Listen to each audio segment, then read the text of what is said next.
Now there ain't nothing to it. Go ahead and bring Goliath on. Ain't no giant, I ain't gon' fire on. Catch a fade, you, I'm wrong, I'm gone. Y'all can catch the wave that I am on. I am icon, y'all are wide wrong. Think that I'm a reconcile bonds. Ain't nothing to it though.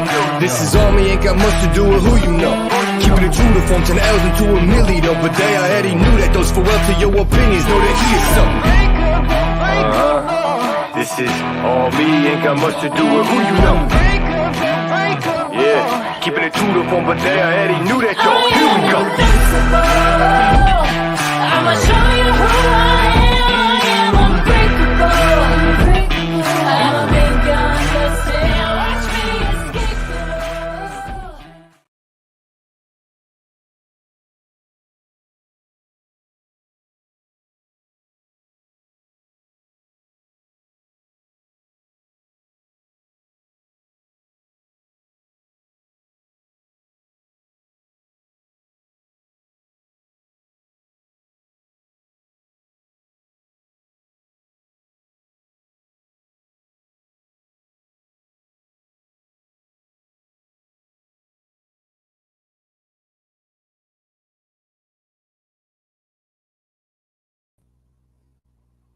What a great time to have a computer crash. That was a lot of fun. Welcome. I hope that you are all still with us.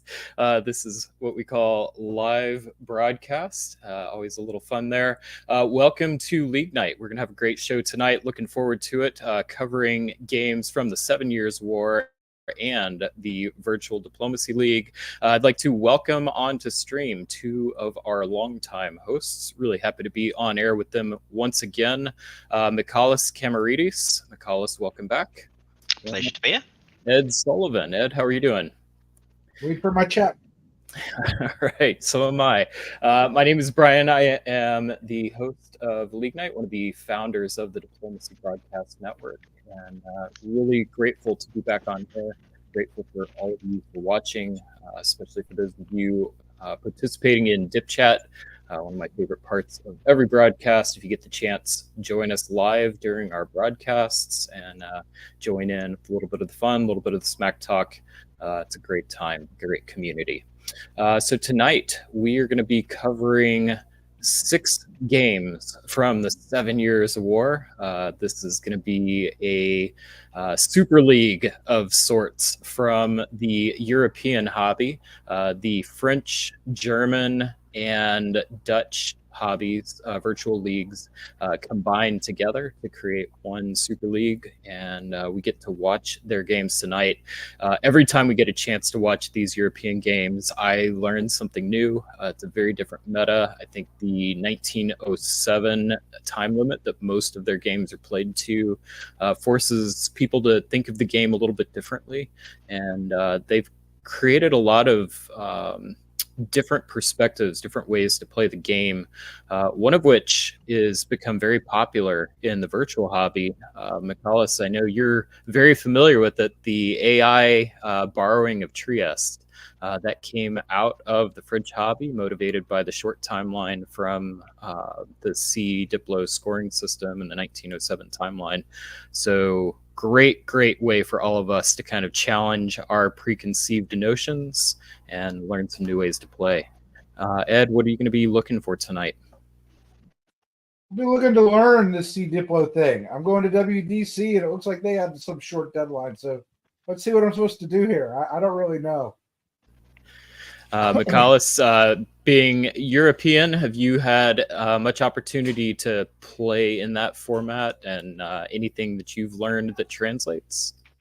I've played one game in 7 Years' War so far. Should be playing again in a couple weeks' time. Yeah, I think that you've got to be decisive. The short-term game limits, you can't really just sit around waiting and being patient, because the game's over before you know it. So you've got to go, right, this is where I'm going next, then I'm going there, then I'm going there. And you see a lot more fluidity than you might see in a longer form game where people stick together for a little longer and are willing to take a bit more of a chance on, okay, in 3 years, this alliance is going to pay off massively, because 3 years and the game might already be over. We will get to those games momentarily. Before we do that, let's take a quick look at a couple of events that are coming up soon. First up, this is League Night. This is the show where we talk about leagues and club play from all around the globe. Tonight we've got we're going to be talking about the 7 Years' War, which will have their next game on April 24th. But before that, we have the Tour of Britain. That is one of the one of the larger leagues and more active leagues since the pandemic era, if you will. Excited to see that return April 20th. Nexus Press League is an extended deadline league. That's going to have, they have waves every 2 weeks. So the next game will be on April 27th and then again May 11th. Virtual Diplomacy League will return on May 18th, followed by the next edition of the Tour of Britain on May 19th and the Nexus Press League May 24th. And in tournaments, right around the corner, the VWDC No Time Draws Open. This will be played on the VWDC Discord server. It is a virtual face-to-face event.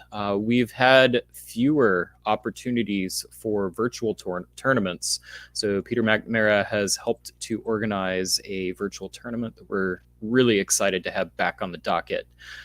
This is going to give players from around the world the opportunity to participate in not just league play, but get that tournament experience in time zones that are globally friendly. DixieCon Open, that's usually one of the largest diplomacy face-to-face tournaments in North America. It is, to my knowledge, the longest running diplomacy tournament of all of them at this point. That's going to be Memorial Day weekend in the United States. The World Diplomacy Championship will be May 31st to June 2nd in Milan, Italy. Regatta Open. Really glad to see Regatta back up and running again. Very active hobby, the Armada hobby in Denver right now. They'll be hosting July 19th to 21st. SkyCon Open in Bozeman, Montana. Beautiful, beautiful location for a tournament. August 23rd and 25th. Carnage Open, November 1st to 3rd. Weasel Moot will be happening in September. We don't have the exact dates yet, but it will be the cheapest weekend in September, whichever one that will be. Hope to see you there. I will be there. And Ed, I think you will be at the World Diplomacy Championship. Is that correct? I'm going. That's really cool. Going to Milan and McAuliffe. You're on the list as well, I believe. Yep, hopefully you're gonna be there. I will be jealous. And you'll have to give us take lots of photos and videos for those of us who won't be able to make it, so we can enjoy from a distance.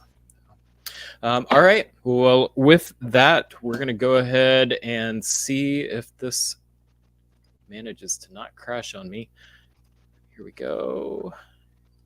And we're looking good so far. It's coming up. I'm bringing up the Dipcast software right now. All right. So the first game that we are going to look at tonight is not this one. That looks like a good one. We need to It will cut be it a out. good one. I just need to get...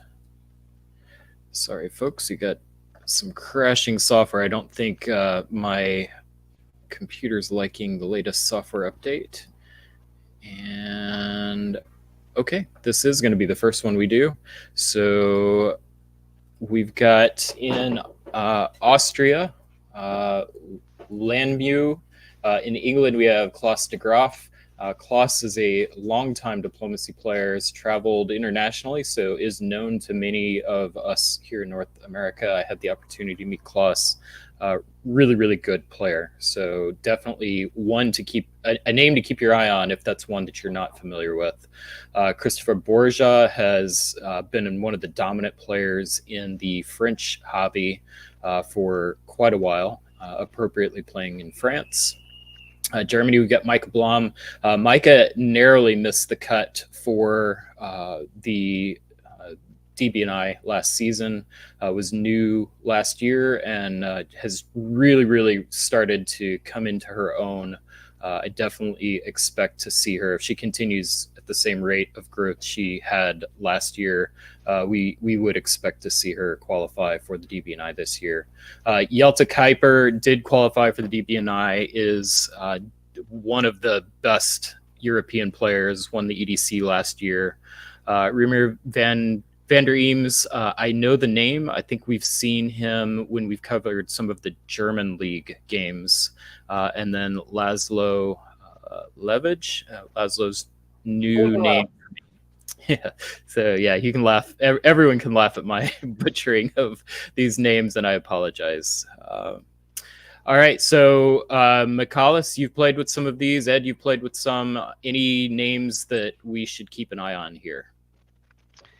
I mean, everybody knows Yelta and Christoph's reputation for pretty big results, but Laszlo, I actually played with in virtual all the way back in, I think, my first ever virtual game. He played a bit in the first year, and there's, I think, come back for 7 Years War, having not played as much in recent years. So it'll be interesting to see how he does. I played with Klaus a lot years back, 3-4 years ago, a little bit pre-pandemic and just into the pandemic. 5-tool player. He knows exactly what he's doing. That's going to be a great West to watch. Yeah, can't wait. Well, with that, Michalis, I'm going to start you in the West. Ed, you'll take the East, and let's go. Hey, just one question. Is this virtual or is this press or what is this? This is virtual. Yeah. So you know what, Ed, before we even start, since we've kind of teased our first opening here, let's talk about the league and the format a little bit. So we do have Michalis, you are playing in this league a little bit. Can you kind of run through the overall structure and scoring? So each month, a different one of the French, German, and Dutch hobbies are basically running the league that month. So some games will be, there's an English language game each month, and there's often a French/German/Dutch alongside it. So you can have a game even if you can't speak English very well. Beyond that, it's basically the scoring is Sieb Diplo, as we mentioned. So you very much want to come on top. There's a big bonus for being on top. There's a shared bonus if you're not on top by yourself, which is better than the second place and the third place. Beyond that, it's pretty much rank based. So there's bonus points for second, fewer bonus points, but again, some bonus points for third, and some centers below that. But basically, the top 3 positions are the positions that score decent points. And the further ahead you are, you get some bonus points if you're out top, I believe. Awesome. All right. Well, spring 1901, these games do end with time limit. The victory condition is solo or unanimous draw or time limit in 1907. So with that, Michalis, spring 1901, let's see this powerhouse West. So Klaus and Christoph perhaps being 2 of the biggest names on this board. They bounce in the channel immediately. This is a pretty anti-French opening from Klaus. You see the Liverpool goes to Wales. It's not so much of the hedge bet. Liverpool goes to Yorkshire. Maybe it's anti-French or easier to build out. This was a full forced attack. France also follows up to Picardy. Looks like they were counting on being able to take Belgium, so they're only taking 1 Iberian dot this year. It'll be interesting to see whether they are restricted to 1 build. Germany, pretty standard. I'm not a fan of this English opening in general. It tends not to work out. It does sometimes, as David Hood mentioned, somehow solidifies an EF later on down the road. But this is I'm not sure, except for the Liverpool to Wales move, how anti-French it is. So we'll see. In the East, everything is, pretty standard. I'm looking at those Russian points, though. Wow, that's crazy. 53, I guess, because everyone's second place. Russia's going to win. I mean, look at that lead. As for Turkey, that's really the only thing of note here, other than the borrowing of Trieste, which we've seen.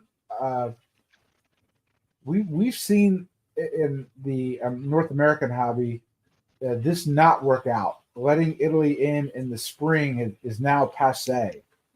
out, letting Italy in the spring, in letting them in the fall or autumn, because we see a lot of Italians in Greece. And maybe we do see, maybe that is coming, right? Because we see the Bulgaria to Con move, something we don't see so much these days.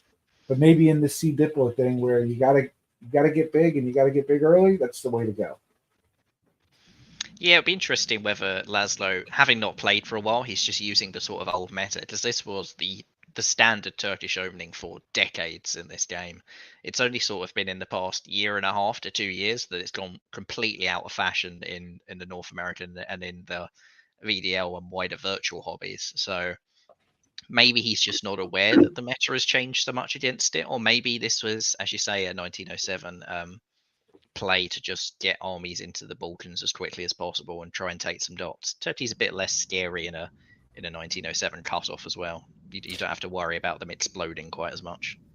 I think a big part of this Turkish opening falling out of fashion is the borrowing of Trieste. I think that completely transformed how the Eastern theater is played.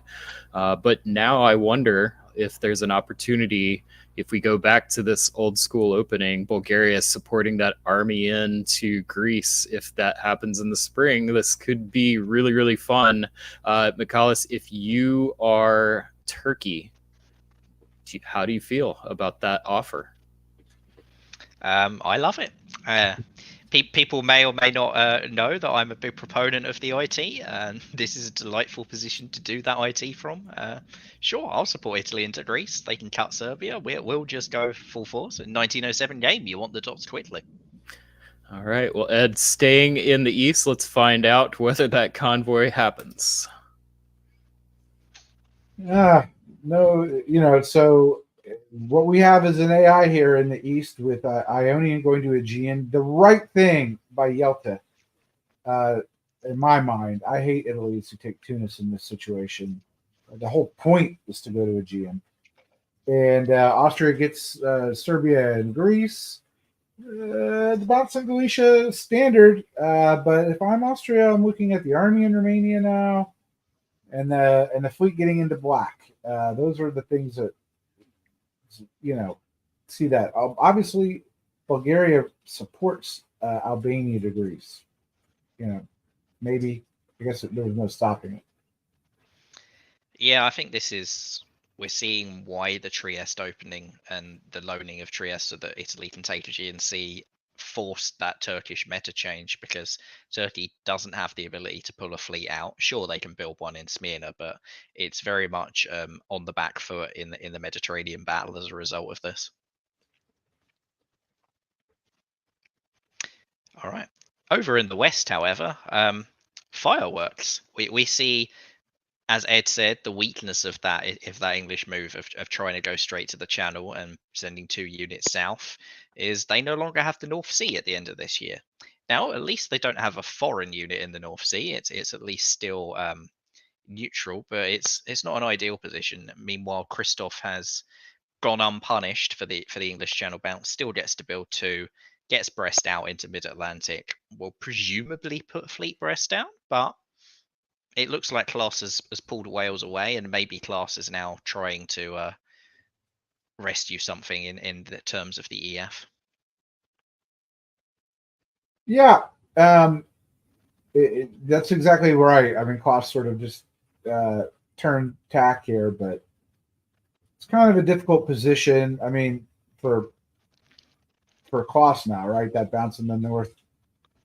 I guess France has to build a fleet. That's good also for France because it puts the army in Portugal. It's got to slow walk it back, so it seems like it doesn't have a German problem right now. But that's always a dangerous move to do. Getting that army there. I guess get convoyed out at some point, but not shocking. Anytime I see that army in Portugal, if I'm England, my klaxon warnings are going off, because it's very, very tempting for the French to just swing fleets up, convoy into Clyde or something like that. It can be very, very effective. I think the only upside that I see for Klaus is he didn't convoy that army off. That would have been a disaster in that position. In the winter, we've got England building Fleet and Eddie, Fleet Brest and Army Paris for France, Fleet Berlin and Army Munich for Mike in Germany, double armies for Russia. We've got Fleet Naples and Italy, Army Smyrna, maximum defense there, I guess, and Army Bulgaria. Ed, what's your take on that army build in Smyrna? Do you like it? You know, it is somewhat. Obviously, it's if you're Austria, you don't like to see that or whatever. But just in terms of defense, sometimes it's hard to take a Turkey out with 3 armies there in Anatolia. Okay, I mean, I've tried to crack that sometimes, and it's obviously crackable, but you know, it's not the worst defense. And so we'll see how it turns out. I'm just looking at the Fleet Brest is good. Channel is gone. This is pretty good FG, I think, if they stick with it. Although I hate the fact that Kiel is.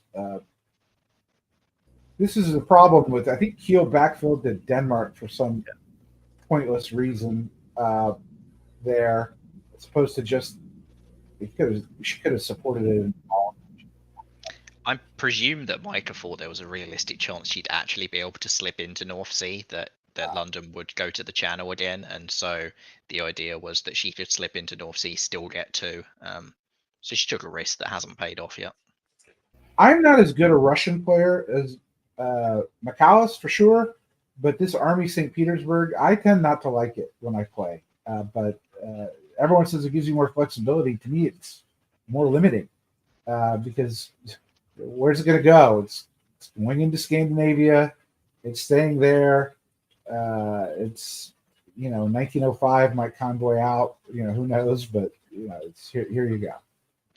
I agree. I think you've got England and Germany blatantly and clearly squabbling over North Sea. That is as much of a reason to build St. Petersburg North Coast as you will ever get. So yeah, I absolutely would have been putting that down there. Even if I want to side with England, I'd still be putting a fleet down. You'd build it South Coast in that case? St. Pete South Coast? Maybe, or maybe you do some sort of trade where, hey, give me Norway, I'll give you Denmark. You need an ally. Let's do that. Well, y'all are both better than me. I tend to really like the that build. I like the slow play as when I play Russia. I usually don't like to make an aggressive move early on in Scandinavia. I like to watch how things play out. But I think the context that I was missing there is that there are those fireworks already going on. So if you look at this from a momentum standpoint, the West is facing west. The unit momentum is going west right now. So maybe that is not the opportune time to slow play if everyone's moving the opposite direction. That's a good call out. Spring of 1902, we'll move to the west. Michalis. So this still very much looks like a FG. France isn't taking the olive leaf that Class may have offered, just go straight into English Channel, goes up to Picardy as well, so they're setting up for a potential convoy. The German moves are a little more strange, with Helgoland being taken, Ruhr being taken. Maybe Michael's looking at Belgium. Maybe she's going to try doing something else. It looks like she was pretty keen to not take Baltic Sea, so I presume she's got a pretty good relationship with Russia at least, or thinks she does. Russia perhaps not agreeing with a certain move that they're making, but I'm encroaching a little bit into Ed's theatre for that. So the big news is we have an heir in the east with the move to Tyrolia, Bohemia, and Silesia. That is pretty bad news right now. If you're Germany, coupled with Norway going to Skagerrak, North Sea being taken without a shot. This is we'll see if it forces a Western triple or not, although Klaus doesn't seem very, worried about it, leaving Norway here. So I think he's ready to pile on a little bit. Curious thing, I guess, because of unit displacement, but I don't like in an air taking Bulgaria with Greece. I don't think it's good for Austria. I don't think it's good for taking down Turkey. It's better than not taking Bulgaria. Like, taking Bulgaria is what you have to do. But should have come from Serbia, in my mind. I think the interesting thing that class we see a lot in virtual, we see in air, especially a couple of years ago when airs were the standard and the Western Triple often forming as a response. But that's in the 1910, 1911 region cutoff. In that game, you have to worry about an air. If you're England and the game ends in 1907, how scared of an air are you? I personally, I wouldn't be scared at all. I think Klaus will be rubbing his hands together in glee that this is what's happening. The one thing I would say from the Russian perspective is if the air was what was on the table, I'm even more sad that St. Petersburg was not a North Coast fleet right now. Yeah, the England could be. Like, everyone always says Turkey should always be rooting for the Western Triple. In a 1907 game, maybe it's England rooting for the air. I can see that working out pretty well with that timeline. Fall 1902. I don't want to encroach on the Western play, but I will note Bohemia takes Munich. So Austria wins on that while going to Galicia. Meanwhile, no progress made on Turkey as Khan is defended. I think that's going to take a while with the way the units are displaced. What do you think about that convoy to Tunis here? I would have preferred it to go to Eastern Med. I understand that Italy would like a build, and this is a build, and maybe builds a fleet now. But there's certainly going to be, well, I don't know. Certainly, I mean, I don't know what France is going to build. So maybe Italy thought, I've got to get a build. This is the way to do it. But would you have gone with Ionian then? I don't know. That's what I would have done. If the air is the long-term Italian plan, I think I'd already be looking at, can I get a fleet west? Because the air is doing an incredible job of destroying Germany and doing no job whatsoever of attacking France or England at the moment. And it's maybe that's the whole plan. The plan is just to destroy Germany and see what happens. But I'd be a little worried that France is going to do very well out of this situation right now if nobody puts pressure on France and you destroy Germany while England's in maybe not too much trouble given they've got Denmark and Norway's there, but sooner or later you think Russia's got to start making a move on England. So if I were Italy here, I would have been tempted to move Tyrolia into Munich with Bohemia as the supporter rather than making that convoy into Tunis. But having that unit in Tyrolia there is like you've got a very nice line between those three Eastern armies in Tyrolia, Bohemia, and Silesia. I am going to be watching to see whether that pays off because it's definitely a gamble, and I think that Yalta is definitely the one who's taking on the risk in this agreement right here. It's a huge diplomatic win for Austria to somehow Austria's building 2 and Russia and Italy are building. Italy's building 1 they had in pocket. Russia's not building anything at all. It's a massive diplomatic coup on Lamieux, I believe is Simon Wesendrup. It's a massive diplomatic win for him on that. As for the West, Klaus makes all the correct guesses, defends North Sea correctly against the FG. France doesn't go up to North Atlantic or Irish. Klaus gets Denmark. If the air has saved Klaus's bacon, and now Klaus is reaping the reward. Moving on into winter of 02. Not going to read out all of the adjustments here for time purposes, but Michalis, I'll go to you this time. What's the standout adjustments? Italy thought they had 2 builds, possibly. They would be the right to, though. Maybe they wish they should have had 2 builds and had taken Munich for themselves. And France, whether Italy was throwing them a bone by not putting the fleet in Tunis, France hasn't received that very well. Although England might be saving Italy from any French pressure. Yeah, if I were Italy, I'd be wanting that army in Venice right now.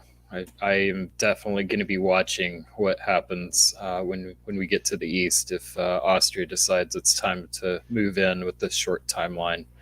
All right, Michalis, let's look into the west. I think the storyline here is what's going on with that fleet in Liverpool. So France is sending everything into the bed. Marseille, Mid-Atlantic, the English Channel. I think this makes sense. Like the Germany is essentially dead. You may as well make peace with England if you can. England hasn't had to commit either way yet. It looks like they tried to convoy into Holland. I'm not entirely sure what the Heldel and Bite did. Looks like maybe they supported another attack on North Sea. But Christoph neither supported England into Holland. He just supported himself straight up to Ruhr. He's just prioritizing his own position right now. Russia does put St. Petersburg into Norway, does drop down to Baltic Sea. So I presume this is by some sort of agreement. Maybe he's going to walk through to Sweden. I think that Russia is playing with fire a little bit if that's what they do. But again, I start encroaching onto Ed's theatre. Finally, Austria and Italy just walk into Berlin and Munich at the start of 1903, which is delightful for the pair of them. Yeah, this is a big win for Yelta. Okay, theoretically, right? Kiel could have bounced Berlin, and Yelta wouldn't have gotten into Munich because everything would have bounced. But that was a pretty scary situation for Italy. Looking, with an army in Tunis. It's scary now for a different reason because of all the French, but at least we've gotten rid of the Austrian potential stab. In fact, Austria, big news here is the air is no longer. It's just an AI. As we are making a full attack on Romania. And Russia, aided by the Black Sea Fleet, pretty important situation here. So there must have been some breakdown in the room here where people knew this was coming or thought this was coming, or because Russia is definitely not stabbing here. But anyways, Russia takes Norway, so that's going to be good and necessary at this point for Russia, given this AI pressure. Yeah, I think it was clear Austria would now have to pick a side between Italy and Russia, and maybe Russia read correctly that side wasn't going to be their side.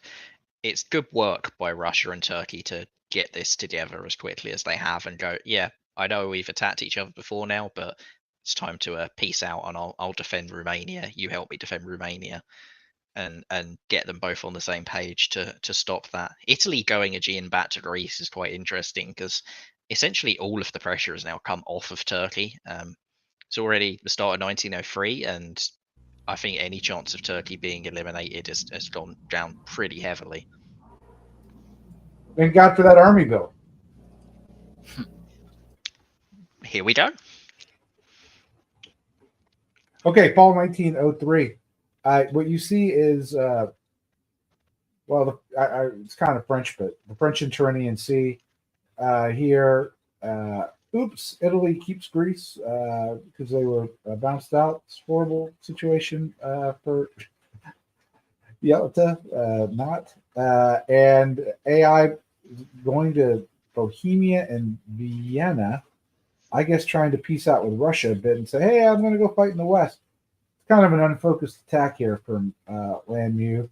And further bad news for Austria, which is instead of supporting Bulgaria from Serbia, Bulgaria moves to Aegean, and the Turks take it with Russian and Turkish help. That's something's happened that was like, I don't know what happened here. Breakdown in communication, but that should not happen. Yeah, I mean, this was a dreadful turn for Austria. 1902 was an incredible year for Austria, and it's all evaporated into dust. They lose Munich and Greece to Italy, who's ostensibly their ally, but gets 2 dots from them anyway. Great for Italy. They don't keep Berlin. They do get into Kiel, but Kiel is even more dangerous because that has "I'm getting piffed" written all over it now. And they lose Bulgaria to Turkey, who not only has survived but actually is beginning to thrive and is back to where they were at the start of the game. It's a classic juggernaut. Yeah, the textbook. Everyone should be copying this. I think Simon was very ambitious if he thought that Rima in Russia was not going to punish the spring attack and was going to go straight back into going after Turkey with them. I think that if I'm Russia, I'd absolutely would have preferred to work with Turkey at this point of the game. The West, meanwhile, we talk more about people expecting forgiveness and not receiving it, as Christoph may want an EF at this stage, but Klaas does not. Klaas has decided, no, I'm not going to let you have Holland, Christoph. I'm just going to take Belgium. Christoph at least doesn't evacuate mid-Atlantic, so his position isn't completely blown, but this is a really painful time to be pulling a unit off the board. He's pushing forward against Italy, does get the correct guess to go for Mediterranean Sea, but where's this attack going now with a disband coming? This has not worked well for Christoph at all. I don't like Kiel moving here, which caused it to be lost. I mean, I know it wasn't. I know she could have lost it in any number of ways depending on what Brewer did, but I feel bad for her. I can only assume that there was a promise or an expectation, rather, that there would be Russian support. I think it's 1903 or a Germany in this sort of position. You have to take any lifeline someone's willing to throw at you. Sure, in retrospect, you would have held Kiel, but I don't necessarily think that going for Berlin is worse. Berlin long term is probably a more holdable position than Kiel. So it's great year for Rima though. Gets Berlin and Norway.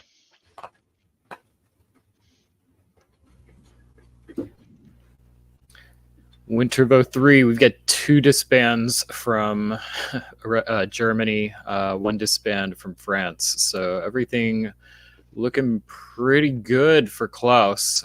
Didn't necessarily look that way at the outside of the game. So definitely a turnaround there. Ed, Michalis, we get your Southern Fleet build. So we've got a little bit of commitment to a theater by Russia. And then we've got double build from Yalta in Italy, Army Rome, and Fleet Naples, and Fleet Smyrna. Ed, I'll go to you for analysis. What are the big adjustments here? I'm loving Russia right now. It's a fantastic position to be in. All those juicy red dots that can't be defended, an ally in Turkey who's going to have to focus on the med. That's who I'm looking for right now. And of course, Russia in 1904 or 5 is always dangerous. So we'll see if the board worries about Reimer in there. But Turkey having the black is huge. And Turkey shouldn't give that up. I hope Laszlo doesn't give that up. I'd like to know who or what convinced Austria to keep a GNC here, because that is a level of boldness that I could only aspire to one day reach. That's a Karthik move. My fleet's flexible. I can do things with that fleet. Oh, I think, as you say, this just invites Russia to send all those armies at the Austrian home dots. I think if at least one of Vienna Bohemia, preferably both, because I probably would have pulled Kiel, were all on this board, Austria would still have a core that they could hold together and try and make a comeback from. I fear for them with this. Well, and you know that someone's going to support someone into Kiel, so that unit will not be there. So, all right. Well, my favorite thing about this turn is the winner of 1902. There is no chance in the world I would have put money on Russia being the leader in winter of 1903. So well done to the Russian player for what could only be described as a diplomatic play here. So really good to see. Spring of 04, we are coming up already towards the back half of this game. Michalis, what are we seeing in the West? We see in the West that maybe Klaas has now decided that it is time to do an EF. So he leaves Belgium, pulls all the way back from Christoph, goes into Holland, which is wide open for him, does support Germany into Kiel, but Austria, contrary to expectations, is not blown up in Kiel. They're back into Berlin. Whether they hold that in full, that's another question entirely. But they have at least advanced somewhat, and Klaus looks like maybe he's positioning to go after Russia, which is quite a surprise given how well they'd worked together up to this point. France doesn't pull the fleets back. He stays in the mid-Atlantic, stays in Western Med, so there's the sort of outside chance that one day he'll get some shot at going after Italy, but given Italy's position and the 1907 cutoff, I find that unlikely. News in the West here is Turkey getting into Serbia with Russian support. Turkey leaving the black. I understand there's a lot of pressure to do that, but I never wanted to do that. Coming up aces for Russia here, except for losing Berlin, which I think Russia had to think was coming, one way or the other. But that'll be fine. I mean, Russia should be in Budapest in the fall. Let's see. And Italy going north on this map, not quite north on the backstabber board, I don't think, but anyways, Naples to Tyrrhenian, Ionian holds. I don't know if we're going to see a lot of. France is happy, right? I mean, France is like, God, I go south, I got an Italian problem. I go north, I got an English problem. I mean, France just can't get the opening that France needs, which means, but I'm loving this rearrangement of dots with Belgium and Holland between the two players. I think that's great. Mutually beneficial for both. I think there's a chance that Russia could end up in Berlin in this turn. So I'll be keeping an eye on that. Ed, in the East, you pointed out like Turkey getting into Serbia. That's huge. Turkey getting into Aegean as well. Yeah. They've not done what I expected, but I won't encroach too much on Ed. Greece was very much there for the taking if they'd done some slightly different moves. All right. Well, I mean, good news, bad news for Russia here. Yes, I'm in Budapest, but I lost Norway. Fleet goes to Romania. Now Turkey's always got to be worried about that stab with Khan going to Smyrna.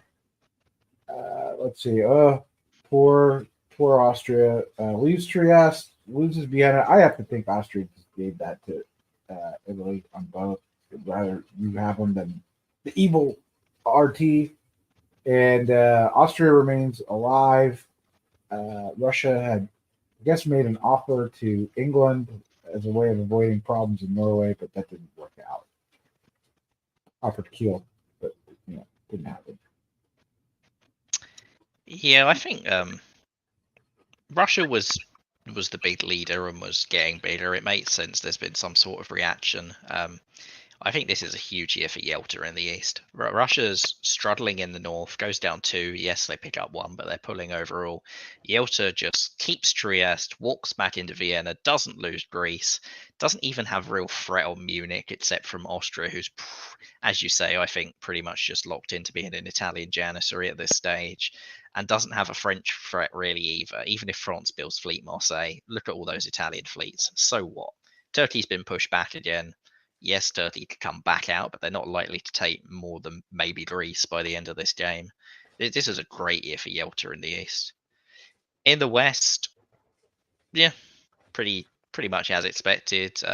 England, when they went to Norwegian Sea, was signalling they're going to take a dot from Russia. They've taken a dot from Russia.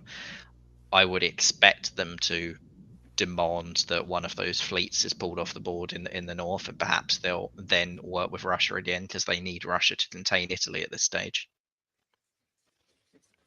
So the question for me is, where is France going to go from here? Because it looks pretty locked up on both fronts, and I don't know if there's a deal to be made there. Yeah, what would you put down here, McAuliffe, if you're the French? I don't think Fleet Brest is promising. I think that if you actually commit your fleets north, you're just inviting Italy to walk in behind you. I don't think Fleet Marseille is promising because I don't think you've got much hope in hell of actually taking anything. So I think I'd build Army Marseille and maybe try snaking through Piedmont and going that way. Either getting an Italian dot if they put a fleet down, or going to Tyrolia and trying to pressure Munich by looping around both sides. Ed, any chance that I could talk you into pitching for Turkey building fleet Ankara here? No, but it wouldn't be a bad play. Okay, honestly, if you think about it, because Italy probably doesn't want to go east in this situation, and you would help Italy make a decision to go west. I think the French build is really hard. Okay, I came to the same conclusion.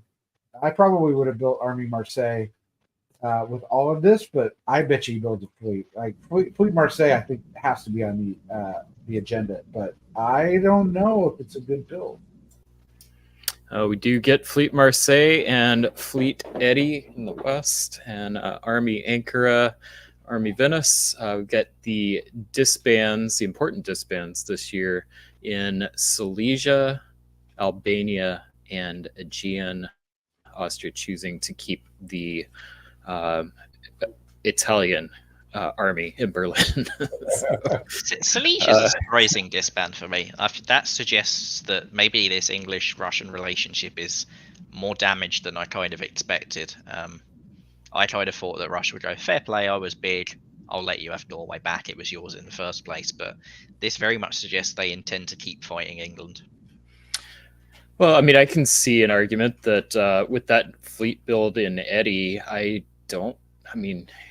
that's going to be a hard one to keep anything in Scandinavia if England really wants to push through it. So I can see the temptation. I think I would have preferred the army personally, but I get it. I think the issue that Russia now has is that if Italy loses Munich, they're likely going to start looking at Warsaw. Here we are at the start of spring of 1905, and yeah, England and Russia very much locked into fighting. Russia makes an attempt to take Norway back while England says every single fleet towards them. How's that going to go for Russia? I think that Russia is probably not going to win this fight of the 3 units versus 7 or whatever it is that England's about to send at them, but who knows? Austria walked out of Berlin their final dot, and Germany walked back into their home centre behind it, which really only benefits England, who walks into Kiel.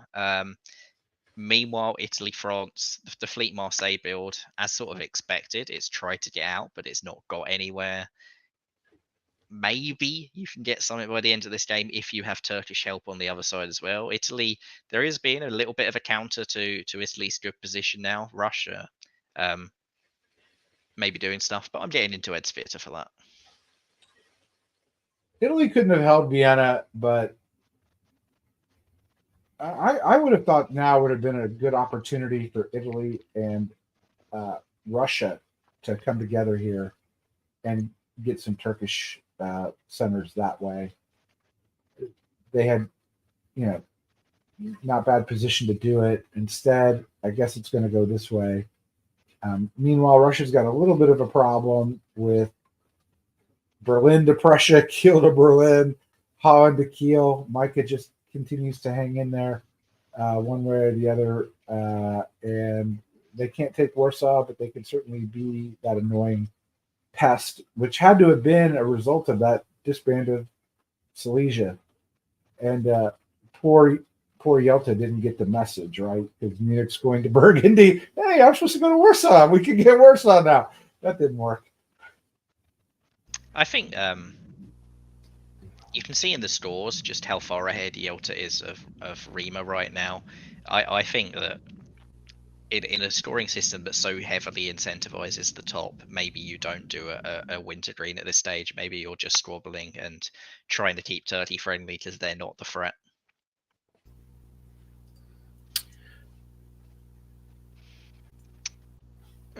So in the West here, now we see a little wintergreen cooperation with Bulgaria to Serbia, Tyrolia back to Vienna,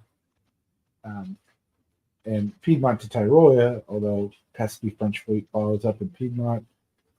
Turkey tries to take Greece. That doesn't work. But it's not optimal for Russia in this situation because what Russia really wanted to do was move Romania to black, Ukraine to Romania as part of a attack Turkey plan, but can't do that because he had to cover Warsaw.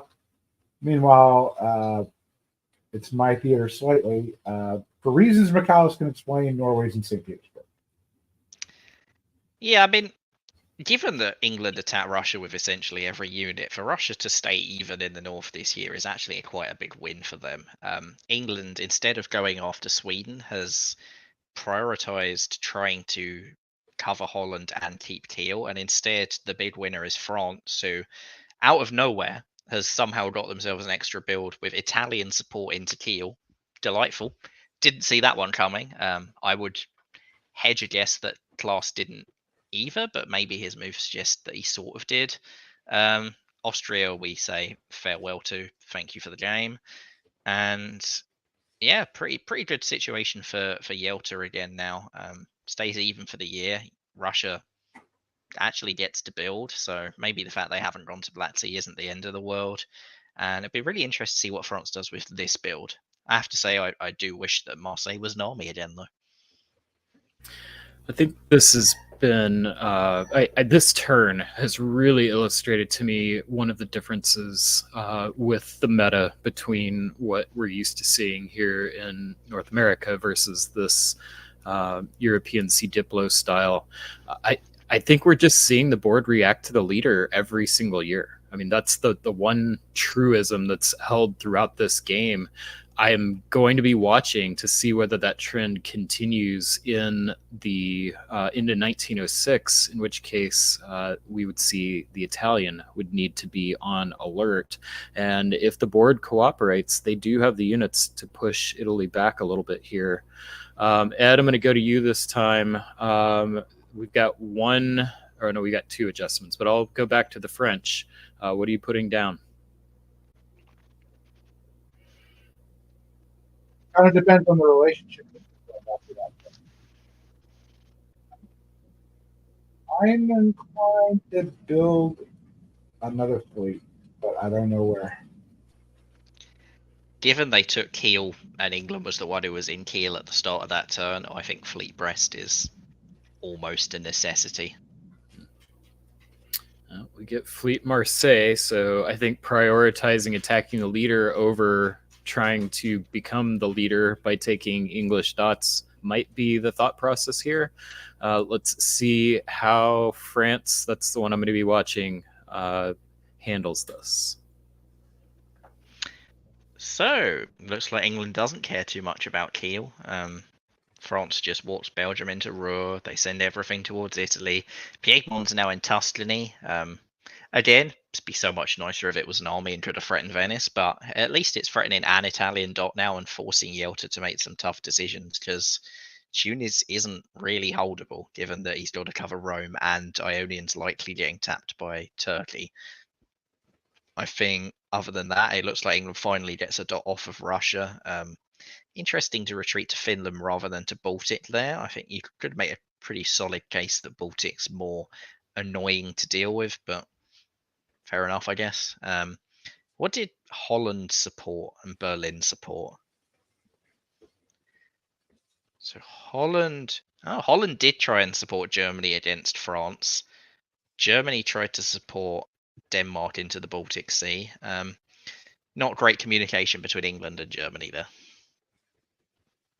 Yeah, I'm reading here you have to spin a lot of plates in C Diplo, right? Like you don't have really the advantage in any part of your area of responsibility, so you just get what you can get and try and limit damages elsewhere.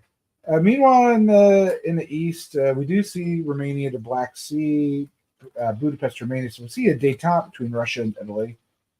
I'm not sure that's wise at this point. Like it seems like Russia's always a turn late here on these moves because Italy is not in great shape, and it's not like Turkey's going to be your rival for the foretop. So we got to commit a lot of units down there, and Russia loses Sweden. So it's almost like one step forward, one step back to Russia for Rima this entire game. Yeah, I think the East Maybe you go for Trieste at that point, try and patch relationships up with Turkey, but maybe you're worried that if you do that, France gets Rome, Naples, and Tunis by the end of those games, and maybe Rima is giving to Italy room to defend against this French threat, trying to get Turkish dots before the end. So it's a tough balancing act of the spinning plates that we saw before. Meanwhile, as we go to fall 1906, oops. Sev to Armenia, Black to Khan, and Serbia to Bulgaria. Pretty darn good turn for Russia there, even though Italy has Serbia. That's really good for them. In the meanwhile, Italy's got some French problems.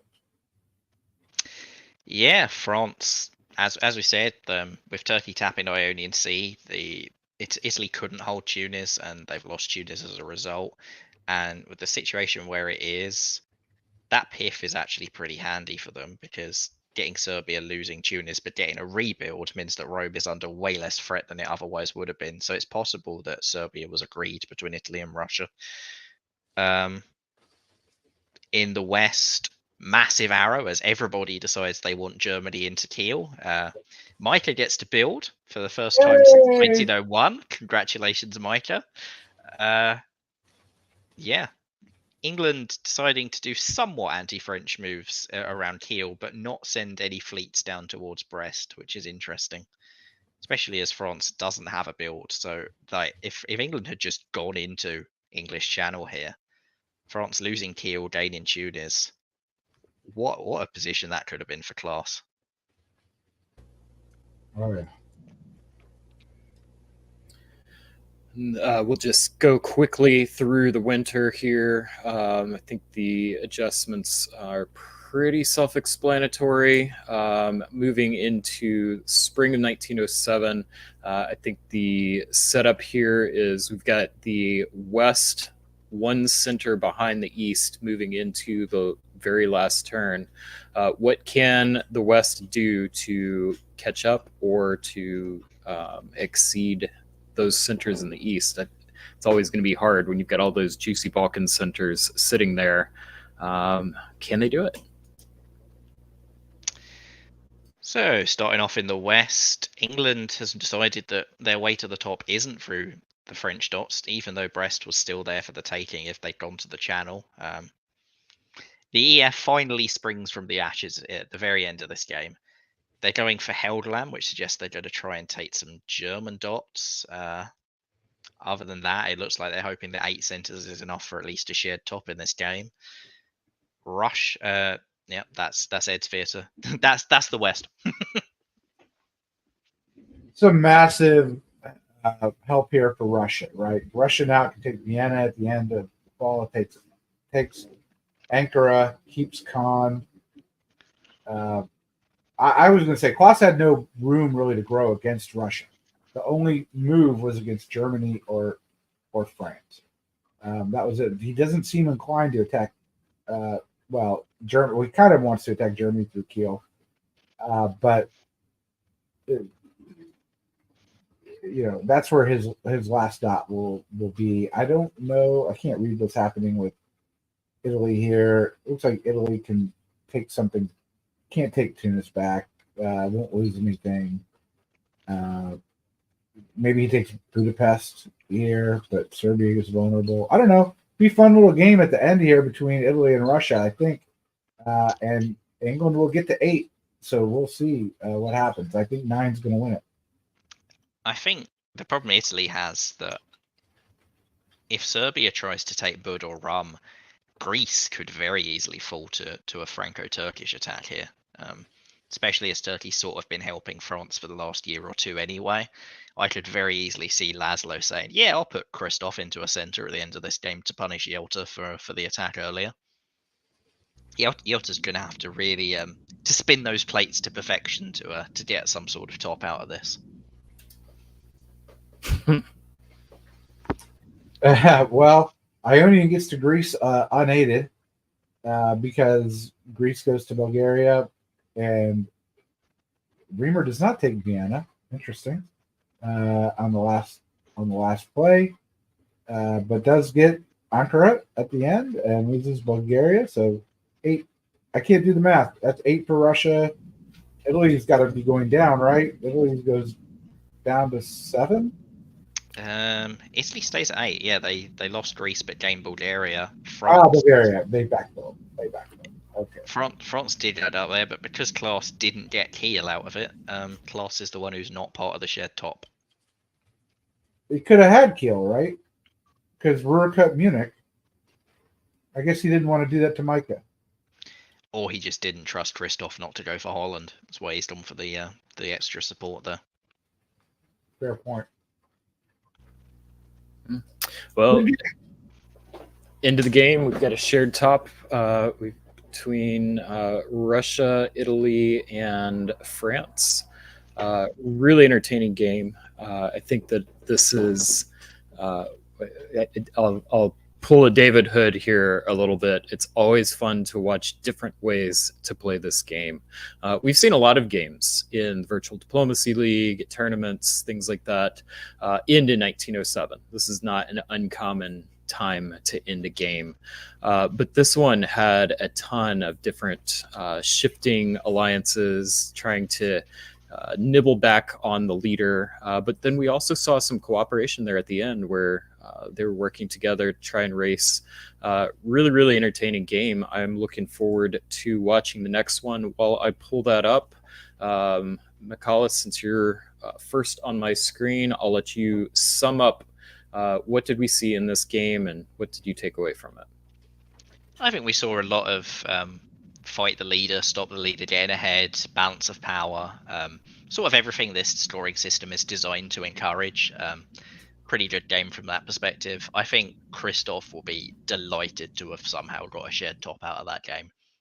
I think Yelcha and Rima were both possibly expecting at least some sort of shared top and would have been disappointed to miss out. Christoph really came out of nowhere to grab that shared top. Just goes to show what a great player he is. All right. Well, I'm going to go ahead and take this as an opportunity. If you're enjoying the stream, go ahead and like and subscribe. That does help the broadcast, kind of pushes the algorithm to share the game with a wider audience, help new players find the game, help existing players get connected into the larger hobby communities.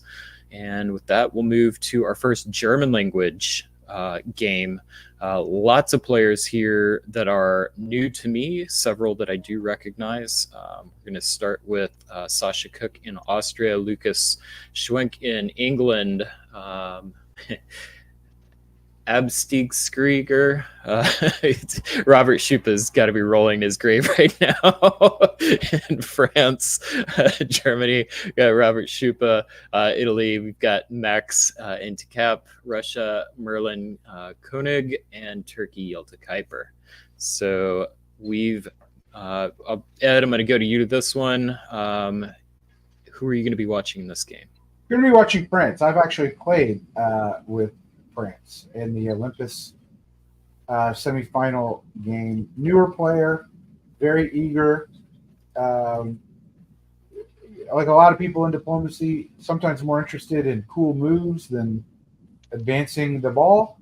But heck of a fun player. So we'll see what happens. Those are my eyes, because we know Robert, we know Yelta, and the others. I'm glad to see so many German players playing. I believe this was a German language game as well, hence the strong amount of Germans. And I happen to know that Abstiegskrieger's name is Paul, so we don't have to pronounce that every time. Michaela's not just doing a favor for me, but for the rest of the stream. All right. Well, Ed, we're going to switch the order here and have you take the West. And why don't you take us off into our second game of the Second Year War? In the interest of time, I'll go quickly. We see the anti-French move. This time a little more successful than Colossus was because he gets in the English channel. But I would call the German and French moves pretty standard in terms of the current meta. Yep, the East, we see a very interesting DMZ in Galicia with Russia not sending a unit north. Don't see that so often, trying to go to Ukraine and Sevastopol. and Austria not bouncing Galicia or Trieste, which is it's bold, but I think we saw when the statistics of a certain data set got dumped a couple years ago and they gave us all the openings. When Austria does this and doesn't get ganked, they get some really strong results out of it. So interesting to see how Sasha does with this.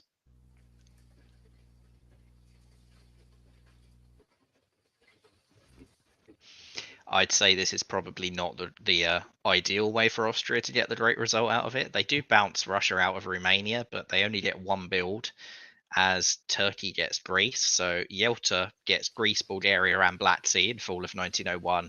Is rubbing his hands together in absolute glee. Other than that, the East, yeah, the bounce in Romania is the big takeaway. And some very apparent friendship between Italy and Austria, with Italy just putting Venice into Tuscany.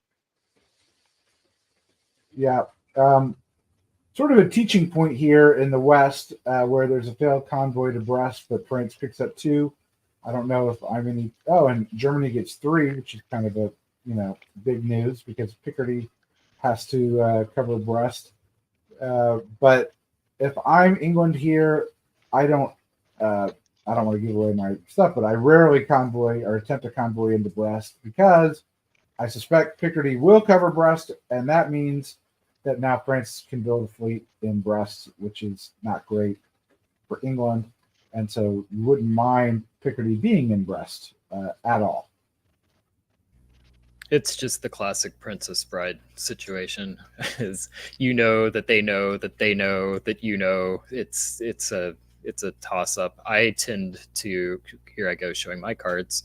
I tend to go for it if I'm even gonna try. I usually don't try, but if I'm gonna try, I usually try and go for it because I figure I've got reasonable odds of one of them getting bounced, and if it works, the higher percentage or the higher value is if I happen to get it. It pays off better.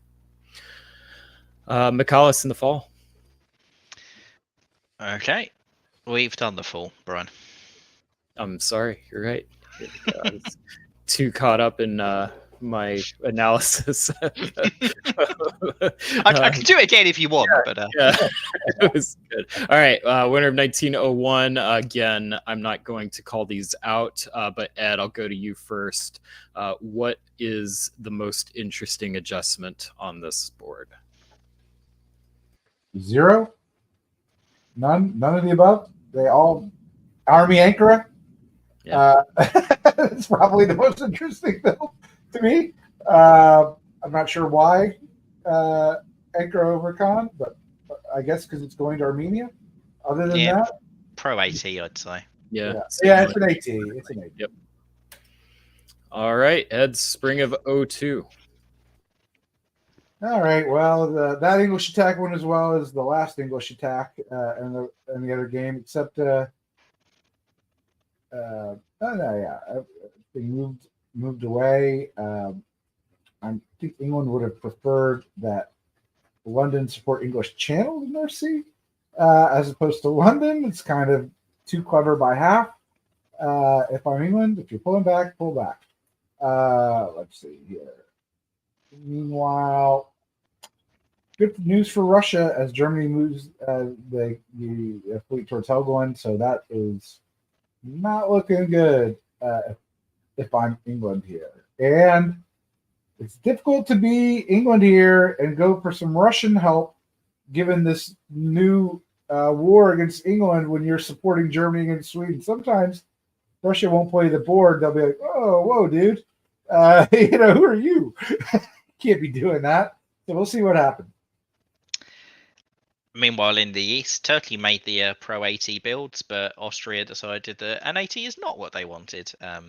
They just support Greece, Italy straight into Greece, gets to piff the Turkish army that's there in the process, and does get into Romania. Be interesting to see whether they're able to hold that in full.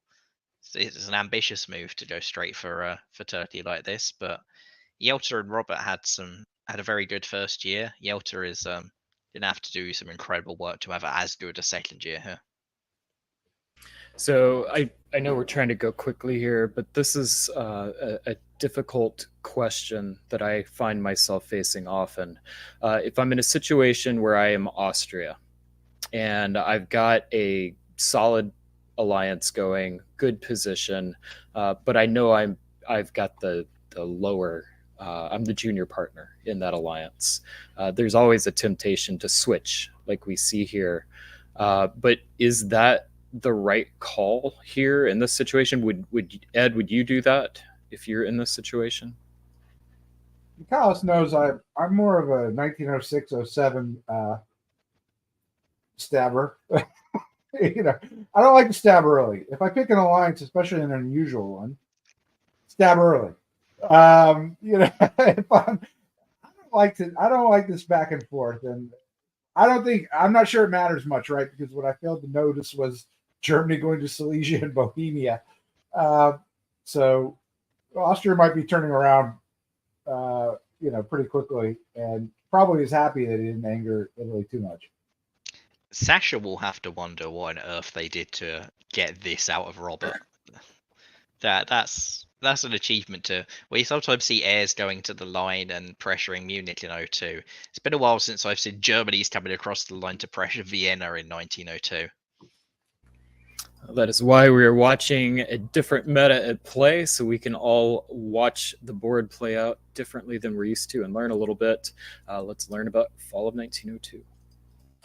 So I don't know if I'm going first, but I'm just going to. Helgoland takes North Sea. Pretty important news. Brest takes English Channel. It's really bad for England. Bounces in Scandinavia, so England and Russia could not get it together, which England needs to get it together with Russia. I don't know if Russia needs to get it together with England. And Germany pulls one back and sort of just holds Bohemia. I don't know. If I'm pulling one back, I probably pull Bohemia back, not Silesia. But that's up to Robert here. He knows what he's doing. Yeah, maybe Robert's trying to make a play to work with Russia at this stage, especially with Russia and England having this sort of relationship breakdown in Scandinavia. I think it makes some sense to not scare Russia so much. There's an argument that you go to Tyrolia, Bohemia and put all of the pressure on Austria, but maybe you're not trusting France enough for that, or just don't want to look too big too soon. Robert's in a great position, and he's slightly turtled up by bringing an army back, so he can say, "I'm not as scary. Yeah, I've got the most centers, but I'm not a threat." In the east, I didn't have Turkey getting Romania on the cards. Neither did Turkey. I guarantee you that. That is a move that could happen and has happened. Turkey has another center loss though with Bulgaria, as Austria gets into Ionian Sea, presumably with Italian agreement. This AI is doing some very interesting things that they've put together a pretty good position, doing a lot of trust in each other to get there. Winner of 02, Michaelis, anything stand out in these adjustments? Turkey's two builds are the offensive option. They are saying, I'm not going to be on defense, I will solve this. Whether they will is a different question entirely, but if you're looking to just turtle up and try and hang on for a survive, as we saw Turkey do when they were attacked early last game, you put armies down and you look, hey, I'm not losing centers. This is, I'm going to take centers. So, Ed, if the theory is we're moving aggressively, who's the partner? Because there's not enough units to do it on his own. Yeah, I'm not sure, but if I'm Turkey, I'd love to see that army Naples. We've already got one army stranded in Tunis. All right, let's just look at what we've got. We've got a problem in Tunis, and then, now we're building in Naples. Like, I wouldn't want to be Italy right here. So if I'm Turkey, I'm like, Austria, look, we're going after Italy here. You're pushing back. We're doing this together, you and me. In the West, we've got Robert Schupa in the lead over everyone else with 6 centers right now. In our last game, we saw a lot of attack the leader. Are you expecting that here? I don't think so. Yeah, not yet. He's in a very good position, but it'll depend who gets the jump on England first. And as we see here, the person who gets the jump on England first is France. So perhaps Robert recognizing that if he's the one who takes English dots before anyone else, there probably will be some sort of board reaction. Instead, he puts France into London. France gets into Irish Sea. Not a huge problem yet. England can easily cover Liverpool in full, but England's position is heading rapidly down the toilet, and the FG advancing have enough trust in each other to just go straight into Piedmont and Tyrolia, and this is a less of a European meta balance of power game and more very strong alliances formed, and they're in a position where they could roll this board now if they do stick together. Especially as Russia has also sent their units south and is looking to push into the Balkans as well. We see a sort of FGR here with all of them pushing into the complete chaos that is this East. I don't really have. I mean, he called out the board moves, which is fine. But I would say this: what I'm learning in Sea Diplo, like I'm looking at this as a student as much as anything else, is position and options are more important than being ahead. And Germany and France are giving themselves a lot of options. Russia's giving themselves some options. Turkey was trying to give themselves some options, just didn't pan out for them.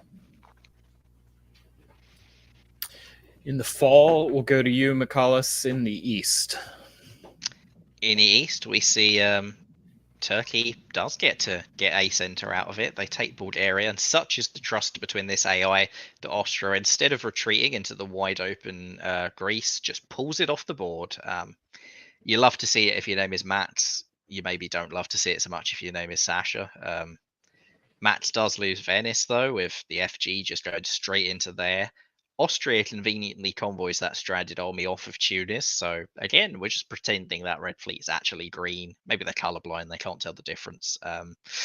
And yeah, pretty good year for Turkey to get to stay even, but have potentially an ally in Russia. It's an FGR, but they're running out of dots, right? There's only so many English and Austrian dots to take. So I'm looking to see who's sort of set up the best. And it's hard to say with any clarity, although I do sort of like this German support of Norway to Sweden. So maybe it's not an FGR. That I'd say is probably not an FGR move. So yeah, that was not expected.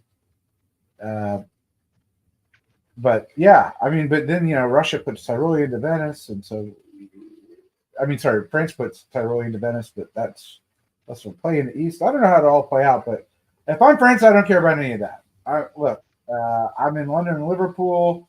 I'm going to have all of the English centers. Unfortunately, he's got no armies in France, like none. But he can build. So fine. We'll see what happens after that.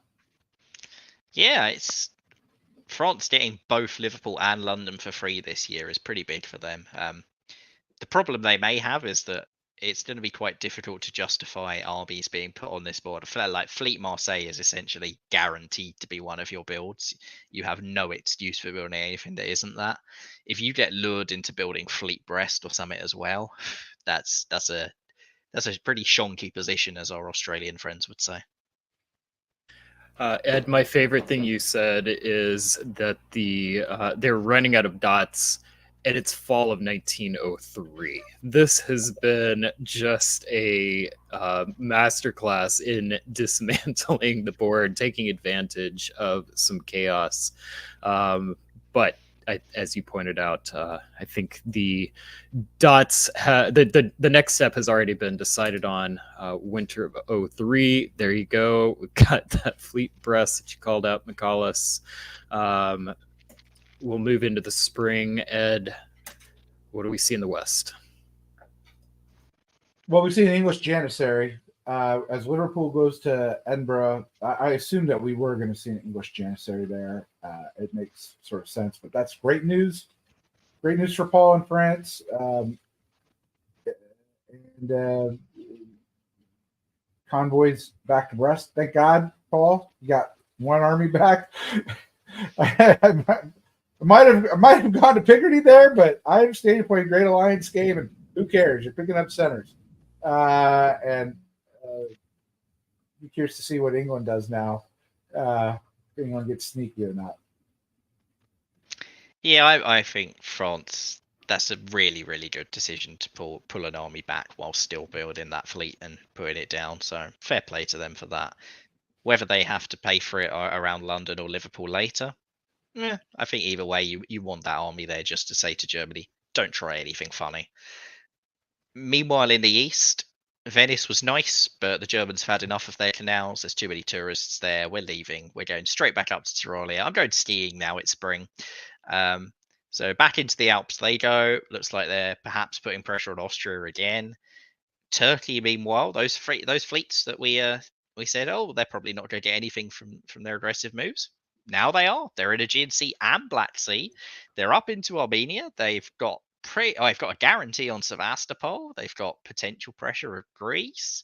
Yeah, Yelty is far from dead.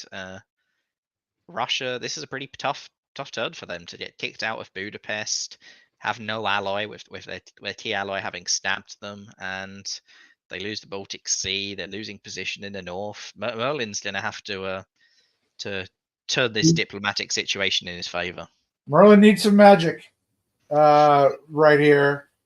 But I tell you who I'm really impressed with is Sasha. Okay, I wouldn't have wanted to play Austria in this game for the last 2 years. It's been bad, but to recognize that the pitch is there's only so many red dots left. So Turkey, I got an idea for you here. And they tried to take Romania. Didn't work, but not a bad idea.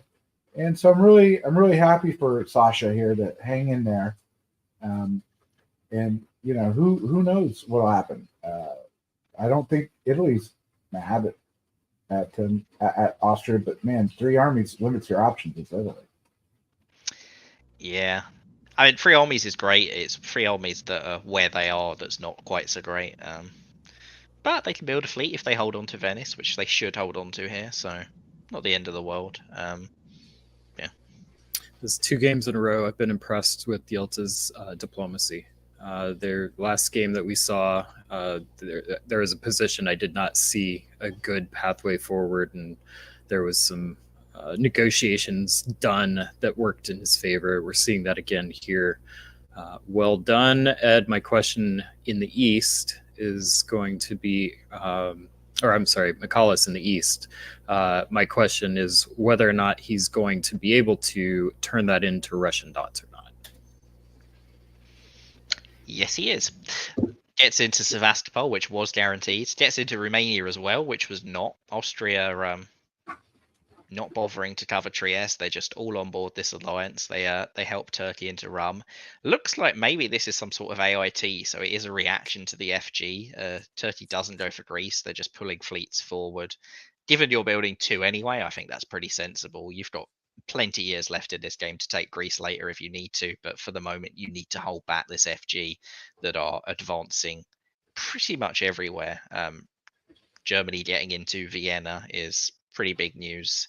So yes, they've lost Venice, but it doesn't actually matter. They've stayed even in the south and in the north. Over to Ed. It's one of those really frustrating things to be Paul in France, right? You want to be a good alliance player. You're trying to be a good alliance player. You help Germany into London because Germany's like, I'm not sure if I'm picking up anything, blah, blah, blah. Meanwhile, so Germany gets London, Germany gets Sweden, Germany gets Vienna, and France goes down. I'm like, God damn it. So that's a, They are even. They did gain Edinburgh, so. Yeah, okay. But still, I mean, who would you rather be right now? I'd rather be 8-8 in an FG. 9-7. It's tough. Their war might actually just be a consequence now of this, depending on how much Paul's looking at the standard. Robert's builds are going to be really interesting here because Paul is so spread out. Like building Army Munich, you're going to build Army Munich no matter what, but Burgundy is so tempting if you're Paul right now. If you're Robert, rather, especially as Paul is going to be putting Gaston into Marseille almost certainly. The drive on Paris is going to be very hard to say no to. That army in Piedmont is not insignificant either. Tommy Anderson in chat calling out Fleet Kiel Army Munich. So we will see whether that happens. Double armies, but in Munich and in Belgium. Michaelis, how do you feel about that? I think the fleet in Kiel was too transparent. Like, if you put a fleet Kiel down, that is, hey, France, I'm coming at you right now. Here, you've still got the ability to walk into Burgundy without tipping them off in advance. Maybe he won't do it. Maybe he'll just keep the alliance going. But either way, I don't think the fleet Kiel, you don't want to stab in a build's face. Spring 05, looking to the west. Ed, my question to you, can anyone catch Robert Schupo with 2 years left? If so, who's got the best chance? I think France has the best. Well, maybe Turkey at the end, snagging a bunch of dots. But I actually don't. I think Paul might get London back here. I mean, he can take it in the fall, maybe, and so maybe he goes to North Sea, English Channel. You look at. I mean, I think he can catch up. Is my point. And if you're Robert, this will be for you, Michaelis. If you're Robert and you want to maximize your chance at winning this game with this unit position, what are you doing? I think I'm with Ed that I actually just give London back to France, try and keep that alliance going, because London just goes up to North Sea, and you then try and take Norway and look for Norway and St. Petersburg before the end of this game. They're very much on the cards here, and they're a lot easier to hold than London is. As is Warsaw. Warsaw's takeable potentially. You're both right. So, Ed, what are we seeing? Well, see, I know how Paul thinks. Having played with him, he was thinking about that little double move to North Sea and English Channel, but he'll get London in the fall now. But he's caused some problems. He's got some problems with Italy being in Marseille. Whoops. That's really bad. Maybe you needed to cover that, especially since you're attacking Tunis. That's a mistake. No way to look at it any other way. But we do see the move from Robert on into Prussia supported, and Germany. England is definitely being a good janissary, so Germany didn't want to do anything there, and so I don't think. Well, he can't take Norway now, so. I guess we'll have to wait till 06 to try to figure out how to do that. Yeah, Paul, we're back to the Princess Bride.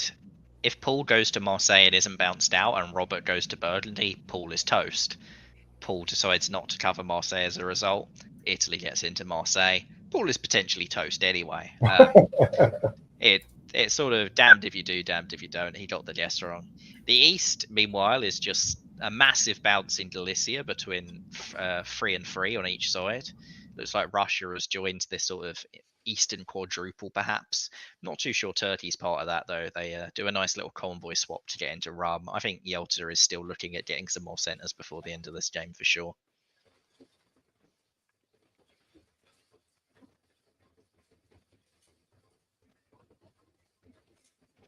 So continuing in the East in full, we see Turkey being Bulgaria down to Constantinople, which I'm pretty terrified of if my name is Max right now, because I don't think that spells good news for Greece.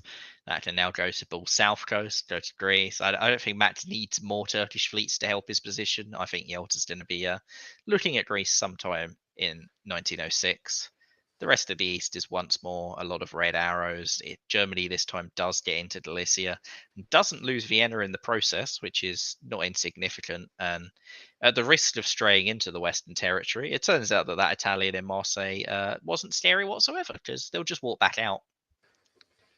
Well, this is the Masters weekend, and I was reminded of Bobby Jones when he first saw Jack Nicklaus saying, he plays a game with which I am not familiar. I am not familiar. Like, I don't know any Italy that would do this in this situation. But that is a huge win by Paul. Okay, to be in London, to be in Channel. There's like Germany's got to realize. I'm sure Germany does that this is a problem, but doesn't go to Burgundy. Does he lose? No, he doesn't. He doesn't lose Vienna to Brace. So yeah, Germany's got to be wondering what to do here, I think. Yeah, they're not. They still have a disband thanks to London. They haven't gained anything to make up for it. They do have a guarantee on Warsaw next turn, but Vienna is doomed pretty soon unless they can pull something out. I think Robert's saving grace is going to be at what point Yelta starts taking dots for himself, because there's 2 more years after this, and it's going to be sometime soon. Amazing diplomacy from Paul. I can only assume this was a I need this so I can go stop Robert Schupa from dominating this game, and then turns it around by also taking London, getting a build on top of it. Very, very different situation than where we were 1 year ago. The adjustments we see as a result of that. I'll let Ed, anything stand out to you with these? He's not losing Marseille again. Yeah, That's not happening. We took care of that problem. I'm a little surprised that Bohemia is what is pulled by Germany. That suggests maybe they're looking at St. Pete sometime soon. I think Bosnia was a very safe disband there. Okay. Go ahead, Mikhail. All right. Nope. Well, starting in the east, we finally have arrows. Arrows of lots and lots of movement. Austria gets into Tyrolia. Germany gets into Warsaw, which was guaranteed. Russia gets into Galicia, which is exciting and fun and a thing that can be done. The big beneficiary, though, is Turkey, who's in Ukraine, gets another army up to Sev. They're into Aegean Sea, and nothing can stop them from walking into Greece. Serbia's got up to Vienna, to Trieste. This is all coming up Yelta in spring of 06. In the West, France takes the North Channel, has a guarantee on Belgium because North Sea retreats to Norway, which seems obvious. Germany, though, gets St. Petersburg, so not horrible, given position, and convoys back to Kiel and takes Warsaw. So, pretty darn good turn of events for Robert, given this situation. I mean, the fact that Robert had no units moving to Vienna, it had multiple hostile units around it, and somehow he's still got it at the moment. It's unlikely he holds it for another turn, but if some miracle Germany keeps Vienna at the end of this year, that would be diplomatic mastery of the most high of orders. Unfortunately not. Austria does take Vienna and gets a build, so Sasha, having been stuck at 3 for a while, they are now back up to 4. Come on, Trieste. This is a good contrast to last game. Last game we saw Austria kept the fleet in Aegean, they kept themselves spread out, and we mentioned at the time, if Austria can just sort of stick some armies around in the center, there is a possible platform to make a comeback, and Sasha has shown that. They kept their armies around in that area, and now they're getting a build out of it. So fair play to Sasha.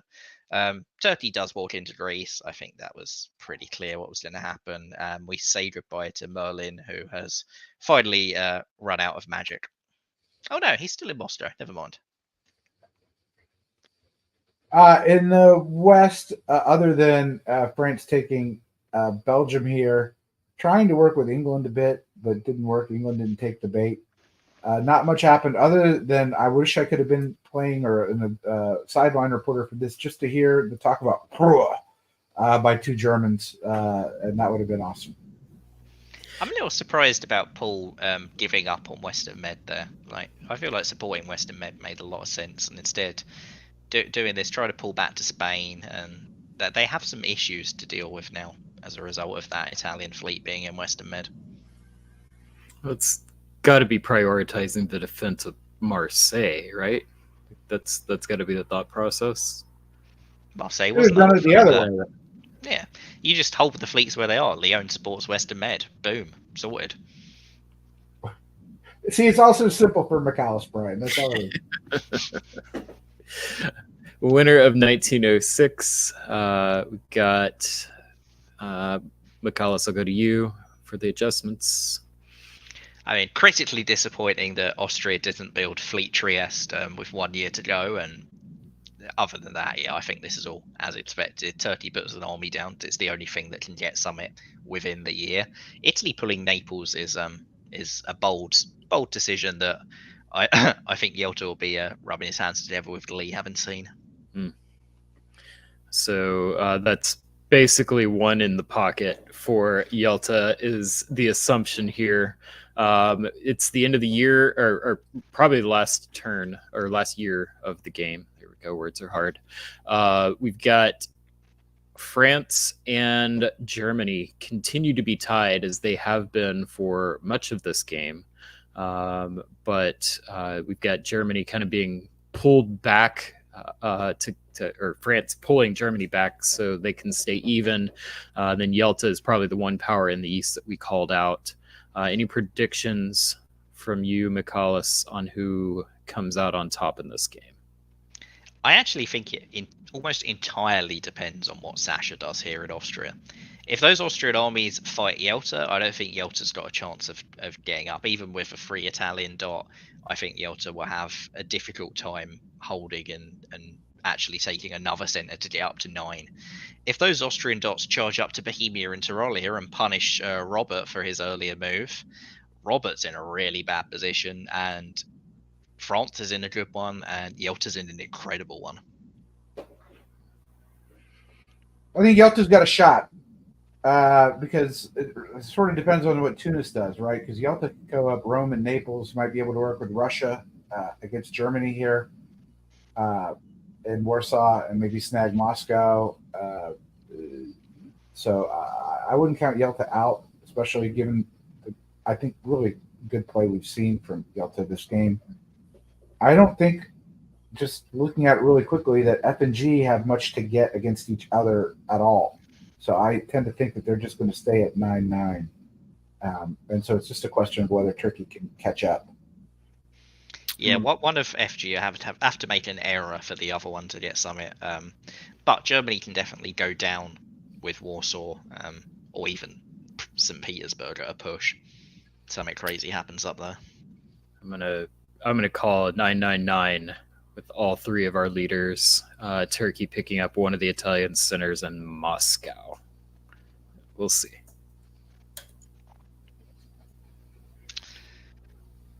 All right. So starting in the east, Yelta doesn't take any free center because actually the way Italy defended with French support back into Mediterranean Sea, there wasn't a guarantee to hold anything. Naples would not have been holdable from this position. So I'm not sure that Ionian Sea was worth coming back for either way because it's the final year and Ionian Sea is not going to take anything. So I probably have chanced my arm at getting Naples. But either way, I think that this is a pretty big blow to Yelta's hopes. Doesn't get into Moscow, perhaps hoped for German support there and doesn't receive it. There's a big bounce in Galicia, which means that Yelta doesn't get forward there. Yelta has 2 on Serbia, and that is it. And Serbia is very easy to defend for Austria. So unless Yelta can pull some more diplomatic wizardry, and he's done plenty of it so far, I think Yelta's pinned here. In the West, the only move of interest is there's no way Paris should have gone to Gascony. Not that Belgium was defendable, but still crazy. And it looks like the rest of the board read things the same way, so there's no point playing out the last game. It won't be of significance. So we do end with the 9-9 shared top between Germany and France, Paul and Robert Schupa. Robert Schupa kind of leading from the outset of this game, Paul doing a really good job to keep him from running away with it. Ed, while I pull up our next game, what did we just see and what did you learn? Well, I think Michalis, as always, called it right, which is this was just an old school FG that you would see in any non-C Diplo game that was done well. They got England to Janissary, and too much flex in the East, whereas France and Germany kept it together until they couldn't. Too much turning around in the East, and that's why those two share the top. I'm going to take my break. I could be back in about 5 minutes. I'm running out of cigars, so we can't have that. I got to prioritize that over diplomacy. totally go. We need that light that pops up every once in a while, catches our attention. So go for it, Ed. We'll see you soon.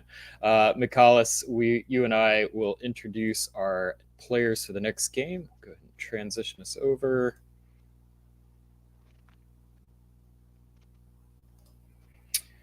And we've got our third game in the 7 Years' War. Just a reminder, this is a European Super League. It's a merger between the French, Dutch, and German virtual leagues coming together. They play about once a month. It's the goal.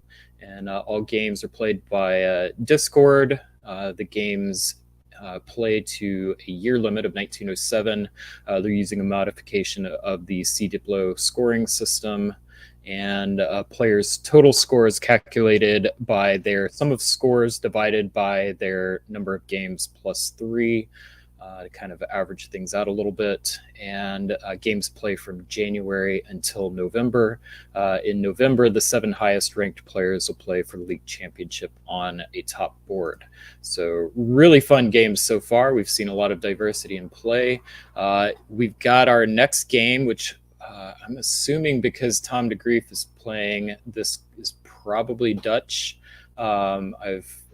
Nope. I'm pretty sure this is English, given Isaac, Christoph. I think this is one where it's just an English language game. Got it. Awesome. So yeah, the games will be played in either Dutch, German, French, or English. The English games, I think, always count for scores, how I'm reading it. But the language-specific ones, they have to give some notice or something along those lines. But regardless, I love the concept of bringing together all of these different groups and communities into a place that gives it enough numbers to make it a little more sustainable. And it's been a lot of fun so far. Let's do it again. Austria, we've got Tom DeGrief. England, Christopher Borgia. France, Jerry Myers. Germany, Steve Personini, name we have not seen tonight. He is definitely one of the top French players pretty consistently. Italy, Teague Upright, we've seen play in Virtual Diplomacy League pretty frequently of late. Russia, Isaac Jukes. Man, has that guy been playing?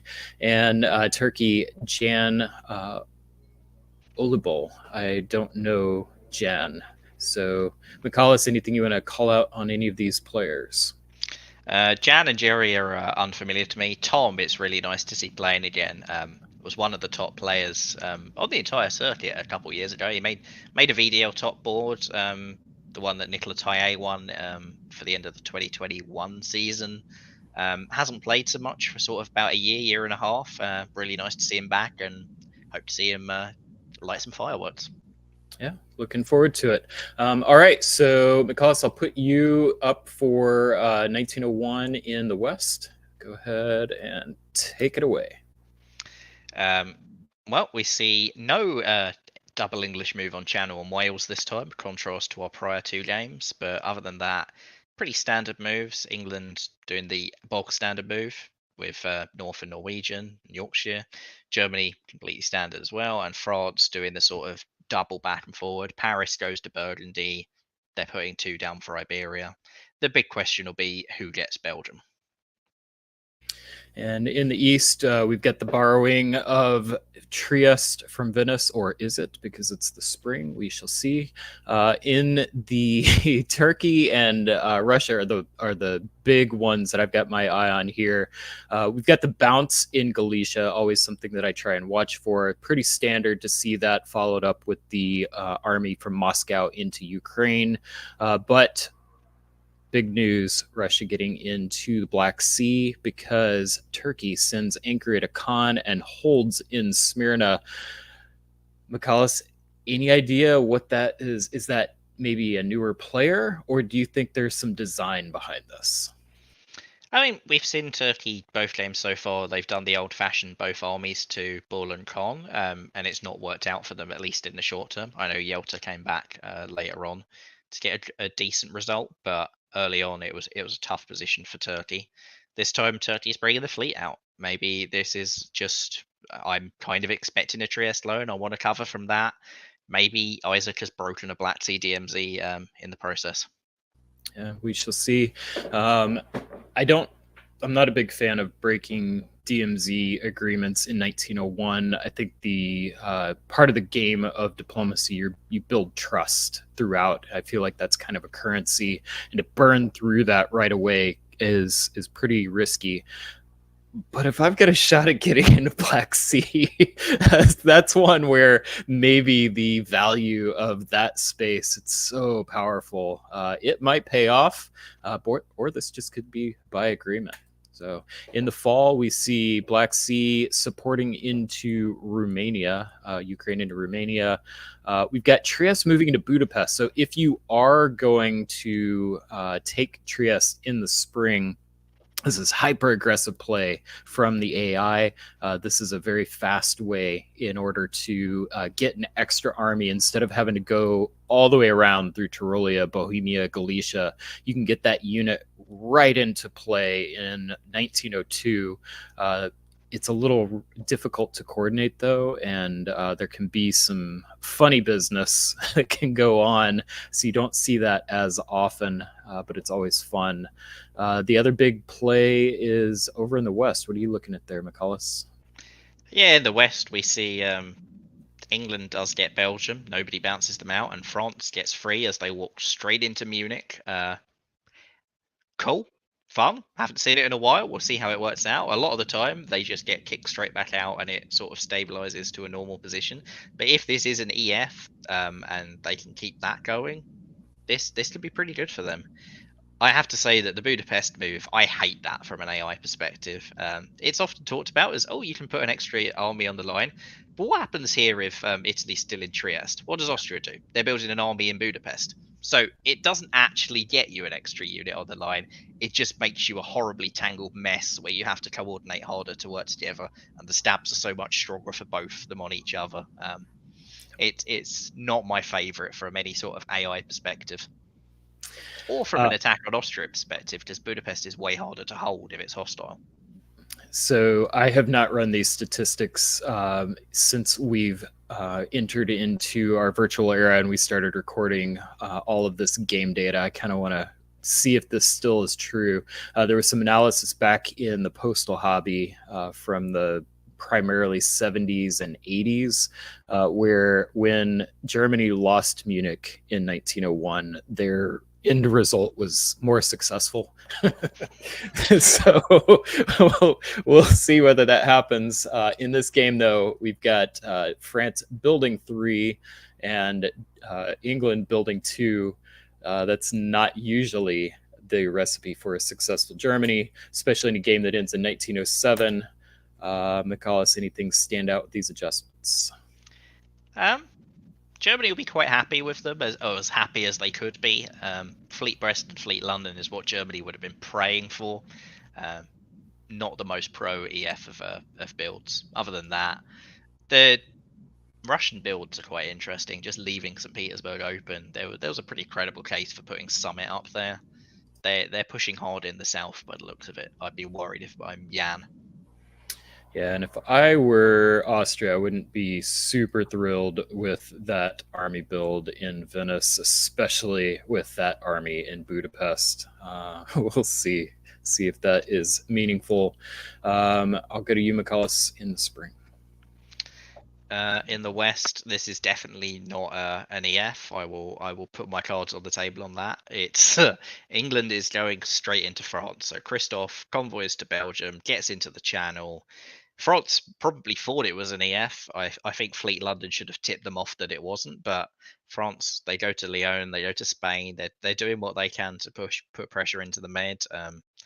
Christophe is the one who is benefiting. Germany gets back into Munich as well.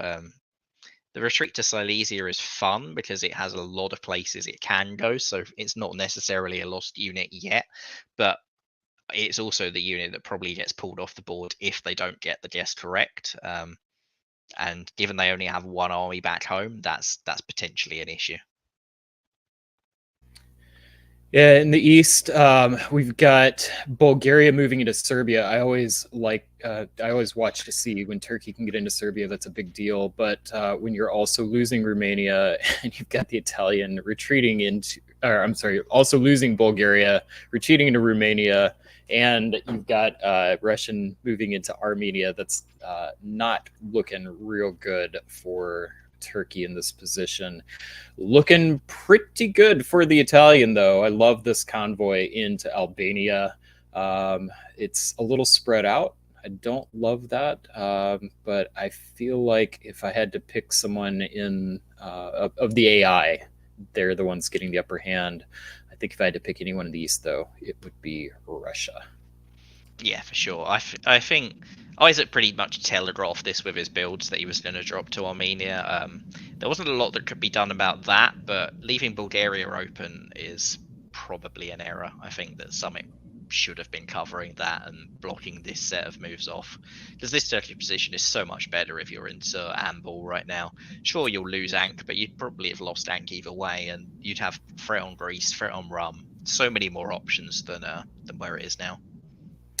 So I think if I were Italy here, my play is going to be on Serbia, trying to see if I can cut a deal with Russia for a wintergreen. What would you do here, McCallus? I think this is set up really nicely for a wintergreen. I think it's sort of been an 80 so far. And yeah, they made the attack on Ionian. I think it makes a lot of sense to wintergreen for both Italy and Russia here. Romania is a really nice one for Russia because they can easily take it back later on too. Yeah, they do not make the swap that I was expecting. Don't have the coordination that I would have been looking for. Alliance structure wise, I still think it will end up as a wintergreen from this position. Just not just not the coordination right now. Lots of red arrows, lots of bounces. Net result: Armenia moves into Ankara. Turkey will go down, and Italy moves into get position. So we'll see Turkey and Austria getting chipped away next year is my prediction. Yeah, like the wintergreen is sort of already there. Russia tried to support Rum into Serbia as well. It didn't work, but it was there was attempt to coordinate between them that was outguessed for now. But with Turkey disbanding, it probably won't stay that way forever. Meanwhile, for France, they didn't make the correct guess with Silesia. They made a plump at Warsaw, which is actually quite surprising. You'd think they'd want a friendly Russia when you're facing an EG. Russia, like even if they got into Warsaw, I think that probably would have been bad for France. They'll be somewhat relieved, I guess they didn't, but Berlin was there and they didn't make the guess on Berlin or Munich.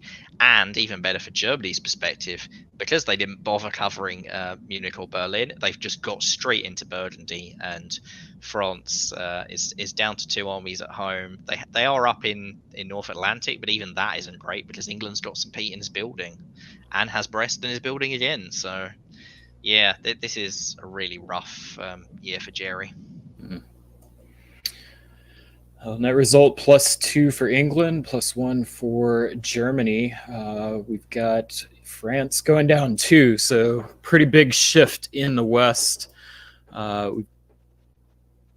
Looks like those builds are just continuation of that alliance structure. I'm a little surprised by the French disbands. What is your take on this, McCallus? It's very hostile to England. I'm not sure what Silesia is still on the board for at all, but I think the fleet and Paris come off if you're saying to England, right, I'm punishing this. I'm going to let Germany have Paris, and I'm just going to send my fleets at you and try to do something. And sometimes that can be an effective ploy and force a redraw here. But I think if you're Christoph right now, you just say, so what? I don't think there's enough threat for France, given the 2 English builds, that Christoph's going to be that bothered if this is what happens. Because if France puts Mao to Irish, England gets straight into Mao. Yeah. Which England tried to do. France actually tried some pretty sneaky play here, doing the full-on convoy. It doesn't work, and it's their final sort of death blow as they lose Paris and Marseille for their troubles. Once again, they're trying for Warsaw. That Russia is not your enemy here, or should not be your enemy here. They were the only potential friend. This is not ideal for France. I think a takeaway from this is that why would you upset Russia at this point of the game? You needed Russian help to somehow pull a miracle off. Over to you for the East, though. Yeah, in the East, there's a lot going on. Just trying to create some major themes. We've got Russia, I think, is the main storyline here, continuing to push into Turkey, putting dominance. I mean, they're basically becoming the new Turkey, getting into Serbia with Italian help, and then the Wintergreen fully on coordination and moving into Trieste, cutting the necessary supports. Austria does get into Galicia, with Russia retreating into Bohemia. There's not enough units there for that to be of major significance, especially because if there's a support from, say, Silesia or something like that, it can now be cut. So I think it's looking pretty good for the Wintergreen. And yeah. The loss of Ionian Sea is a potential problem for them. If they make the guess correctly and Austria has to pull it off the board, it won't matter. But that's a 50-50 that Italy didn't really want to have to be making right now. It's still very strongly pro-Russian, this Wintergreen. I know Russia's lost St. Petersburg and is losing Sweden, so the north is... Their overall position isn't good, but their position right now is quite good. As long as there's not Franco-Austrian cooperation over Warsaw, which, if I'm Tom, I'm absolutely trying to do just to punish Russia. And just pausing here to kind of reset from an overall board perspective, we've got Christoph in England, not just with a commanding lead from a center count standpoint, especially based on what we're anticipating in going into the fall, but also at some pretty solid position. Is there like, what does the rest of the board need to do? Is it time to try and reset and shake some stuff up? Like, yeah. I mean, the Wintergreen is the counter. They just have to guess correctly, basically. Russia they've really been punished by this French move to Silesia. And so far, it's not done too much damage. But if they actually lose Warsaw to a French army for reasons that are beyond my comprehension, that would be a huge setback to the Wintergreen, because Russia needs builds. They need to be building Moscow, preferably Warsaw as well, at least going up and threatening to get back to St. Petersburg, forcing England to have some units tied up there. The more units of England that get tied up, the more Germany can then become more viable and potentially push England back later on. And if I'm France and my enemy is England, which it should be, I don't think I really want to take that unit in Warsaw. I think I want Germany being able to put that pressure and be a counter. So I, once again, not loving that French unit in Silesia. It just feels very out of position right now. And no, we don't see it move into Warsaw. Instead, we see it attempt to support the Russian into Munich, which does make sense. But Russia does not go there. They move to Vienna, possibly to cut some support.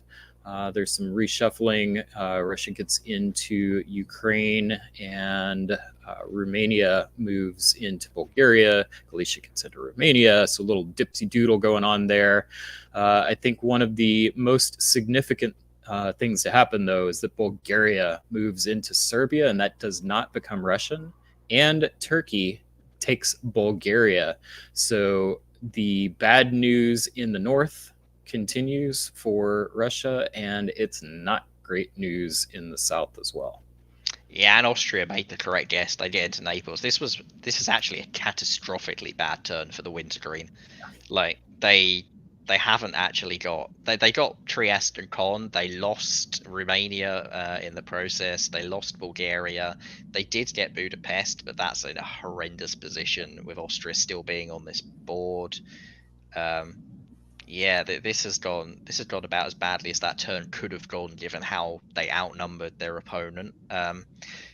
France with Silesia, their dying move with that unit, I presume, could stay on the board just for funsies, I suppose, was to try and support Russia into Munich, which is a really nice move to punish Germany that Russia probably would have accepted if you'd done this a year ago instead of attacking Warsaw twice first. I can't blame Isaac for not trusting that that was actually going to happen.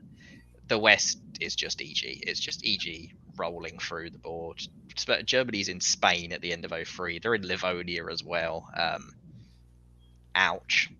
Germany is catching up to Christoph, though, so the counterbalance is there.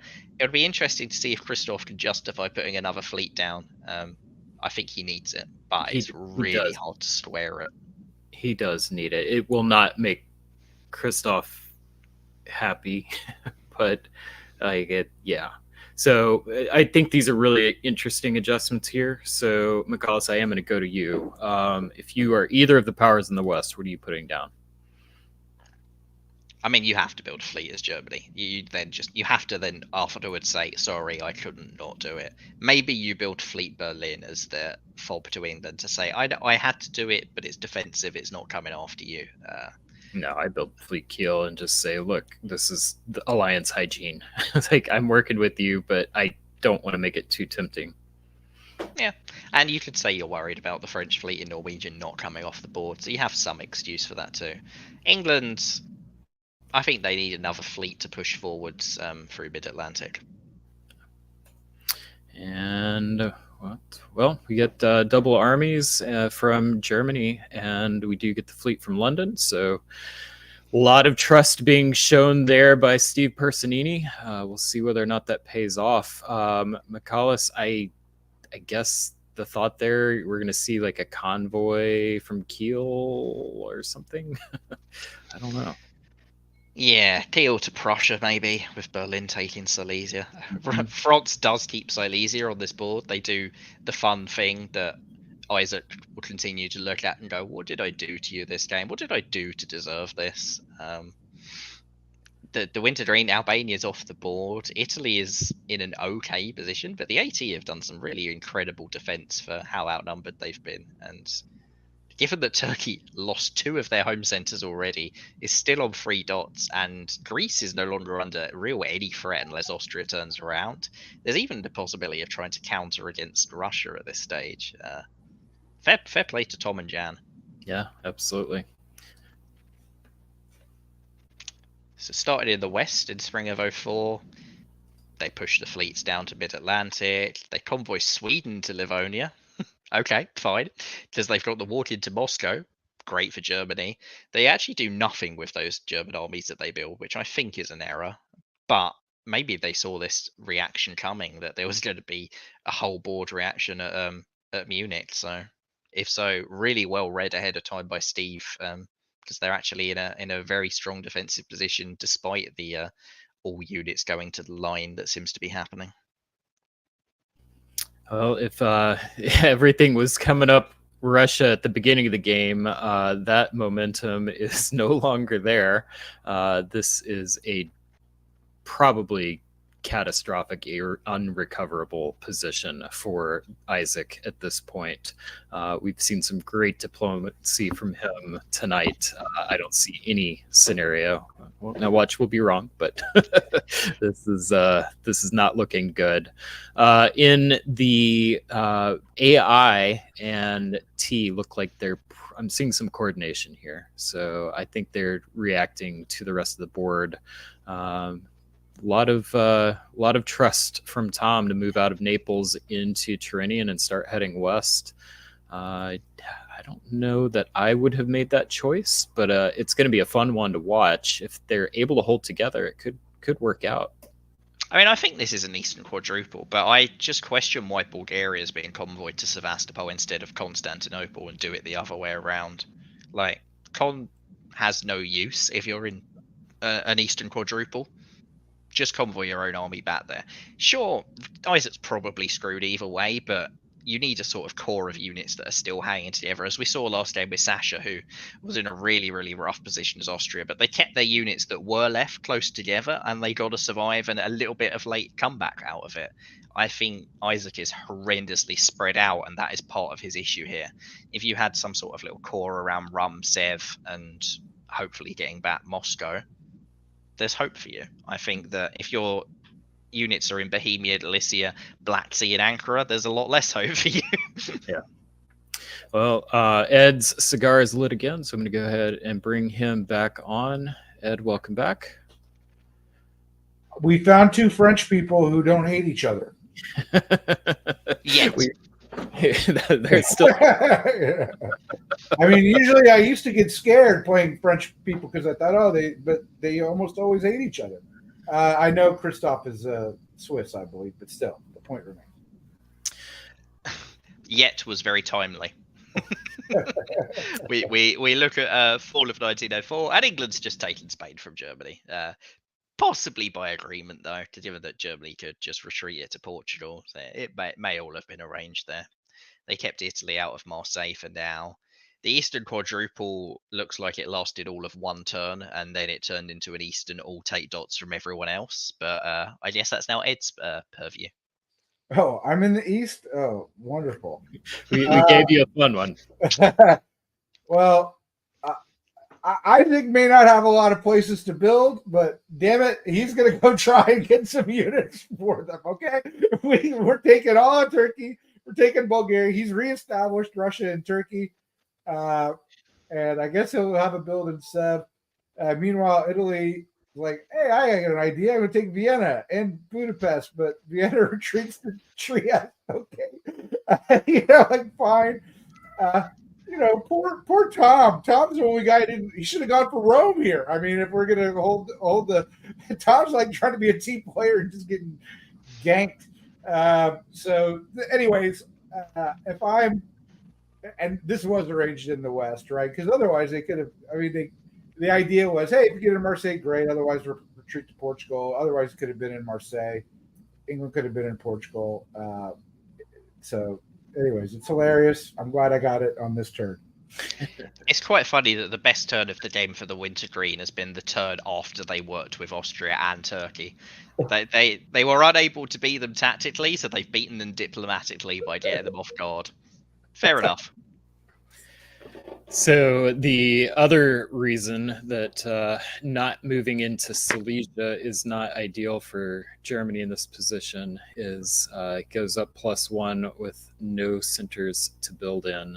That's an issue most often my issue when I play Germany is just not getting builds. But when I do get them, I do often have this situation come up. Can be a little tricky. Usually not in 1904, though. That's usually a later problem when I'm sitting trying to hold a line.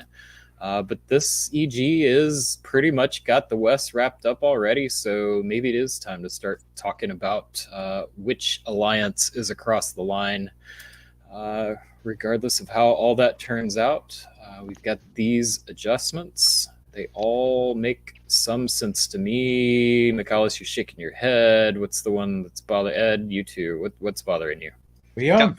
Gulf of Leons is still on this board, yeah. Trieste has come off of this board and Leons has stayed on. What? That makes sense to me. Like the way that we've seen this, I think Tom's just full Janissary mode and is green. But Italy just stabbed Tom. They just took Vienna. Tom retreated into Trieste that was Italian. This isn't Janissary. This is just weird. I need to find some allies like that. Michaelis, spring of 1905. England gets into Marseille. Lyon is actually there to support English fleets into the Mediterranean. I mean, it's a nice idea, but I feel like Tom is going to lose all of his dots before he actually gets to do any damage with it. Trieste is much rather what I would have had, but that's basically it for the West. There's not much to say in the West anymore. It's just EG are now in the East. Yeah, the East is like really into like fighting themselves, and so this is I think the strategy is who's going to be the king of the East. Isaac's given up on his home centers. that's done. That was just a momentary. I mean, he's going to hang out and hopefully he'll make it to 1907. I don't even know why he's moving to Armenia. I guess fine. All right, that's it. It's It's a great Turkish position that Isaac is in. Yeah, you just flip the colours around. Just paint Isaac yellow from now on, and it's all fine. All right. We'll just take year. We'll alternate years here because the West is just all one alliance at the moment. So Ed, you stepped out and have had fewer opportunities. So we'll start with you. Okay. So, I mean, I guess I'm doing the East. Italy gets, Serbia here. Isaac doesn't get Sevastopol back, but keeps Romania. Italy attacks Greece. I just wanted to say it is a good EG, but it's a big E, little G. It's not the EG I would want to be in, but Steve kind of owes his life at the beginning of this game to Christoph, so that might explain a lot of the moves we sort of questioned. We see a nice little hostile support into Sweden. Like, possibly that was supposed to bounce. It hasn't bounced, and sorry, Steve. I'm in Sweden. My deepest apologies that I got there. Whoops. Oh well, I'm staying here now. I mean, he could have been in Denmark. He could have been in Portugal. I mean, could have been a lot worse for Steve.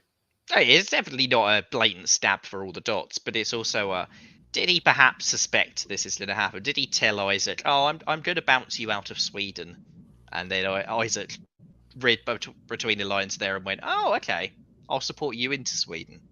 It's one of those things that you can sort of arrange and just go, "Oh, I didn't expect this to happen. I'm so sorry." So there's 2 years left. Is this the turn to just go take all of those dots? I think that the scoring system actually doesn't, like, getting a lot further ahead gives you a few bonus points, but very few in this scoring system, to the point where maybe it's better to just keep your ally. I'd be shocked if anyone not named Christoph Borgia topped this board. I don't think he needs to rock the boat unless there's a solo on the cards, and it's technically doable by 07. He needs everything to come up his way. He needs Janissaries in the east who will help him. Austria, Turkey. Who knows? Why not just push across the line and see how far you can get, and maybe 18 suddenly rolls off. I think it draws, but if it doesn't draw, I mean, Christoph. I played with both Christoph and Steve, and Christoph is a really loyal guy, and so I don't think he's going to just go for something even bigger. I mean, if he's got it won, he's got it won. I don't think he's going to be malicious.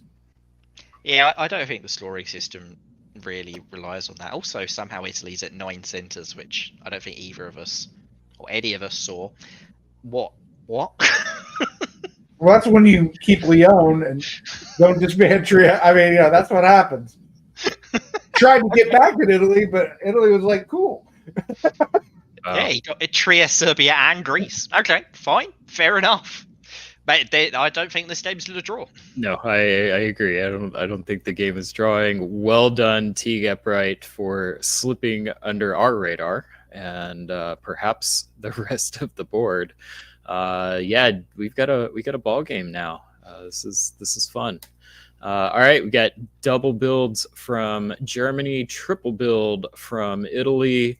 Ed, anything stand out on these adjustments to you? If not, we'll just press. I just like that there's units all the way from Berlin to Naples in a nice little line. That's that tells you where the problems are. I mean, Teed is going to be fighting a rear guard for the rest of the game. Can he win the rear guard? This is a good start to winning the rear guard. I think I'm doing the springs now, right? So yep, Nicholas, you take the spring. Ed, you'll take the fall. Yeah. So big win to get Tyrolia piffed. Great start to that. Big win for the Wintergreen as well. Or big win for the Kraken, actually, at this point of the game. Sevastopol is also piffed. Yeah, this is great. I love IT. So I'm actually commentating on an IT even when Turkey's only got 1 dot. This is excellent. Yeah, this is pretty big for both of them. They're getting all of their armies back up at the exact time that they need all their armies coming back up. They have abandoned Tunis, but it looks like it was a failed convoy, so it didn't actually get in, which is actually kind of awkward because it's not guaranteed in full either. So that could come back to bite them a little bit. England getting Munich is interesting. I don't say a solo is likely, but the first move that has to happen for there to be a solo is England getting Munich. I think it's an attempt at a slingshot that probably won't shot. It'll just sling. Why didn't Spain get to Tunis? It's supported by Western Med instead of convoyed. Oh, they pulled an Ed Sullivan there. I've done that one. But also it's like that's fine too because like I don't like this European obsession with putting an army in Tunis and North Africa. You see that all the time. Like nah. With a 1907 end, it makes a bit more sense. Just they're not getting into Ionian.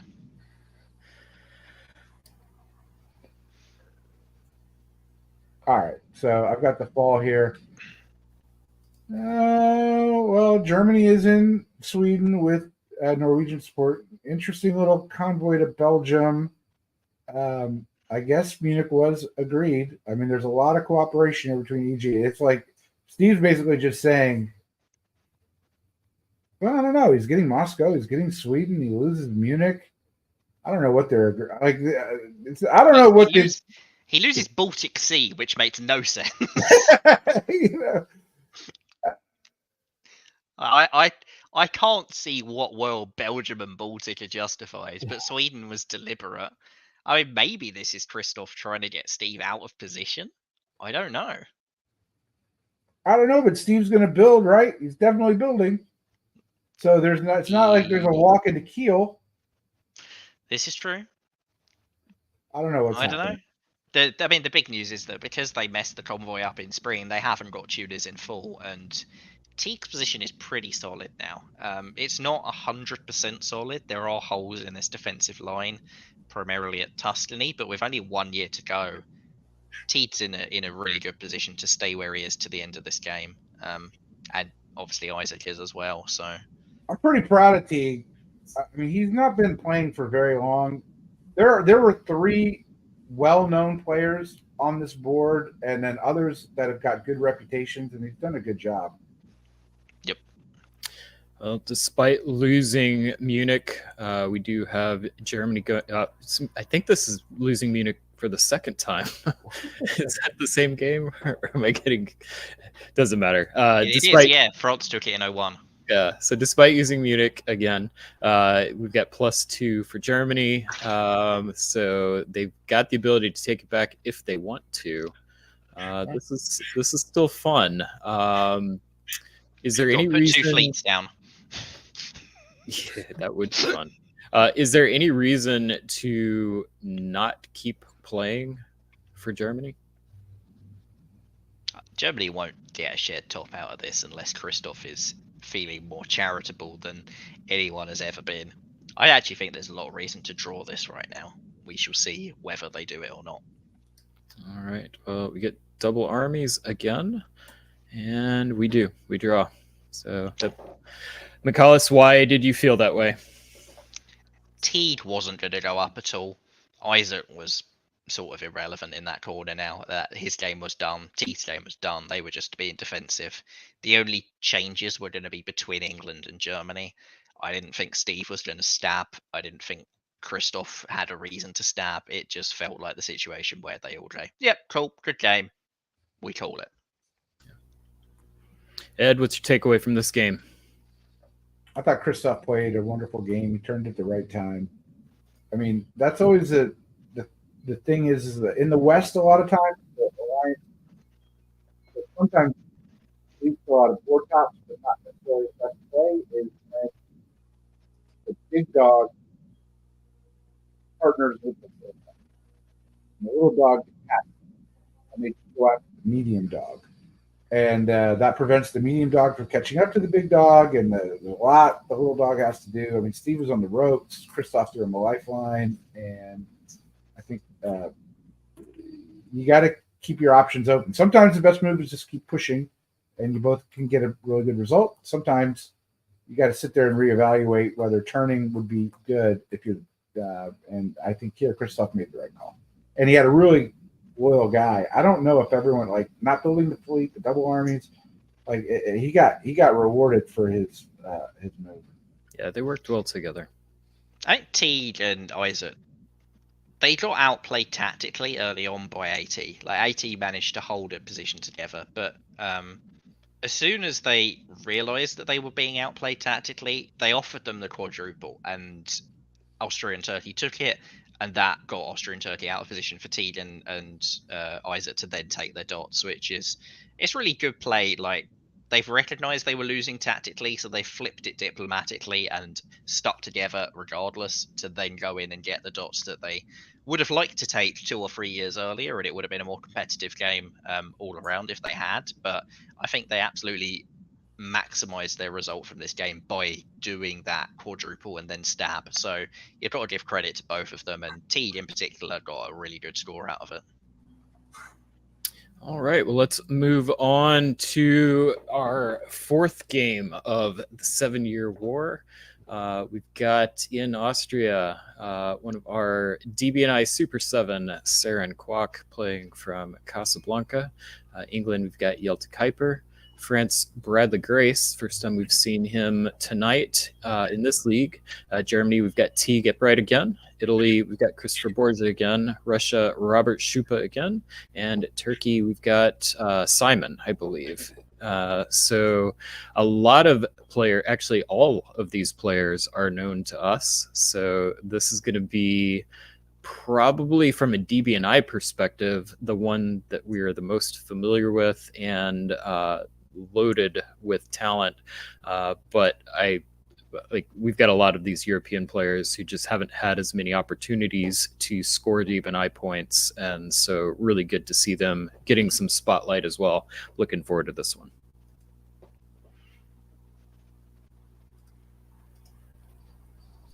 And with that, we'll go ahead and do Spring of 01. Ed, I'm going to put you in the West, and McCullis, you get the East for this one. Man, I'm very excited about this game. Okay.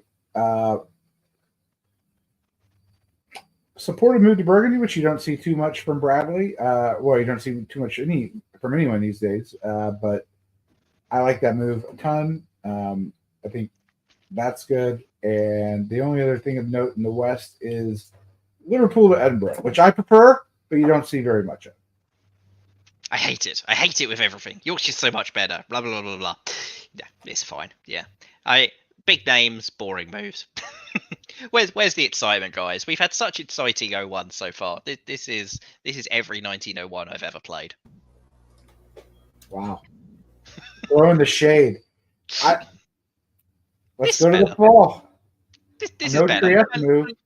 I like this. Fleet Romania, fun. We're doing something different. That's cool. Yeah, Tyrol is up to Bohemia. We're doing an old-fashioned wander around. As you were saying earlier with Italy and Austria, Brian, this is the way to get another unit on the line against RT quickly. They're up in Bohemia now, so fair play. And yeah, DMZ in Black Sea, which Turkey likes. Robert puts the fleet into Romania, which Turkey doesn't like. Robert's sort of keeping both sides friendly at the moment, I think, and he could reap the rewards by storming into black and attacking Turkey in 02 if Turkey is caught out by this. I didn't say this about Turkey. I know it's in the East. My brief analysis here is that notice Christoph is not in Trieste. Ionian is not in Aegean. I think that's fine from the Lions' perspective, right? That's totally legitimate. Maybe that's the way it should be done a lot of the times as opposed to what it's turned into. But I'm curious to see how Sharon plays Austria because I'm going to be honest with you, I don't think she plays a lot of Austrias. It doesn't seem to pop up much on her draw list very much. And so I've seen her play Italy a ton, but not Austria. So I'm curious to see how she plays this. In the West, I think we do have some interesting things here with England taking the walk into Belgium, taking more of the fleet. But Ruhr covering Munich and Burgundy trying to poke for it, that's not a good sign. I mean, it's totally in Bradley's wheelhouse to do that. like 100%. Like how many times we've seen Bradley go 3 on under things, so like could have worked, but T called that out, which I think is good. I mean, I think Bradley had to think that was going to happen because first of all, he doesn't know what Tyrolia is doing for sure. Although Tyrolia, I mean, that's the other part here. Think about it. Oh well, I got my players mixed up. But anyway, I don't know if I'd want. We'll see what England does. I mean, England gets to make the choice here, right? I don't think that's an arranged bounce with him. Yeah, it definitely doesn't read that way. Maybe even Bradley thought he might get support from Christoph. I don't know. Well, Ed, your hunch is correct. Saren, we have only seen play 8 times out of 70 games. So that is the lowest of all of the powers that she's played. Winter of 01. Ed, I'll start with you. Well, actually, Michaelis, you're emoting. So what are you emoting about? Fleet St. Petersburg, North Coast. Yay! Finally, let's see it. Go, Robert. Love it. All right. So in the West here, we got the full attack from France to France going on England, helping Germany into Belgium. That's how you make up with with Germany. Sorry about Munich. We put you into Belgium, and we got what do we have here? Russia getting into Denmark in exchange. Whoa, that's just all no exchange. Russia takes Denmark and Norway. England takes Sweden. So that's what we got going on in the West. I have to read. I really like Teague's play last game, but retreating to Skagerrak there is ambitious to the extreme. You've seen ER work together to take Denmark. This daisy chain is almost certainly arranged between them. Skagerrak is basically asking them to pivot in autumn. I really dislike that move, actually. In the East, meanwhile, yeah, nothing too drastic, except Seren's going for Venice. Actually Italy is the target. Bohemia is not something that she cares about. She's gone to Tyrolia, tried for Venice. There's a bounce in Galicia. Russia goes to Silesia, which is really interesting. I'm not entirely sure why, but Turkey is getting out. Probably for the first time, actually, we've seen this in any of these games, that Turkey's actually just had a straightforward get out and see whether they can take anything from here. As I've said that, they'll probably lose Bulgaria in autumn for their troubles. I can see an argument for an error from here. It's a messy one, but it could happen. I'm not sure about an air. I can see a very strong argument for just a straight AR, though. Yeah. It's a dangerous position for Saren right now. You do this as Austria, you got to have a lot of trust in the people behind you. Fleet Romania helps a lot for doing it, though. It does, but we'll see.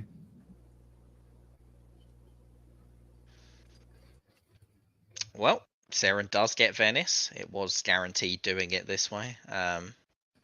Doesn't lose anything. Romania stays as a Russian fleet. Galicia is now empty and DMZ'd. Russia gets a walk into Munich at the risk of crossing into your side of the board. So Robert has had a really nice turn there. And Turkey gets into the Ionian Sea. So this is a rat by the looks of it.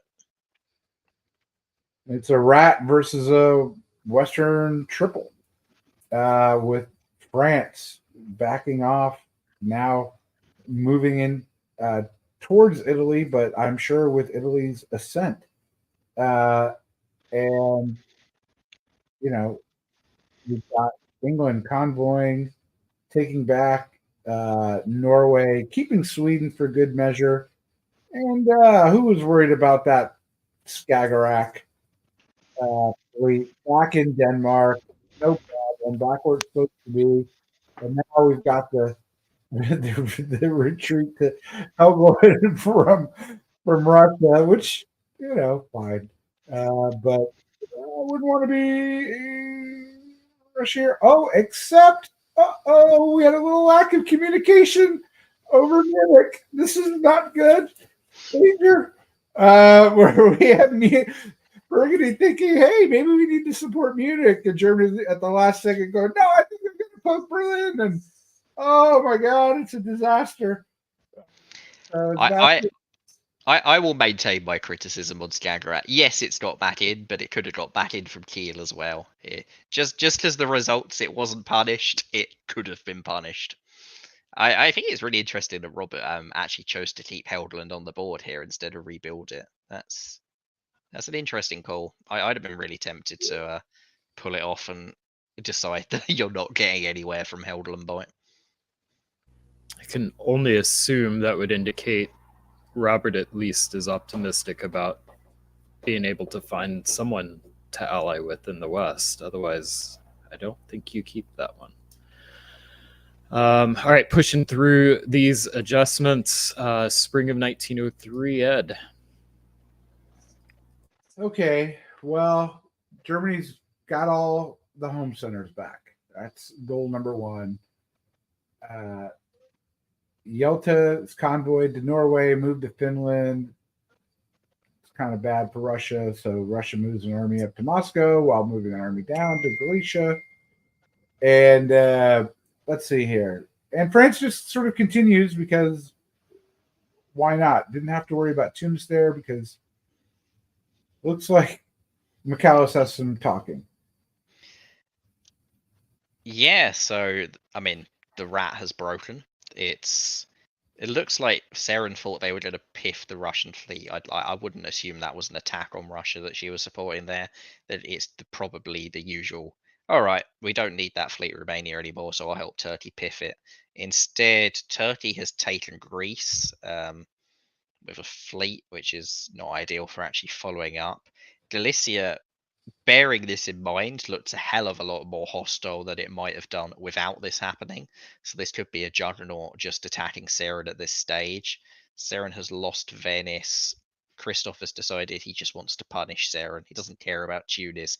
Probably doesn't even care about Naples. He's punishing Seren for what she did, which isn't unreasonable. His hopes of actually surviving are pretty grim either way. Great news for Bradley. Great news for Bradley.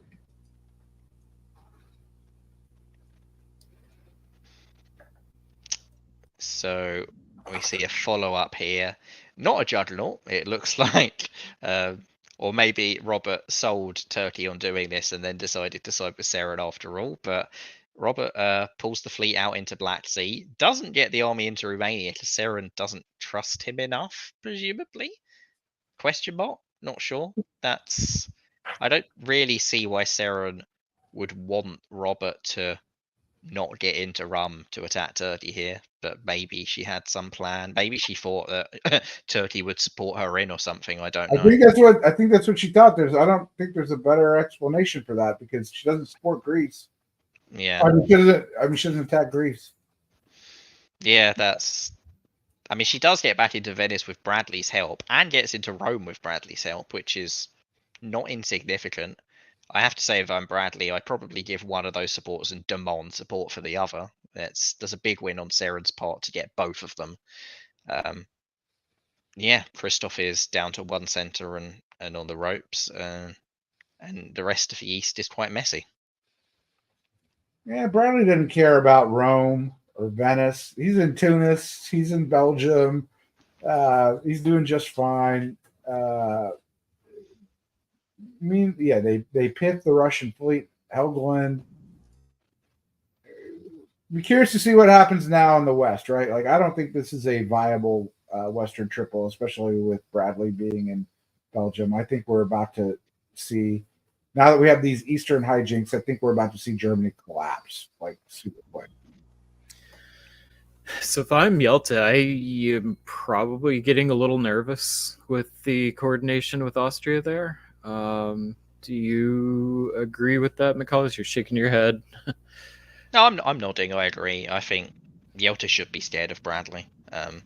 the Western Triple, as Ed says, that it doesn't work. You can't keep Western Tripling here because Bradley's well ahead of the others and has a friend on the other side of the board.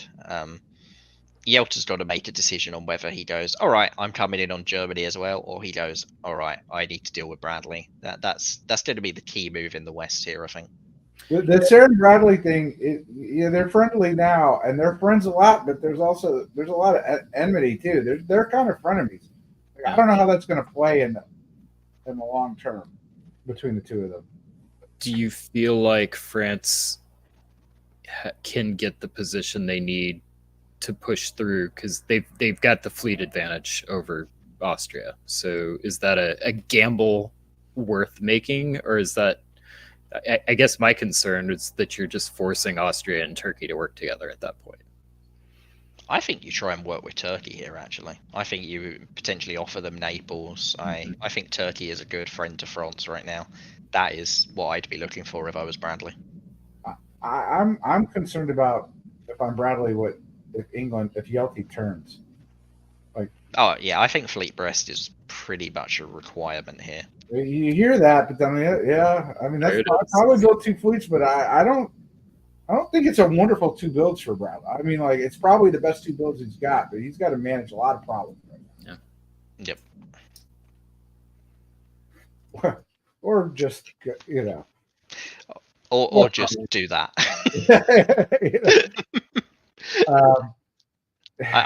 It's me first, right? So I think the East is all right. France does get into Ionian Sea because they still have Austrian support, so they've decided that they'll keep working with Seren, and if Seren's going to put you into Ionian Sea, why would you not take that? So fair play.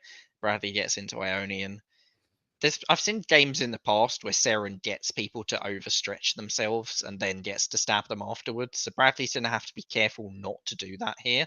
It's definitely something that she's very, very good at when she's a junior partner in an alliance, to just get people into a complacent position.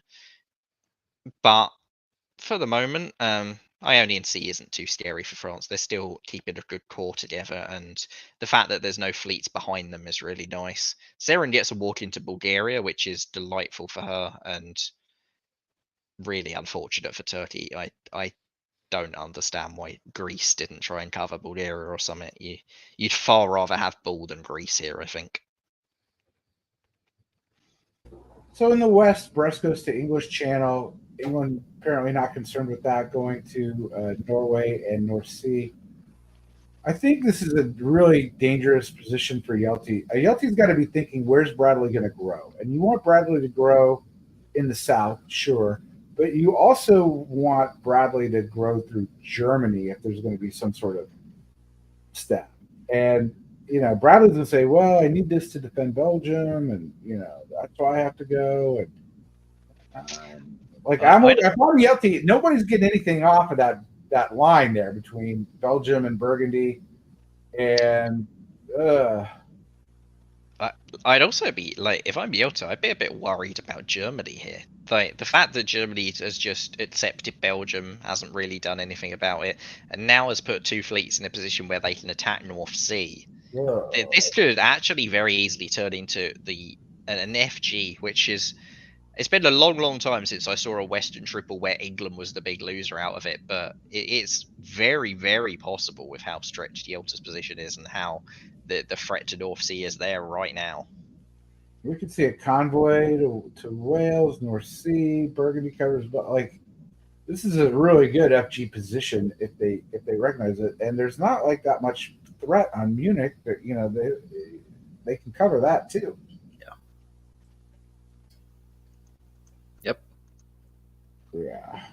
Yeah. That seemed inevitable. Okay. The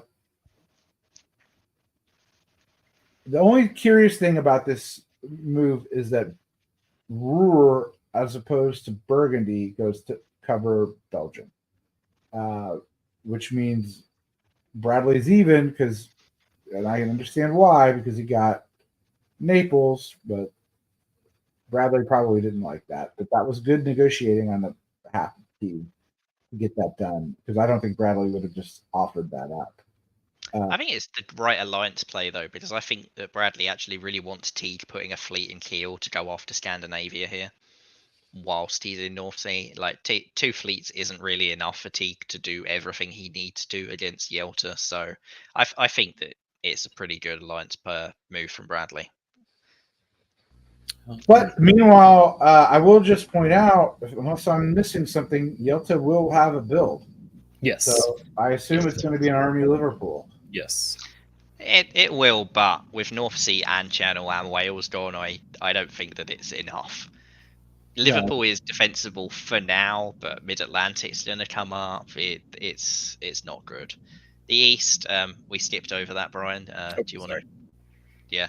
So the East, we see it's AR, and Seren gets into Greece and lets Robert get Bulgaria behind. That makes a lot of sense. Bradley has them probably both on side because he's tapped Aegean, which is almost certainly to facilitate exactly this happening. So Bradley's in a really nice position right now. He gets Naples, and he's probably not going to lose it anytime soon.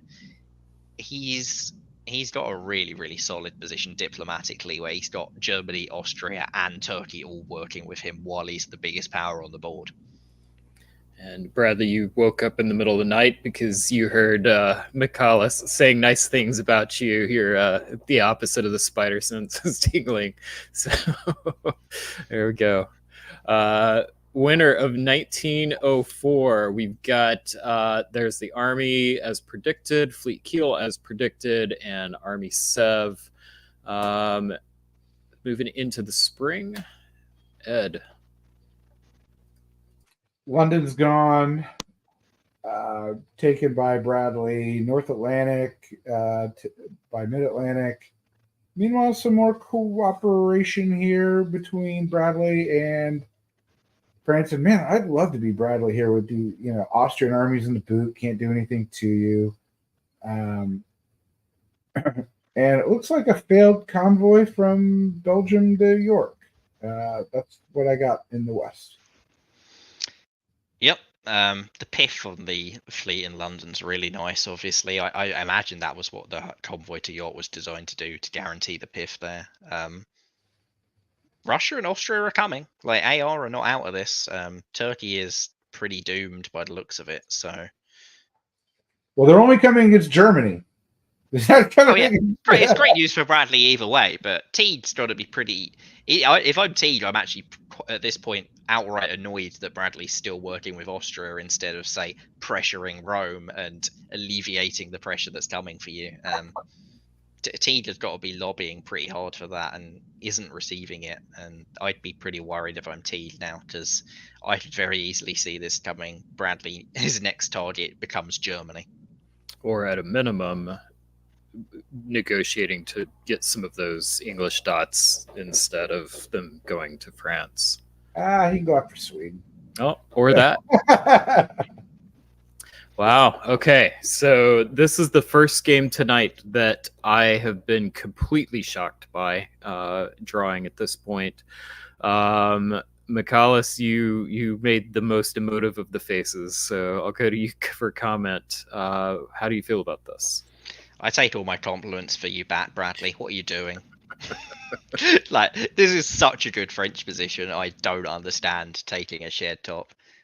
Even if you just go to the end of this year and get the lone top and don't bother stretching out for more, just take the dots. This is a really strange decision to draw when, yeah, London, Liverpool. There's so much that's in your favour here.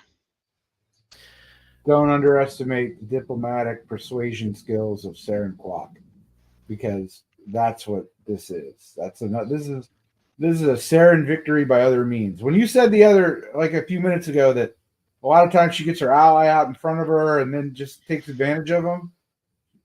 Okay, I agree. That's like 80% of her games, but she can also do this, and this is the kind of thing I would do with her, right? I'm Bradley. Oh, Sarah, you're gonna. Bradley should not have taken this draw, but I agree. He is a big Care Bear, and Seren wiped the floor with him here. All right. Well, I want to give props to Bradley and Teague. I was very impressed with Teague being able to turn around a rough position, making some good calls to shift stuff around at the right time to be a big player in the outcome of this game. And this was another fun game. So, McCullis, why don't you kind of talk through how we got to this game, what players can take away from what we just saw while I get the next one going. Yeah, I think Bradley and T get a lot of credit. It's been a long time, as I said, since I've seen a Western triple where England was the loser. We all know it as the alliance that England benefits, maybe France benefits as well. It's Germany is stabbed, say 60% of the time. France is stabbed 35% of the time, and 5% of the time it works out that it's England who gets stabbed at the end of it. So yeah, fair play to both of them for getting one over on Yelta there. We've seen some great games from Yelta so far, but this time it didn't go quite as well for him.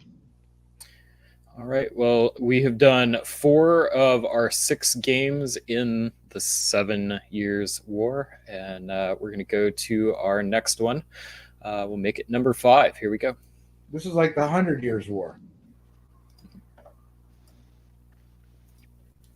Oh, almost got it. And there we go. All right. Looks cooler whenever I get it the timing right. But we got there. Game number 4 of the night, George 2. We've got Simon in Austria, Mike in England, McCullis in France. You've got a host now. Yep, McCullis, that means you get the duty of hosting. I'll go ahead and pull you up. Germany, we've got Paul. Italy, we've got Tom. Russia, Yelta. And Turkey, we've got Harun. So looking forward to this one. McCullis, you played in this one. So what do we need to know about these players without spoilers, obviously? This is obviously another English language one. We have Micah and Yelta and Simon, who are all pretty familiar with each other from the Groningen area, I believe. Simon, I think, might be German, but just lives like just across the border from them. And yeah, some guy playing France, never heard of him. All right. Well, McCullis, you can help. Host. Well, welcome to hosting. All right. I want the West. Yeah, you can have the West, Ed. I want to talk about. You can rip into this into this West. I know that he knows Germany's name is Paul, so clearly this is how he knows This that Outrigger is Paul. We've got a very trusting England against McCullis, which is a bad move. Standard German opening, and we can see McCullis setting up a stab by these French moves. I'm just not sure of who. Of course. And Brian, how's the East looking? In the East, we've got, I think the biggest story is all of the DMZs. So Galicia and Black Sea, both vacant in spring of 1901, showing a lot of trust from Yelta. I am always reluctant to do that in either area, to see it for both. That's impressive or foolish. We'll find out which. In the Italians moving up into Trolley is always fun. And then we've got, Turkey just moving into Khan. This hosting lot's easy. I'd have to point out that both of my analysts here have failed to notice that Russia's opened north to St. Petersburg. I was about to mention that, actually. Russia goes north, so the question is, what happens now? Do we see a force of Norway? Do we see a bounce? What's going on with Belgium? Could be McCullis sneaks 3 builds out of this. Yeah. That would be exciting. In the fall, we've got moving into Finland is the answer, where that St. Pete unit is going to. And we've got a bounce in Sweden. So always fun. Sometimes the sign of a Western triple. Not so sure that's what we've got, but I'll let Ed decipher that one. As we continue in the East, we've got Romania pulling into Bulgaria and Ukraine going into Romania. I can't remember the last time that I have seen this in the fall of 1901. It's been a while. I did it in VDL last year. I'd like to claim credit that this is clearly the inspiration. Beyond that, Ed, why don't you talk to us about this fascinating West and what a Care Bear France is? Well, I'm just going to point out that I did this move also in the VDL Top Board Season 1. So it does happen, and it ended up horribly for me as Russia. But maybe Yelta will have better luck. Look at this. Look at Macaus, the generosity of just taking Portugal, making that move to Tunis, almost got there, and supporting Edinburgh to Belgium. See, it gives you flexibility, people. It's not necessarily anti-Russian. And Micah catches a break that Norway's not bounced, and now gets 2 builds. And Germany had to go back to cover against Tyrol, which didn't happen. But I'm going to say, I think we're going to see this Venice to Tyrolean move, which I know is a real popular move forever until the borrowing happened. But I've seen so much of that now that it really does affect how Germany thinks about that Ruhr move in the spring. And I think we're going to see a lot of play on that now. And the players need to think through that meta. Yeah, so Venice to Tyrol has been, like, when I was first learning the game, that was probably the most common, if besides maybe holding in Venice, but if you weren't holding, that was pretty common. The percentage of times that they move to Munich is so low. It almost always is Bohemia. I when I'm Germany, am willing to make that bet because I can't always take it back, and Italy can't hold in. They don't have the units. Yeah, but what I'm seeing with French and Burgundy, Italians and Tyrolia, there's issues there. It hasn't been taken advantage of that many times. The real question for me when I'm playing Italy is I don't want to see a weak Germany when I'm playing Italy. I think a strong Germany keeps France in check, which is exactly what you want. And the problem with moving to Tyrolia is if you do spook Germany into doing something like this, they're in a worse position as a result. It's why I actually very rarely open to Tyrolia as Italy. All right, winner of 19. Oh, that's not me. Let's have it. Winter of 1901. Let's see the builds. All right. Brian, why don't you talk to us about these builds? All right. So the standout to me is that we've got the right unit mix for the Germans with the army and the fleet, but I tend to prefer them in the other place typically. But when I am also looking at a fleet in Bothnia, that makes a little bit more sense. I still think I would have put it in Kiel personally. But we've got some commitment from Russia with the Southern Fleet in Sev, and everything else is pretty much what I would have expected. Yep. It's a disguised Western triple. That's what this is. You know me, Ed. You know how much I love a Western triple. It's a disguise here. We're going to Spring of 02, Ed. Why don't you talk to us about this West? Yeah. Well, some might think it's an EF as we look at this, but I know the truth. Anyways, that fleet, I feel bad for Germany because it's EF and they're fighting Russia, so not a good position for Paul here. So what looked bad for England is turned out pretty good with all these goings on. Meanwhile, look at the generosity of the alliance play of Macaus here. He's buried the fleet in Portugal. He's buried the fleet in Spain. He's a threat to nobody. He's taking Burgundy so he can help. Let's see here. Yeah, no, that's probably the best they can do with this situation. So it's an EF. All right, Brian, and the East? In the East, we've got pretty strong air, is how I am reading these moves. Italy's moving into position for the classic Lepanto, keeping the army in Tunis, swinging East Med, positioning for that convoy into Syria if they want.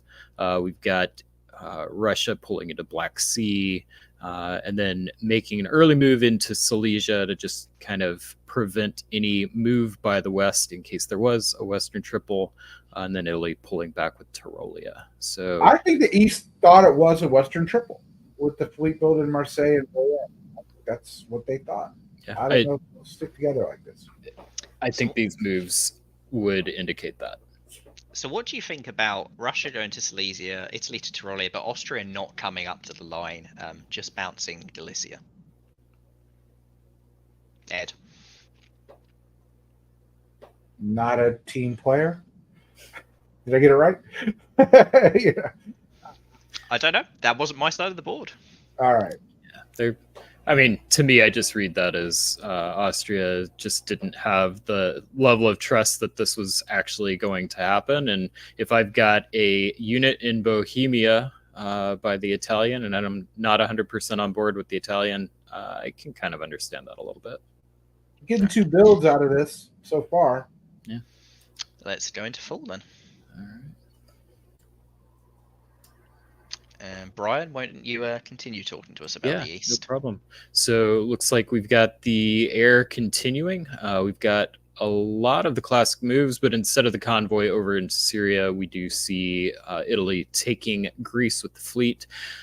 Honestly, when I play Italy, I don't love convoying over to Syria. If I can avoid it, it's can be a little. I can get overextended sometimes. So I don't hate this as Italy. I don't love it as much if I'm Austria. But Austria's picking up the build in Bulgaria. So everybody's getting 1, except, oh, no, it's not everybody getting 1. Italy's actually picking up 2 because they slip into Munich, supported by Germany. So exactly. So Ed, can you talk to us about what a lovely alliance player France is? That they even tried to support Germany to defend their own centres, but Germany decides to just give them away. I think Germany didn't trust McAllis, so I'm sorry that you are such an untrustworthy person, because your ally is taking Denmark here. But maybe that was supposedly part of the plan, because Denmark's going to Baltic with support. I don't know what Germany was thinking, but I also don't know, just to put Tom, I think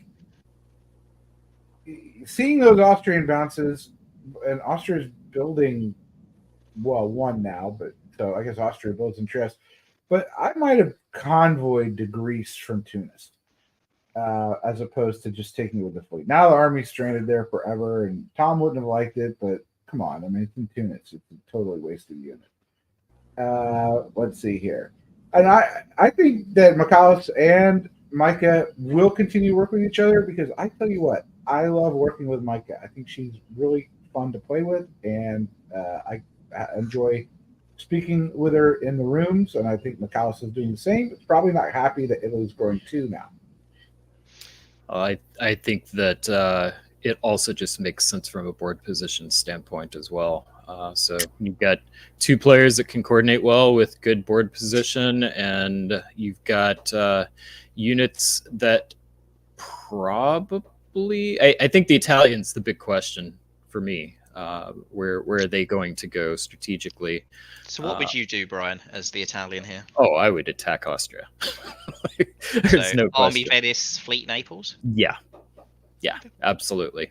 No, even if I wasn't 100% sure on attacking Austria here, I would put the army and the fleet down, just because I believe that you need a good balance as Italy. Ed, any temptation on Fleet Trieste? There's always a temptation, but I don't think Austria builds the fleet here.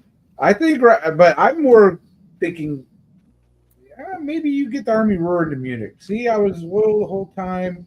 Get the Italian away, get the German back that way. I think that's what we'll see. All right, let's see the moves. Well, we see Army Rome. Brian, how do you feel about that? I don't love it. I feel like you only would do that if you're trying to convoy somewhere. And I don't see the value of building in Rome as opposed to Venice. And Ed, can you talk to me about the lovely way that an EF involves Fleet Liverpool in Winter of '02? Yeah, that's usually not part of the script, but only you provoked her by moving to Mid Atlantic, and so it's a response to that that move right there. But yeah, no, And what I would you don't say really know. if France told you that they'd been asked to move to Mid Atlantic to go after Italy? What would your response be then? I would have said that probably didn't happen, and I'm sure she was asking you to go to Spain. Of course. All right, let's see the moves. Hey, look, still an EF, or is it Ed? Talk to us. I think it's an EF, right? Because here we go, England advancing into Holland because you cut Ruhr and you get Belgium. It's always good to get dots when you just can walk in and other people have to do the work. So you're playing a really good France. Shocker to everybody. You move to Western Med because I think that's a logical place to be. And Italy's not really a threat to you right now. And the army in Tunis will just, I guess, stay there in perpetuity. Not that it could have done anything. But let's see here. Some self bouncing in Kiel, whereas I think Holland should have, well, I guess it couldn't have gone either way. Everything was screwed. Brian, I think there's a few more fireworks in the east, so why don't you talk to us about those? Yeah, we Puts under definitely pressure. McAllis puts it under pressure. As definitely got some fireworks. The here we see a really good example of one of the reasons I don't love Italy taking Munich in the early game. We've got it's got to sit there. It can't get involved, so it might as well be a German unit because it can't really help you against anything else. So if that army had been in Tyrolia, or if there had been some other, like if the army had been built in Venice, then there might have been some coordination to prevent this situation. But now, the way I'm reading it, Austria can force Venice if they want to. And I think that Italy's looking way, way out of position right now. Also out of position are all of the Turkish units, as we've got Armenia moving into Ankara. We've got good coordination between Austria and Russia, I think.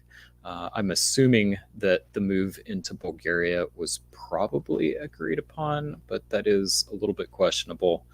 But I do think that it would make the most sense for them to work together from here.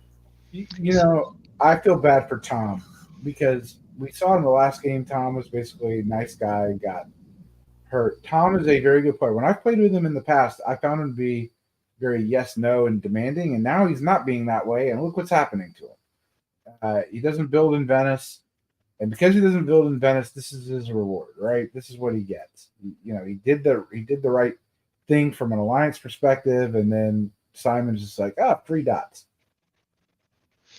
All right. Ed, talk to us about.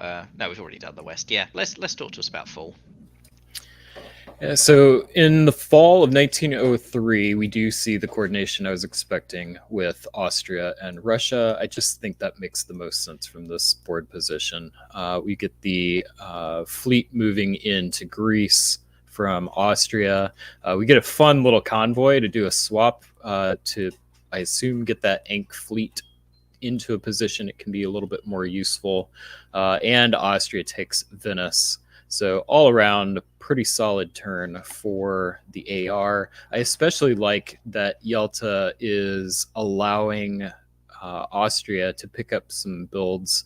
Those are closer to the line of the front that they're going to be coordinating on. So for establishing a good solid alliance, I like this unit mix a lot more.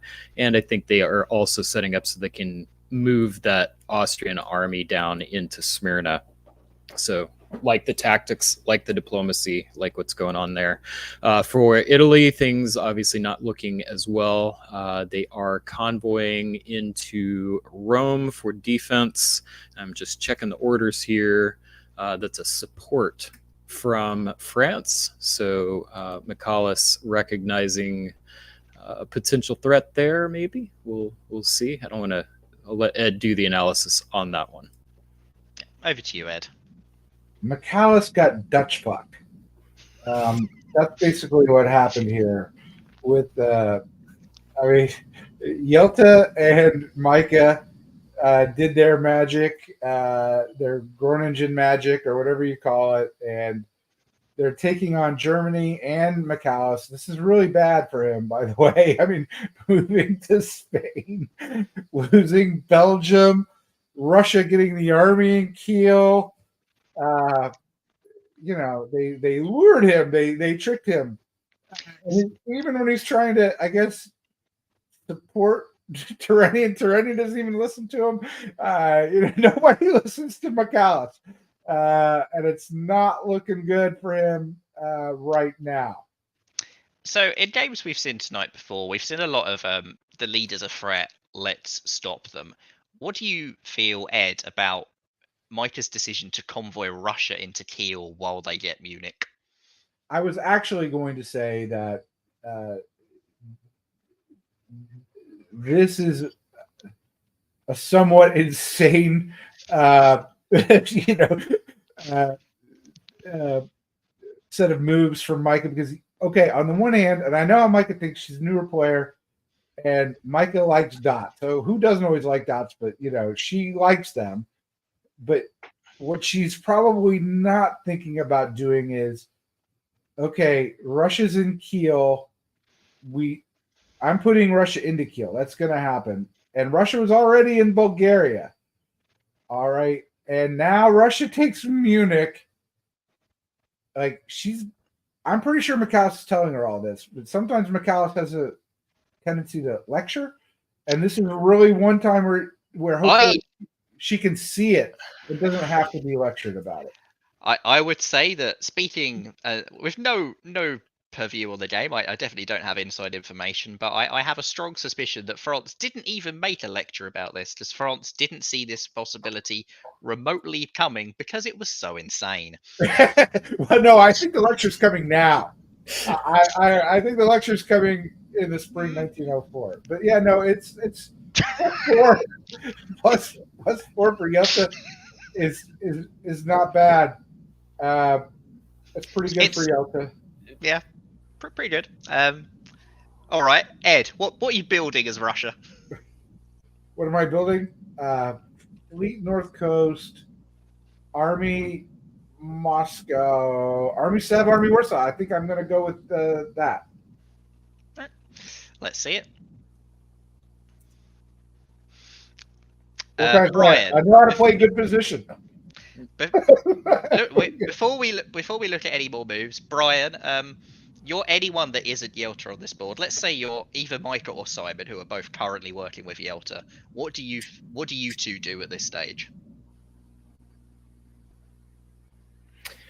If I'm Micah, I it is essential that Yelta be stopped in the north.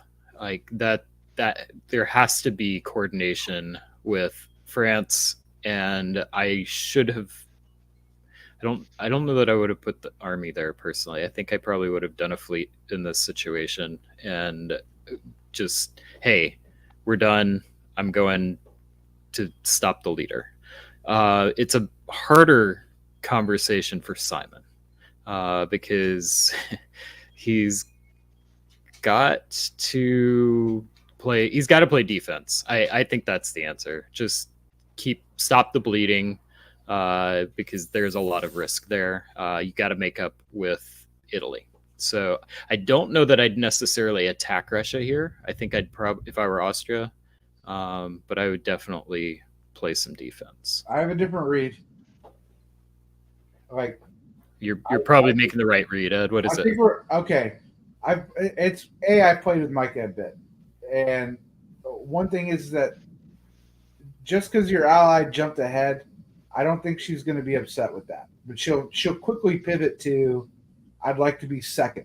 I don't think what she's considering is just how big Russia can get from this position, which is really big. But I also think we may have a little Dutch thing going on with this Simon person, and they may think that they have a triple going, and then they can go. Now that I think that's what we're going to see. I think we're going to see this era, a new era of the era alliance. So, as a spoiler, I will reveal that is exactly what Simon and Michael were thinking. Good read, Ed. Now, before we look at moves, what do you think France and Italy are doing? Besides crying. I think they're trying to. Well, they can't actually stop the era. Like that's mathematically impossible. Bearing in mind they can't stop the era, and bearing in mind who's playing France, what do you think is going to happen? You're going to enable Russia here to solo. I think Let's see some moves. I think we're about to see that happen. All right. So in the West, you pull back, you go into Tyrolia with Russian supports like Lairs. Take Belgium.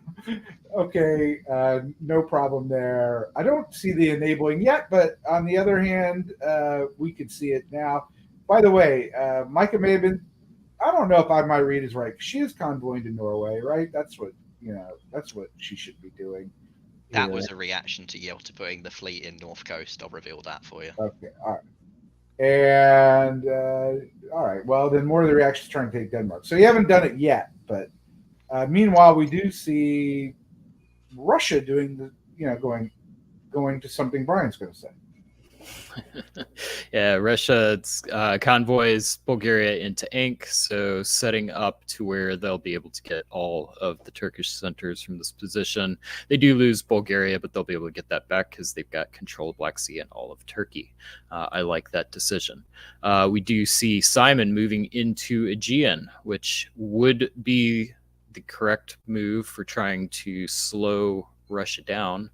But I don't see any support into Galicia. I don't see any coordination. Well, maybe there's coordination between Greece and Ionian, but I don't see a sign that they are really trying to stop Russia here.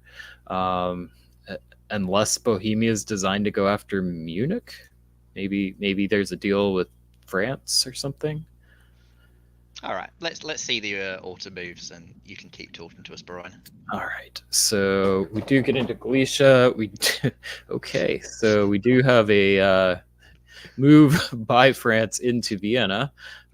We've got Simon loses Venice. He does lose Bulgaria as expected. Russia picks up Ankara. So not a great turn for Simon, unfortunately. Tom, a good turn for Simon. Trying to do a little bit better by picking up a couple, but I think it's too little too late in this position. We've got Bohemia going into Munich, but that's not anything they'll be able to hold. So, I mean, to me, we've got Yelta just continuing to dominate this board. I like the choices that Yelta is making around which centers am I going to prioritize taking, and the ones that he is not protecting are positions that he will be able to take back. All right, Ed, talk to us about the West. Well, after seeing Micah be so cooperative trying to attack, Mikhalis has to prove he's right. He has to be a Carthage. So Kiel gets support into Holland. That's really good. Germany supported it as well, I'll point out. Didn't need it. You didn't need the help. I guess people knew Micah was convoying to Norway. I mean, I guess maybe she thought. I don't know what she was thinking on that. But look, you'd want to be Russia here, even with the loss of Munich. It's a pretty good position that Russia's got, and I assume is building another fleet right now in the north. So I will reveal that this game was simultaneous with the game that we saw before. So Yelta was double boarding this. It may explain why he got stabbed in the Western Triple as England in the other game. For some reason, this game was taking more of his attention up. I wonder why. My question is, why isn't this game drawn? Is there a time limit or No, it's 07. Yeah, no, I mean, is there a limit to like you can't draw before a certain date? I didn't I see that believe in the rules. I believe you can draw from '04 onwards. I'm not sure.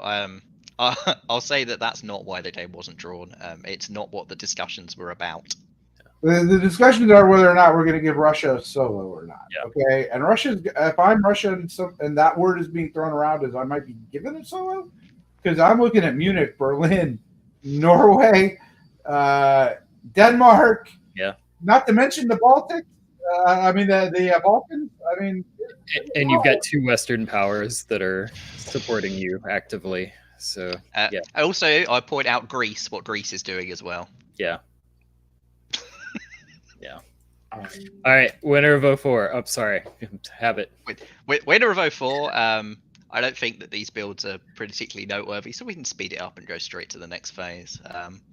Yeah, take us through spring, Brian. All right, spring in the east. We've got we just got Austria slipping back into taking its homelands back into Vienna. Other than that, we've got continued. We finish out Turkey. Tom moves into Aegean, so we do have a little bit of position there to keep Russia from bottling up in that direction, or maybe to help make it happen based on who knows what's going on diplomatically. All still looking good for Yalta. Up in the north, slips into Norway and loses Sweden, but once again, that's something that can be taken back. Ed? we should just speed through this at some level because Belgium, Denmark, Norway, yeah, they lost Sweden. I'll give you the question is, bearing in mind that Italy was supporting Russia last year, Ed, what do you think about Tom's moves on the proviso that previously Tom was making moves that perhaps suggested they were happy with Russia running away with it? Well, if they were happy with Russia running away with it, they wouldn't be making this move into Anatolia. Yeah. Right? Right. They wouldn't be doing. So maybe it turns, right? Look, I have been in games where I have been frustrated by the other side of the board, and I have actively worked to punish it to the best of my ability, someone on the other side of the board. And then when it got to the point where it was going to be a solo, I was like, no, I'm not doing that. I'll give you what I feel like I can safely do, but enough is enough. And that's my read on what Tom's doing here. Actually, you can read that every way. Like, Belgium can be taken back. Denmark, has got an issue. Kiel's vulnerable. Norway. So if they really wanted to turn it around, there might be a path, but I tend to doubt it. Yeah, and if the players that were perceived as having made the error were one of England, Germany, or Austria, that message has been sent loud and clear. Yeah, but that was not turned. That message wasn't. Yeah, they're not working. Well, maybe right because maybe talk to us, Ed. All right, so we see Micah got Norway back, but lost Sweden in the process. That was so that's what happened there. But walks out of Denmark, presumably to cover Kiel, but gets Berlin, keeps Belgium. So no one's really working against Russia. I don't think Yeltsin's moves here were optimal, just looking at it right now, but he's advancing. Brian, the East. We do some action. Tom. Yeah, we've got a little bit. Tom's picking up Trieste, which means he's more interested in punishing Simon than working with Simon against Yelta. Either that, or he doesn't trust that Simon was going to work against Yelta. Simon did try to move into Romania, successfully defended. We've got another. We say goodbye to Haroon in Turkey. Yeah, I mean, I will say Bulgaria is quite notable here. Romania would have succeeded if that wasn't wrong coast bordered. oh, I did not catch that. Good eye. It helps when you're in the game and it was discussed. Yeah. But yeah, let's go to the builds phase. All right, Russia is at 14. Ed, Brian, either of you can answer first. Do you think they make the solo? I'll be David Hood here. If there's help from France and Italy, then yes. And if there's not, then it's close. But it's going to get close. No, they will not. It will be close. Tom, I don't think, is going to let Russia get a whole lot more in the south. Simon could be a deciding factor. If Simon is upset that they lost Trieste, sorry.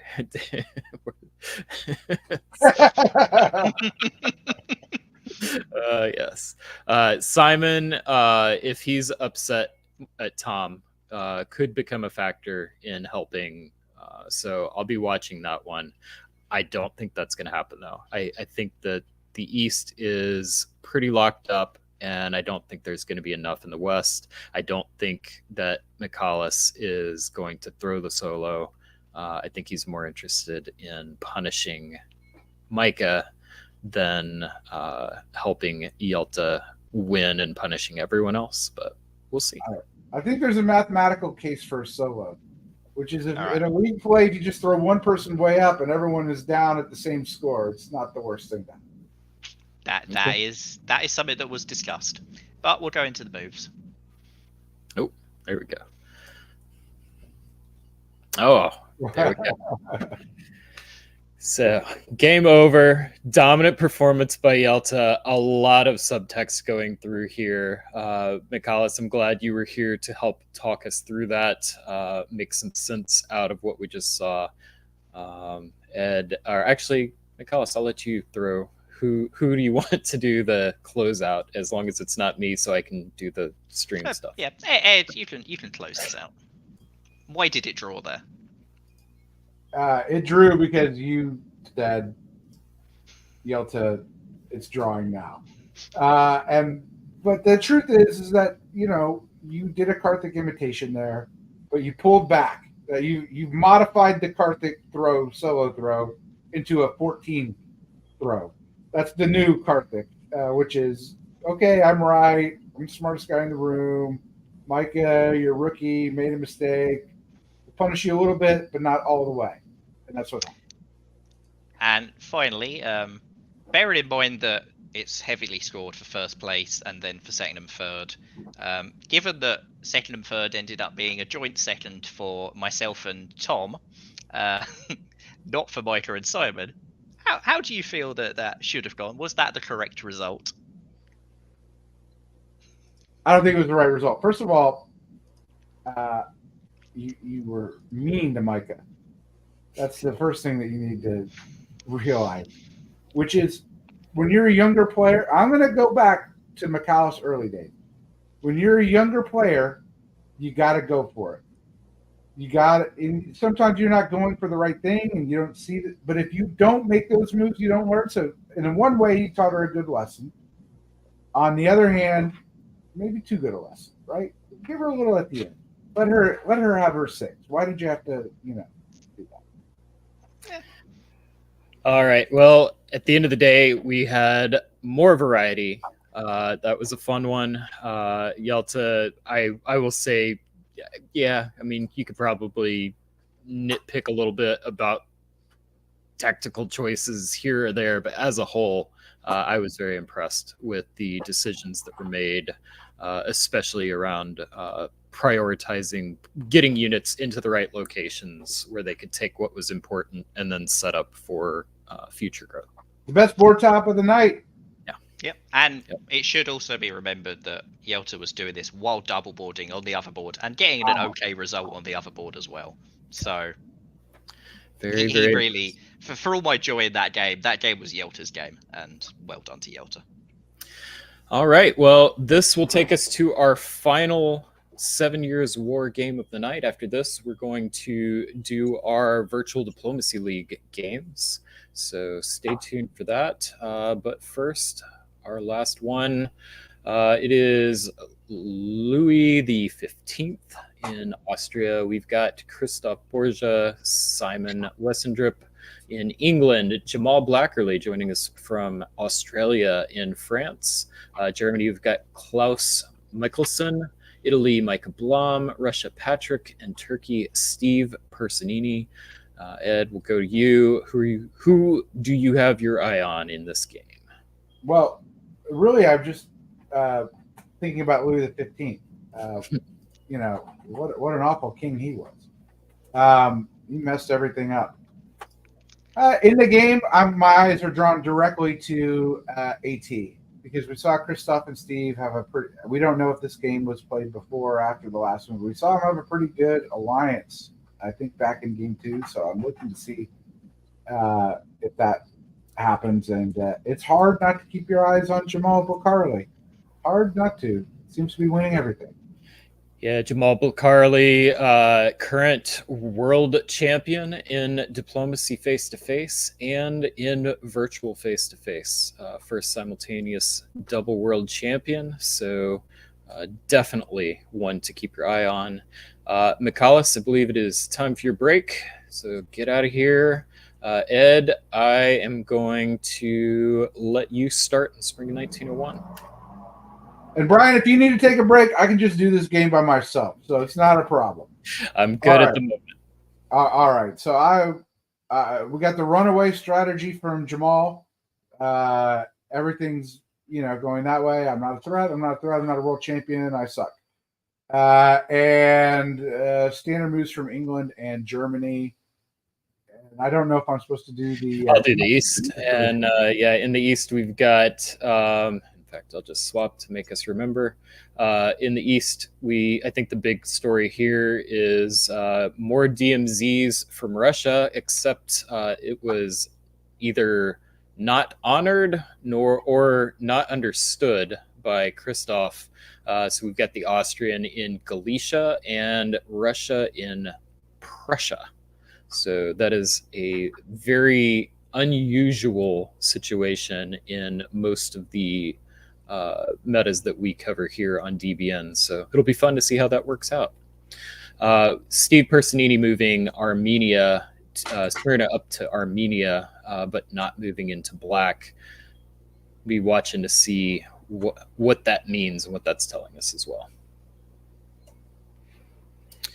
In the fall, it means that he tries to slip into Sev. Then we've got Russia losing Romania thanks to apparent AT cooperation.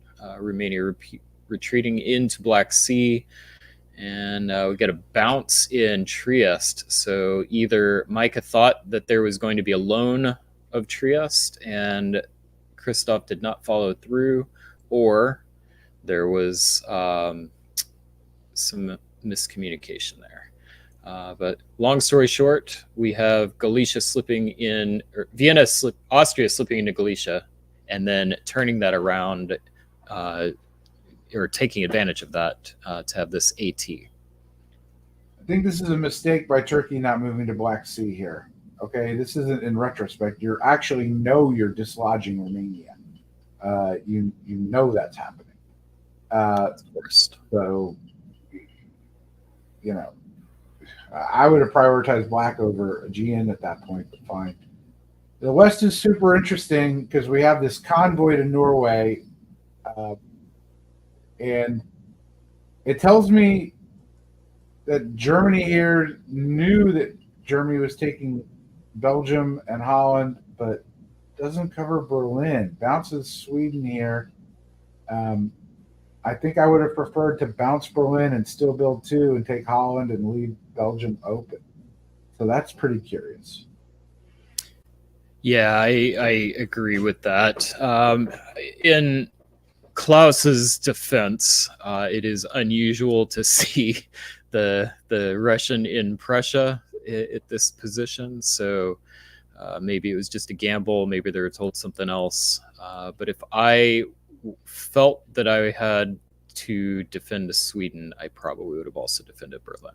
All right, so big. I mean, Klaus's a crazy move too, right? Because you have Warsaw, because you left Galicia open, and I mean, it's not like Austria's friendly. Austria's attacking Romania. Yeah. A lot of bad stuff could have happened. Yeah, I mean that's actually, now that you point that out, that probably was Klaus's thought. It's like, oh, he's got to cover Warsaw, right? So, yeah. Winter of 1901, we get 2 armies from Germany. Normally, I don't like that, but with a unit in Berlin, kind of. The hand is forced. Yep. And we get a southern fleet from Jamal. Yeah, everything. Oh, nope. Burying the lead, we've got Fleet Trieste. So, Ed, what are we seeing in these adjustments? It's a Western triple, but it's not, and it's an AT that was planning to come after Italy. But so what happens with Italy now? Like, really, what should be happening is France should give Italy the space to fight Austria, Turkey here a bit. So maybe Jamal pivots. But that army in Portugal is problematic for unit efficiency. Yeah. So the question I have for you, Ed, because this is one that I struggle with sometimes, is it better to pivot, go ahead and shift up? If I'm France, is it better to go ahead and attack England here, even though, as you said, this is not the most efficient unit mix for that to happen? Or is it better to just kind of delay and wait and be patient? Well, commentator emeritus points out something I didn't notice, which is it's Spain North Coast. It's not Spain South Coast. Yeah. I'm just so used to Spain North Coast that I overlooked it. But someone savvy like David Hood, caught it. So I think it moves. It moves to Mid-Atlantic. Marseille goes to Gulf of Lyon. I mean, it's going to be slow to attack England, right? So I think Jamal will play it cagey still. You don't want to put too much pressure on Germany because you want them to go after Russia, and you really want that army. You really want Norwegian to go to Barents. You want another convoy to Norway. So no reason to get threatening at this point, but that's definitely on the cards later on.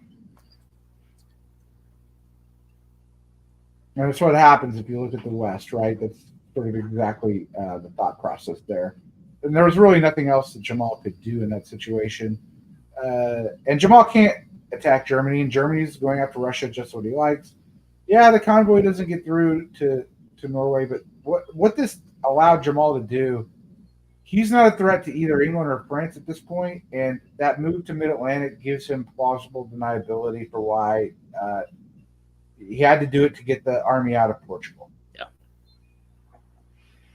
Yeah, I agree with all of that. I don't agree with Simon convoying, or at least trying to convoy here. I think that's I would not be comfortable making that move. Would you, Ed, if you've got France in this kind of position?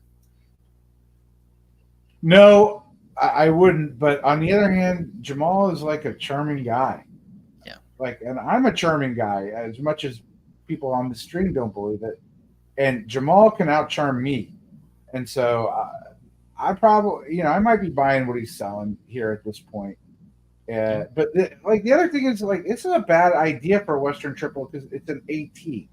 Okay, if there's an AT, you want Italy and Russia to be working together against the AT. So if I'm England, I'm probably not thinking of moving for that reason to see how things shake out. The other thing is, if I'm England, and I don't mean to get over in the analysis, but this all goes to your head at once when you're playing. Jamal hasn't got any growth against Germany. Look at those armies. Yeah. So the only place Jamal grows is against England. Maybe Jamal's not interested in immediate growth. Fine. But it doesn't mean, I'm sure if I'm Simon, put it this way. Long way of saying I'm happy it bounced more. Yeah, absolutely. All right, in the east, we've got Micah convoying back to Apulia. That is the correct order here, particularly because of that fleet. Excellent defense protecting Tyrolia. That was a gamble, obviously. Trieste could have slipped in, but clearly, I think that's a high percentage play. I like that. And then we've got Romania and moving to Sev. We've got more cooperation with Austria and Turkey. Yes, Russia does get into Ankara, but they can take that back in the fall when it's important. So, liking what I'm seeing from the AT. In the fall, we do see AT take Ankara back, and so that will likely result in that fleet being disbanded. We'll find out if Russia decides to prioritize that, but that's what I would choose to disband. Then we've got, just more coordination between the AT. It's rolling. This is good play. I like the choice to move into Moscow now while they can. Okay, in the West, I mean, obviously we have a lot of Western cooperation. It is strange to have a Western triple when you're fighting an AT. It's a difficult thing to do because you want Russia and Italy. And I'll stop off my soapbox on this point. Jamal's like super clever because there's no way he should be in Belgium. He's doing all these great moves and he's going into, he's there to help Italy now, is what he's saying. And Germany picking up Berlin, and Germany has no place to build, and I get all of that. But on the other, but that's perfect excuse for him to get into Belgium, and he takes it, and that's why he's such a great player. I mean, you're helping him, and we have this Western triple, and let's see where it goes. In winter of 1902, our adjustments continue to be Tripoli. We've got nowhere for Germany to build. And we do see the fleet get, both Russian fleets get disbanded. That's hard. It's really hard for Russia to recover when they have to do that. But I do agree. I think that's the choice that I would have made as well. I don't know. I think I keep the northern fleet. Yeah, Bothnia is the one that I'd consider. Yeah, you're right, because there's no German fleet down south. You just have the one in Sweden. So. I mean, you can do a little delaying action there. But okay, I mean, that's fine. I mean, the thing is, Western Triple can bring overwhelming force to this situation if they stick together. But the key is the word if. Yeah. So if you're Austria, you probably want to support St. Pete here. It won't. It probably won't matter.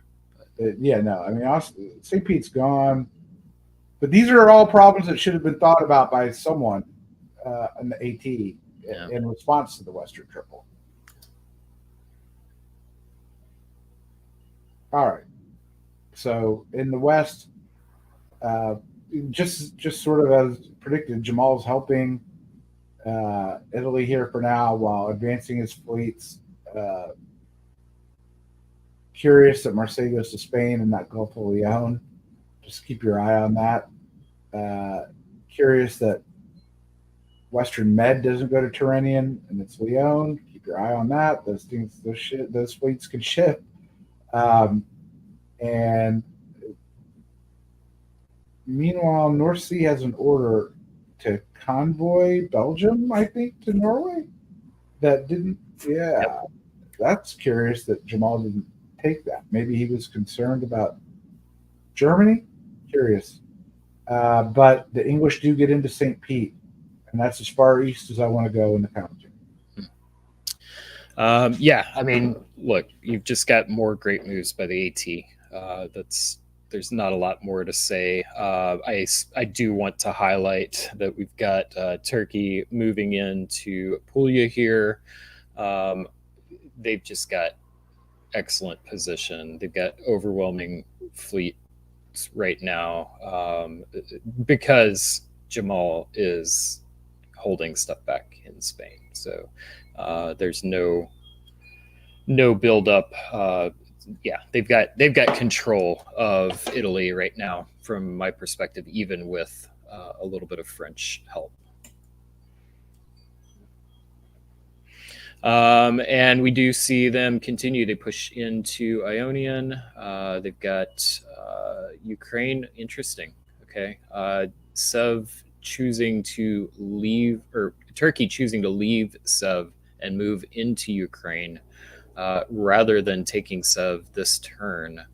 How do you feel about that, Ed? I actually thought I thought it was a pass through, and I think what they're just trying to do is get those Russian units to help slow down the Western Triple, which is vulnerable at some level. If they wanted to turn on each other, there's no indication that they do. It's really a Western Triple plus it,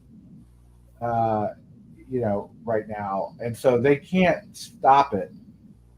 But it's a 1907 game, so if you can slow down growth in some way, set up some kind of line, do something. And look, they lost Prussia, but other than that, they can support Warsaw now.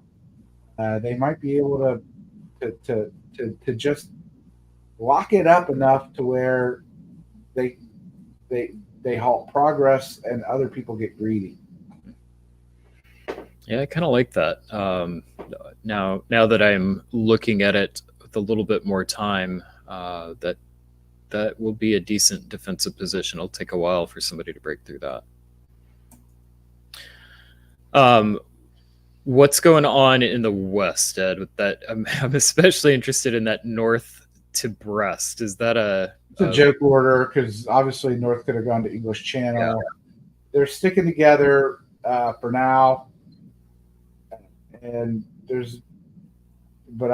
we'll see, because they're running out of railroad. I think. England could do some damage here. What are you building if you were England? France might not get more vulnerable than this.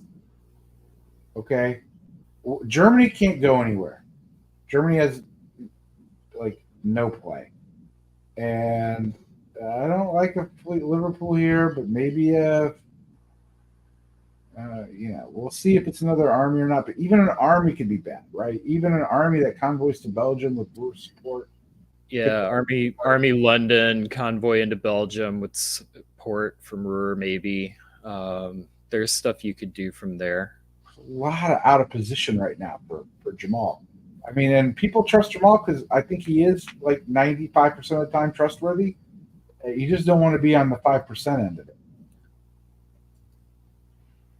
That is not what we see. So looks like they're probably sticking together based on those adjustments. Yeah, they are. Spain goes to Mid-Atlantic to prevent any funny stuff, which I think had to happen. But it also is real limiting now. France is not as vulnerable, particularly since Ruhr gets in Munich, Munich gets into Silesia. I mean, I'm just looking at it with 3 game years left, right? What are they going to grind out? 3 centers? But, maybe that's what they do. At some point, Jamal's got to be taking Italian knots. He can't be French to everybody. He can't attack France. He can't attack Germany. He can't attack Italy. I think Jamal's got to eat. He's hungry. Well, speaking of eating, I'm got my eye on this move of Bulgaria to Romania. Now that we've got some progress by Micah blowing up that fleet in Naples, I think that's significant. I'm wondering if maybe France could work with Austria here. And Steve's got potential here to keep Romania, maybe move down to Budapest or something like that. But if I were to do that, I probably would have retreated to Aegean. So we'll see. What would you do there, Ed? I think they got to stick together for now, because if they break it in '04, you really do give the Western Triple some life here. They have life, but it's slow, right? It's just keep it slow, keep it slow. Let someone get impatient. Well, in the fall, they are patient, so better than I. And we do see you've got those Italian dots that you were talking about. They didn't come first. Yeah, I mean, France had a credible argument to Italy that I saved you multiple times. I need a center. Uh, Tunis will get disbanded, I assume, and uh, that's really the only thing that happens in the West. And not a lot happening in the East. Obviously, that was, yeah, what we just talked about. So, winner of '04, Army Marseille, Fleet Smyrna, Army Sev. Just keep pushing on forward. Looks like the alliance structures are staying relatively the same. Good on Patrick for getting another build, though.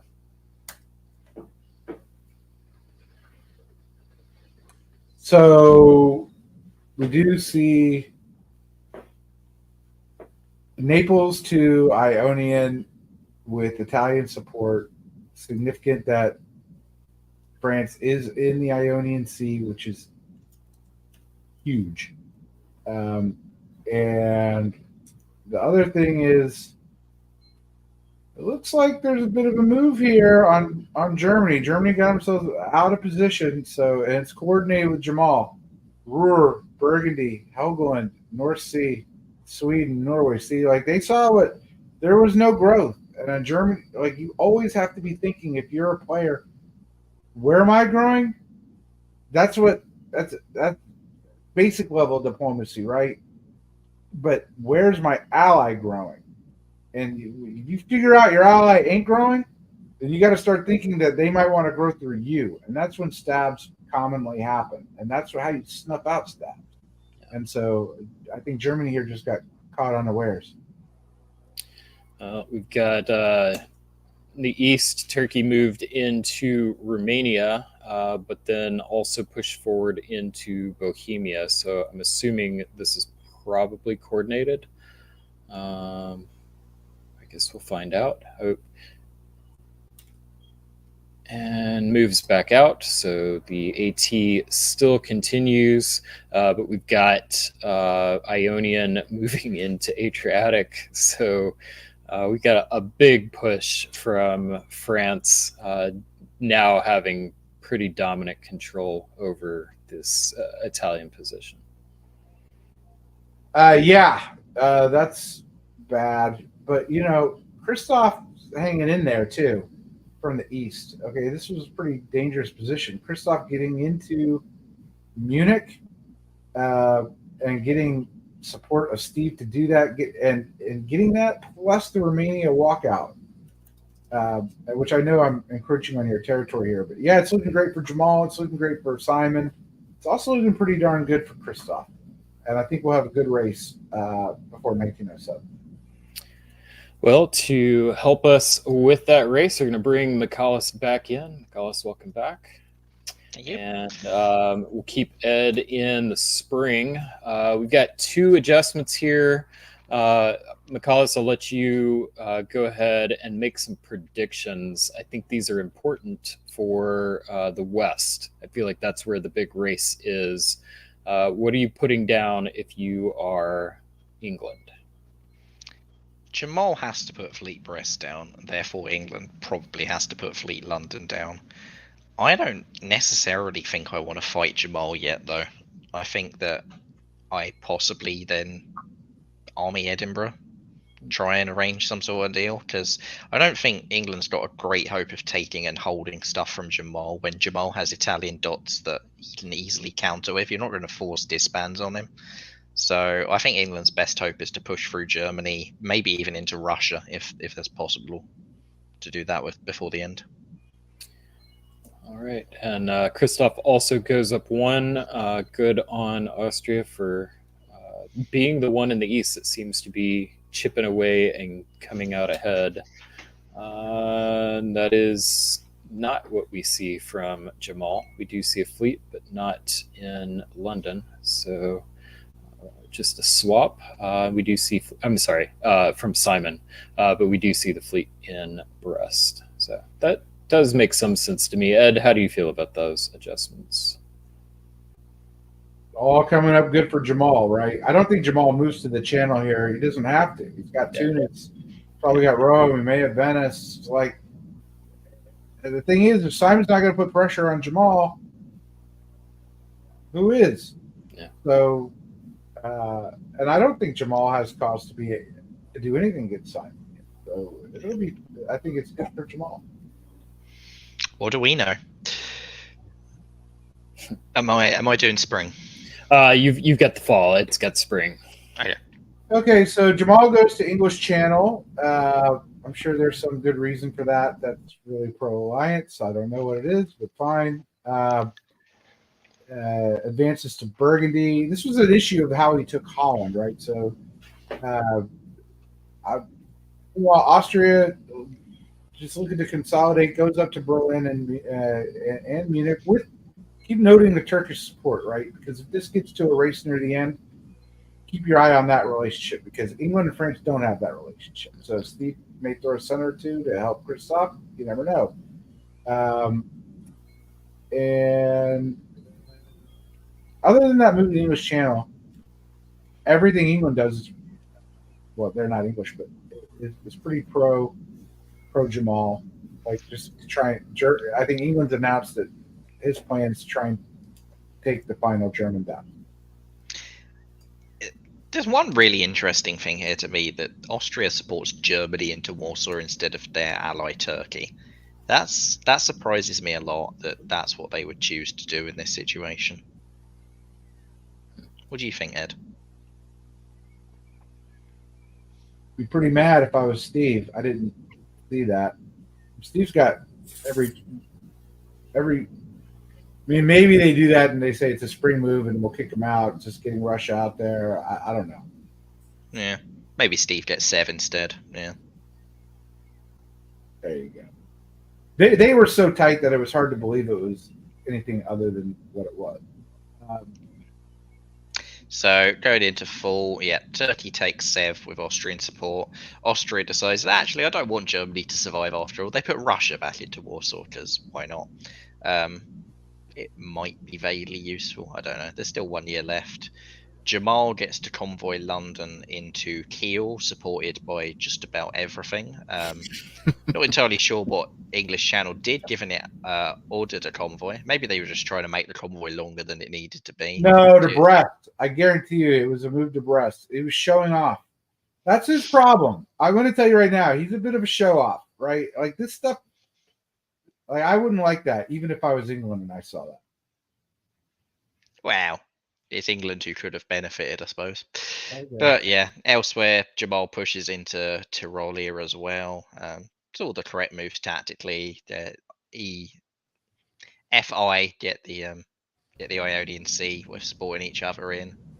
I don't think Christoph's really going to be able to hold on to the joint top, although he is up another centre. Maybe, as you say, if Turkey will throw him a dot or two. I think Berlin is going to be lost in the final year, and I think that Trieste is going to be quite hard to hold on to. And Munich. Yep. Wow, but they've got guesses on what Bohemia does, basically. Well, they can put 3 on it, right? Tyrolia could go to Munich with double support. And then Kiel goes to Berlin. Yeah, but if Tyrolia is doing that, it can't go off to Trieste, basically. Or that, which is Jamal gets Munich. We've buried the lead there a bit on those adjustments. Russia disbanded Warsaw and kept Armenia. So much for putting Russia back in because it might help hold England up.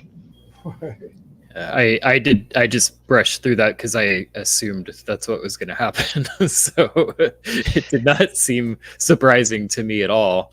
But I think you can assume Christoph. looks like we may have. May have lost McAllis, but it's Lost all right. McAllis for a We bit. don't need him. Yeah. Okay. I mean, France takes Munich with double support. That's really good. England takes Warsaw. Austria takes Bulgaria. They're really setting this up for a fireworks show here, but I mean, there's no way. I mean, Austria's going to go down Munich and Berlin. Yeah, that's what's gonna. That's the takeaway is, they'll be at 7, 8. So, are there other centers for Austria to get? And the answer is, I don't think so. I mean, unless it's a ball to Con could happen. Greece to ball. Albania covers. That could happen. it's improbable. I think the question that I have is Simon going to be able to catch Jamal? I think Jamal can help him and still take it. Right? He's going to be at 9. He's going to be at 9. I think really Mike on 1. That probably happens.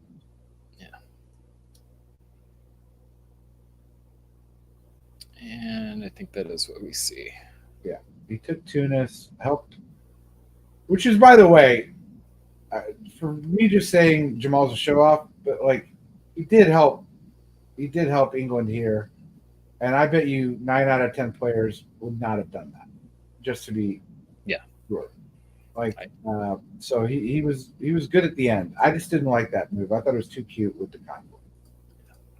Welcome back, McAuliffe. Hello. So looks like at the end of it, we do have a 10-10 shared top between England and France, Simon and Jamal. Christoph just coming up short with 9 centers. For me, Christoph impressed. I did not expect him to be in contention at the end. I think he overperformed what I was anticipating. And then Simon and Jamal, just great job. And Jamal gave it the shared time. He didn't have to do that. He did not have to do that. That is a hard thing for people to do, and he did it. But it's a league play move. Like, this is a league play, get a top board spot. Who knows whether Jamal even intends to play more games in this league? Obviously, Australian. These games aren't generally at ideal times for him. So, well, maybe that played a part in his decision there. Well, net result, get the shared top. Ed, right result for this game? It depends on how you grade Jamal, right? Because the right result, the best player could have had more centers, but was it a really good result? Yeah, it was. All right. Well, I will like to thank everybody who is watching the stream right now.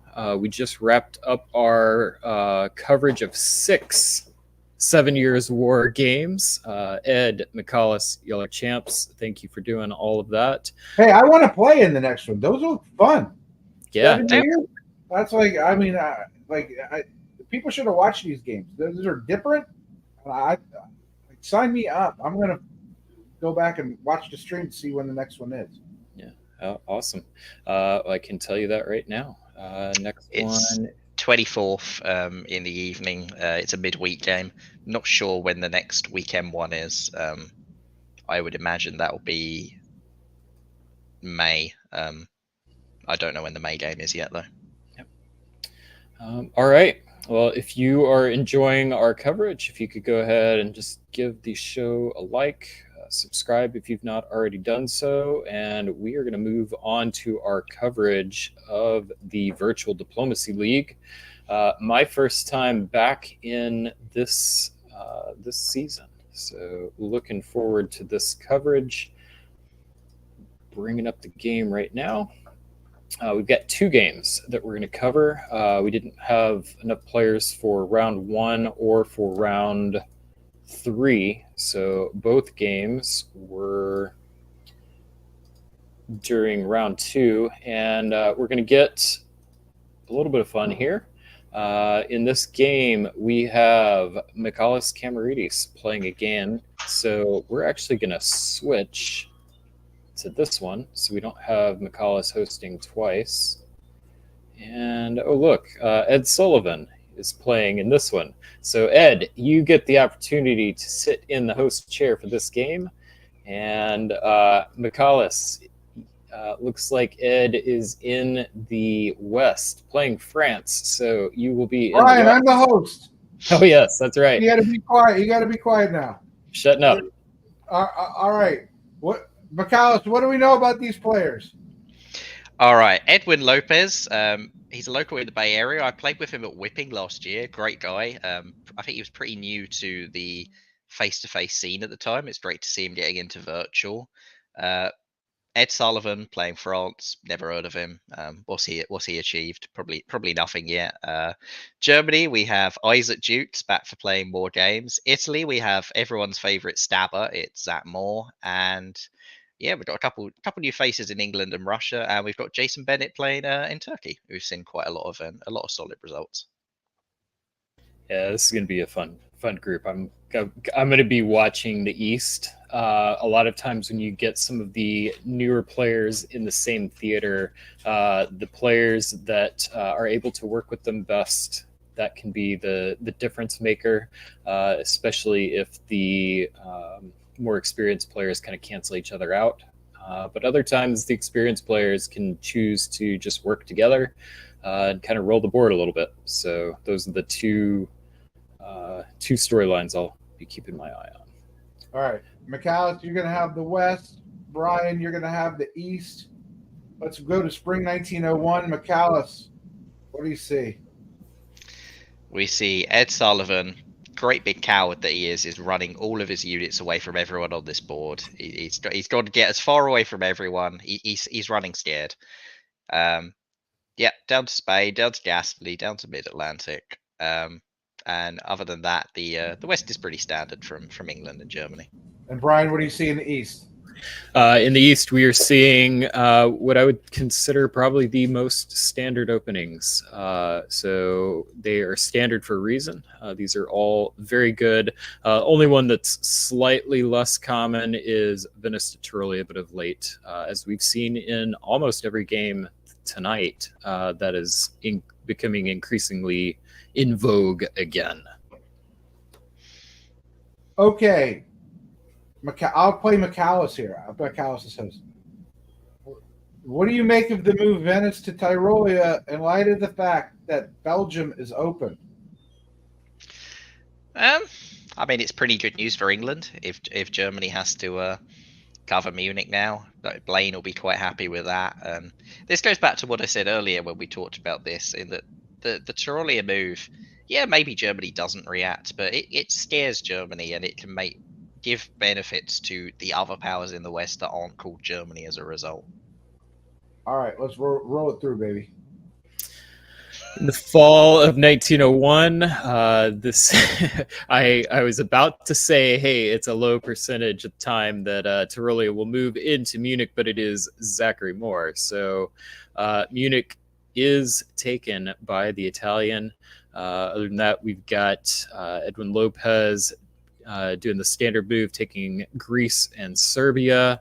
And pretty much everything else is what I would expect to see in a typical fall of 1901 in the East. The one exception being Jason Bennett moving to Syria, that move being popularized by Andrew Goff saying, no, you're not Lepantoing AI, so if you want to do that, you're going to have to come up with some other way. So Zach Moore stab count, we'll put it to 1. I imagine that will increase through this game unless he's eliminated earlier. But on the flip side, the West is Western Triple. It stinks. It's disgusting. Ed is continuing to run away and do the cowardly actions. He puts both armies into Iberia, goes into Western Med. England's into Barents. Germany would be getting free builds, but Italy's walked into Munich. This has Sweden's bounced as well for good measure. This is all Western Triple. It's all interminably disgusting, and I'm trying to keep the bile down in my mouth. All right, let's go to these winter adjustments.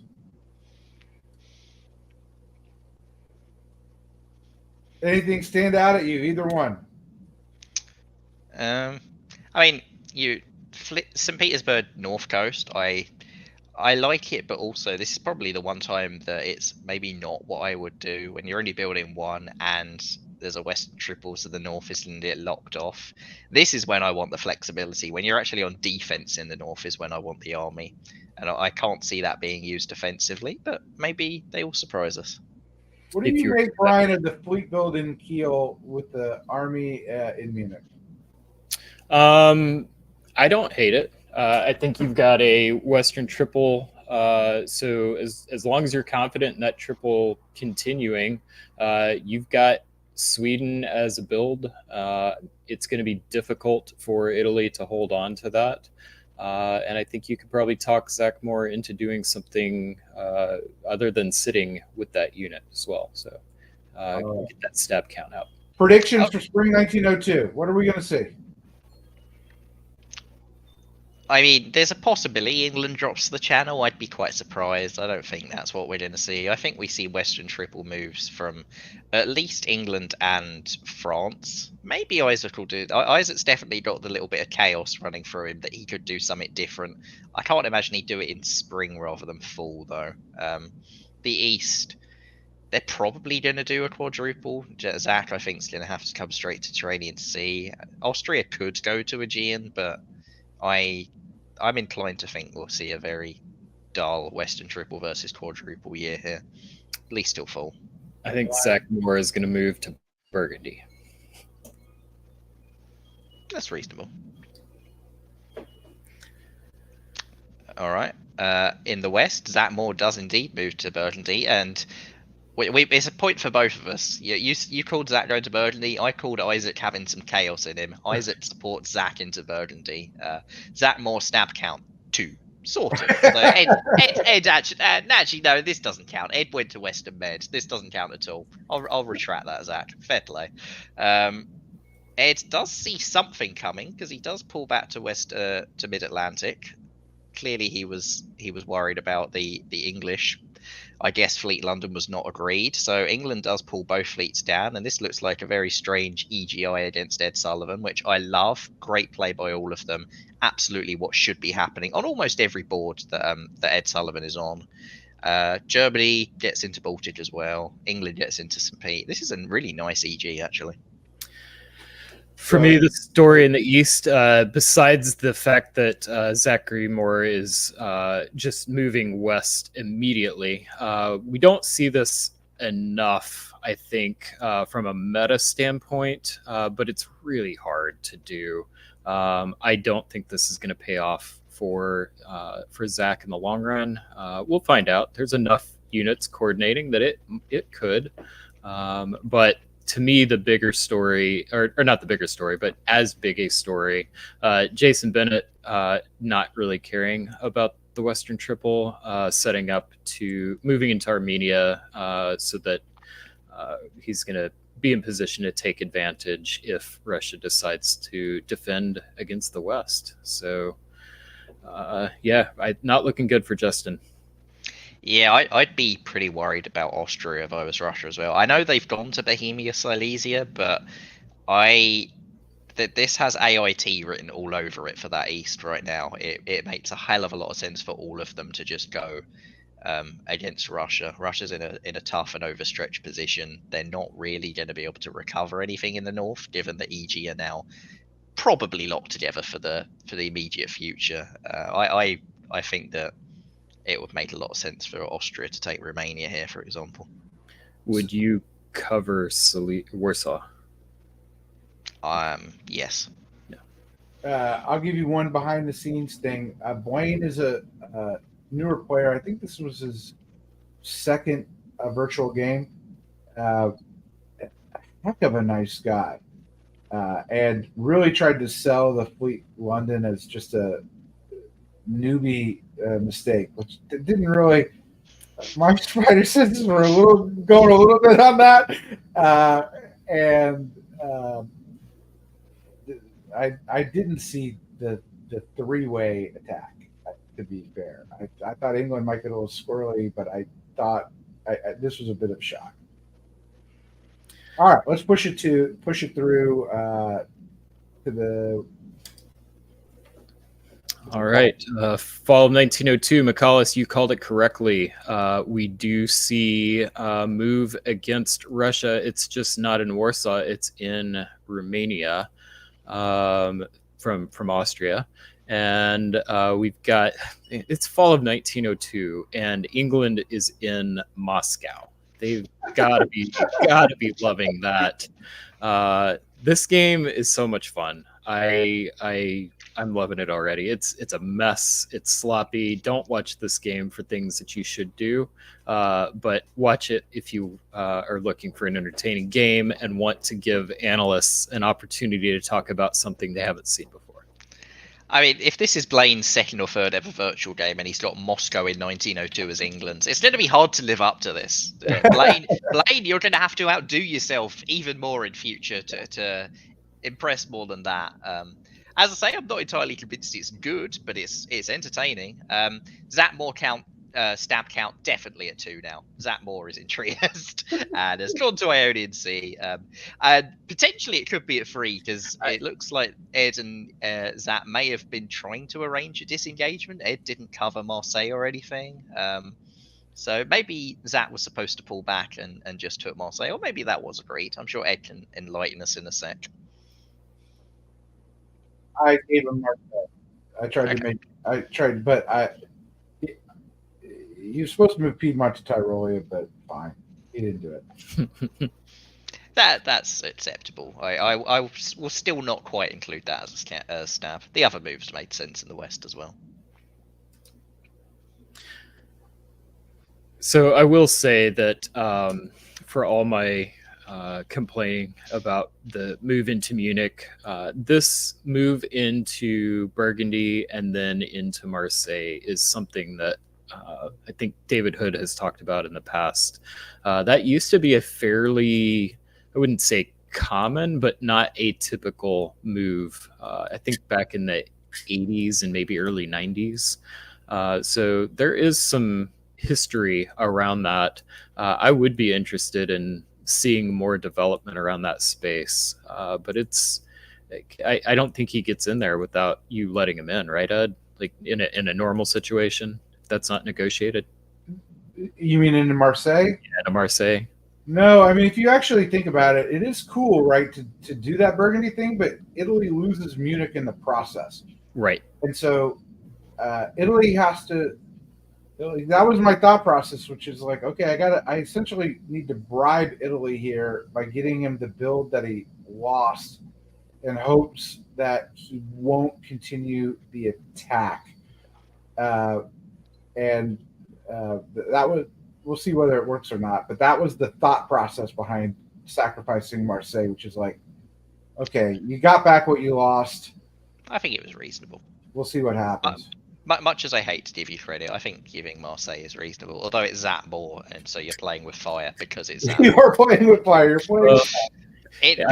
But the move to Burnley, it's one of those things. Like as Brian said, it used to be somewhat more common in the past. There's been a lot of literature written about it. It's one of those things like the Key Lepanto that everyone's heard of it. Everyone knows it's something that has happened in the past, and barely anyone has ever seen it work. And even when they have, they forget about it because it barely ever actually worked successfully. So it doesn't stick in the mind. So whether Zach can buck the trend here and get some sort of good result, it remains to be seen. But it's one of those moves that it sounds amazing on paper, and in reality, almost never lives up to it. Yeah. So with that generous gift from Ed Sullivan of Marseille, Zach Moore's stab count, is it 3 or is it 1? Because he stabbed himself with a build in Venice, a Fleet Venice. I think it's up to 3. I mean that was an insane build, and I will just I'll give you this idea to think about without giving any spoilers. I asked Zach about that build. One might expect Zach and I are talking closely at this point because he's in one of my home centers, and I asked him about the build, and he said Turkey requested it. We will see if that bears out or not. I don't know, but that's what he told me. All right, let's push through to the spring. Who's going first, Ed? We'll do the West. All right. So the West, Ed is not rewarded. Zach stab count definitely at 3, maybe 4 if you include the stab on himself. This is Zach supports Ruhr into Burgundy. At the same time, it looks like he stabs England by bouncing them out of Mid-Atlantic. So Zach more stab count 4, maybe 5. Finding a way to stab 2 people in 1 turn, fair enough. That's the Zach Moore we know and sort of love. Other than that, yeah, it's a great turn for Germany. It's not a great turn for England as a result, but they do get St. Petersburg still. They might hold Moscow if AT start fighting, or Russia helps them. Depends who Justin wants to punish, I guess. But the Silesia going into Warsaw and away from Germany is also obviously really good news for Isaac. Yeah, Silesia going into Warsaw, but then Trieste slipping into Serbia. I mean, the move to Trieste was already probably not agreed on, but to see that continuation Austria can't be loving that. I think that Justin may just be done. He's moving out of Warsaw, moving out of Sev. Good for Jason Bennett. I really think that despite the fact Jason's not ahead on the leader count, this turn is the combination of the Austrian or the Italians moving against Austria and Russia giving up his centers is pretty good for Jason. I don't think Justin was giving up there. I think he was trying to bounce Jason out of Black Sea, and that's why Jason didn't move there. It was a good guess to sneak in behind. The problem, I think, for Jason is that not being in Black Sea is much better for an AT than an IT, but Edwin is losing to Zach. Yeah. And so the IT is probably more immediately prosperous, better potential in the short term. Edwin may be able to turn this around. Maybe they can do something that gets Edwin into Moscow and keeps Warsaw.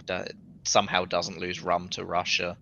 But Edwin's got to really walk a tightrope here, and Jason might end up hitching himself to the wrong wagon if it doesn't work. Justin definitely wasn't giving up. I'll tell you that. Good. I love to see that. All right, let's stick with you in the East, Brian. Yep, in the East, we've got, let's see, Zach moves out of Serbia into Budapest. We do see Austria and Turkey working together on Romania. And Zach moves back into Ionian, and that fleet in Trieste is that's gonna be a problem. We also see Zach supporting Isaac into Vienna. So, man, I don't know what Edwin did to Zachary Moore, but he is definitely prioritizing the destruction of the Austrian centers over a lot of other things. Yeah, Jason doesn't have to commit either way, but I would have liked to see Jason getting Greece as part of an IT here, for example, and really being able to put his foot on the gas and push into the vacuum that's about to appear in the sort of Austria-Russia area as both of them collapse off this board before Isaac takes it all. The good news for the East in that regard, though, is that England stabs Isaac and takes Holland. Isaac's even because he got in Vienna, so it's not catastrophic for him, especially as Bothnia is probably about to come off of this board. Actually, Bothnia is definitely coming off this board. Russia's dead. So he's not completely screwed by this. It's very timely for this noob playing in France. And it's great news, I think, again for Zach. This is all coming up Zach more because his key ally is now on the back foot and is going to be focusing on another front. And the West, McAllis.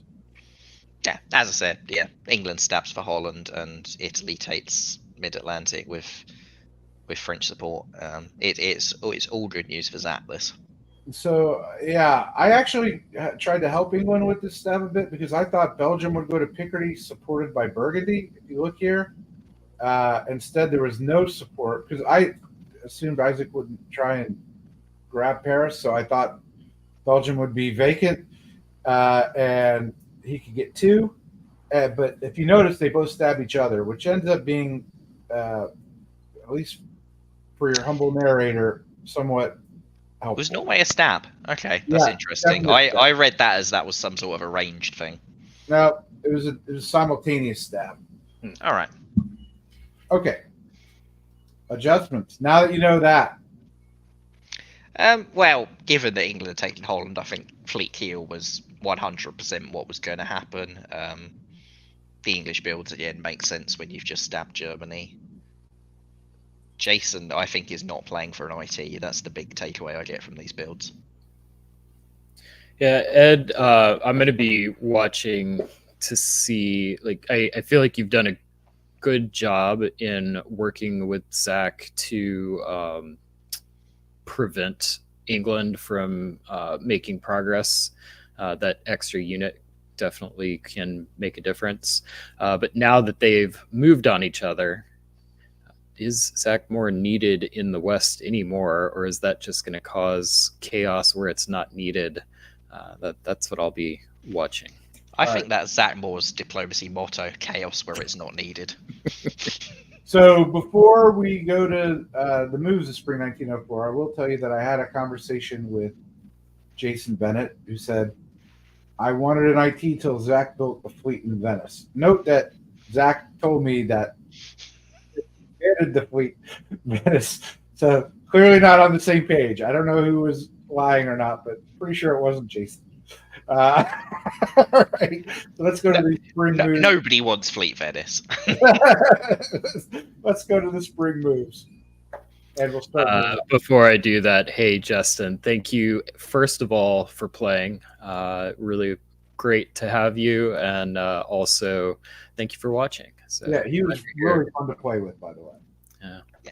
This was everybody. There was no one mad at anything, at nobody. The whole game. It's like kind of game you want to play. Yeah. Always good to see new faces. Who are we starting with, Ed? With you. Okay. So Isaac gets the upper hand against England for now, gets into Holland. England's moves. Picardy, I presume, is still an attack on you, which is very ambitious from England. For that to have been something they thought would work, I think that's an error on Blaine's part. Not just going for Belgium or, I don't know, something. Somebody may have told him that it would work. I'm not saying it. Okay, fair enough. Well, Zach has realised that actually Mid-Atlantic is a pretty dangerous position to be in now that the West is breaking up. So I think he makes the correct move here, much as I hate to say it. Pulls back to Western Med, lets you into Mid-Atlantic. In the process, it means he doesn't have to worry about Marseille, and also could do a Zatmore stab for Spain. So that wouldn't shock me if that's what happens next. He's under attack from an AT, so it seems like the perfect time to stab France. And Brian, in the East, what do we have going on here? In the East, we've got some cooperation between Germany and Italy to put Zach into Galicia. And then we've got some shuffling by Jason to get into position, 7 to Ukraine, into Armenia. Yeah, and then I think the move that I think will be most meaningful is that we now get an army into Trieste. We get that fleet into Adriatic, where it can be more useful. It's a lot of wasted effort for one unit that could have been built elsewhere or could have been an army. So Brian, got a question before we see the next moves. Which one of Germany or France is Zach going to stab this turn? Why not both? All right. Well, let's find out. All right. We He move stabs to me by stabbing neither. we move to the autumn, and we start with Brian now in the east. Yep. So we see classic Zach Moore restraint, choosing to not stab either when there were opportunities for both. So well done, Zach. And yeah, so in all seriousness, we've got continued movement by Jason Bennett. And Zach's pushed back a little bit in Galicia, where he's a little overextended.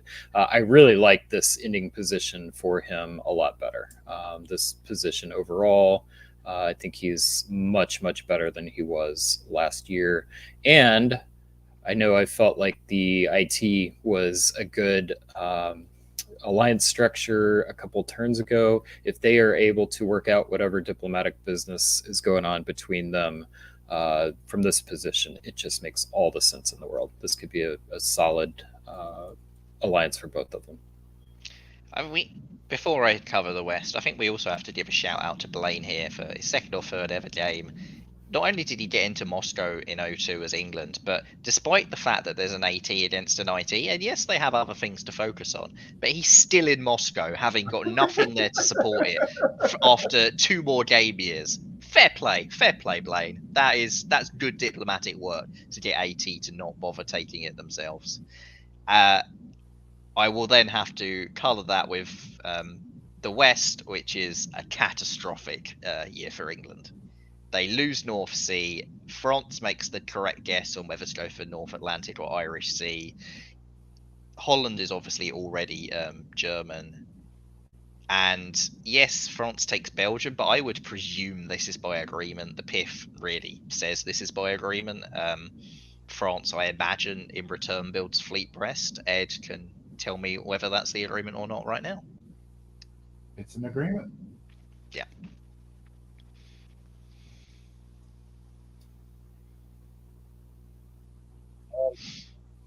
Fleet Berlin's interesting. I was a little surprised by that. That wasn't part of any agreement, but It can go off to St. Petersburg. Isaac's one of those. I think that's the idea. But Isaac's one of those guys who wants to do weird stuff. So you kind of just got to go with the flow. At least I do. It's inviting pressure to come towards Munich, which is particularly dangerous when Zach's sitting next to Munich. But maybe he'll get away with it. He's already lost it once. So, all right, Akalis, I think this one's you. Alrighty, so the West, this just continues to be the carving up and destruction of Blaine. Isaac gets into Skagerrak, nice move, correct guess. Holds North Sea because Ed's gone for Channel. That, I think, is an error on Blaine's part. I think that there's no reason why Ed wouldn't take Channel there. So if you want to take North Sea, you do it from the English Channel. It's probably the last chance you're going to get to do it. So that's a missed opportunity, I'm afraid. Other than that, yeah, the West is cleaning up. The Ed does move to Burgundy, and Zach is in Tyrolia, so Munich is still in some danger here, but I'm going to stretch into Brian's theatre if I talk too much more about that. All right, Brian.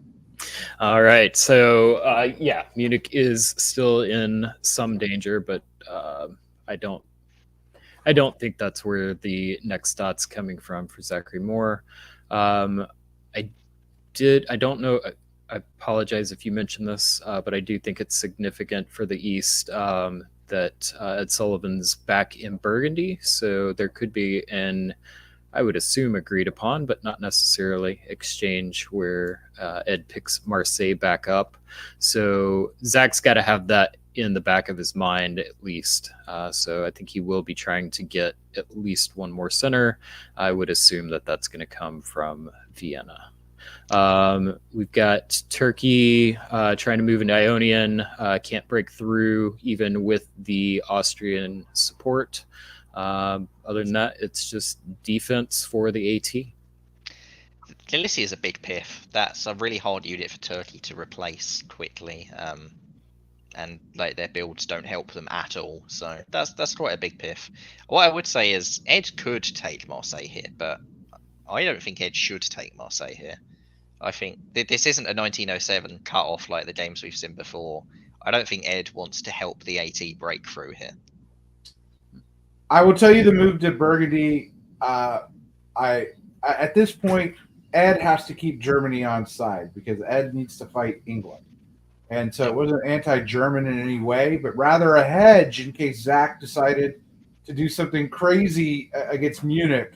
And so it could be there as a sport for Isaac. Not that I had a lot of love for Isaac in the first few years of this game, but Vienna's vulnerable. I was like, so that's the thinking. All right. Okay. That makes sense.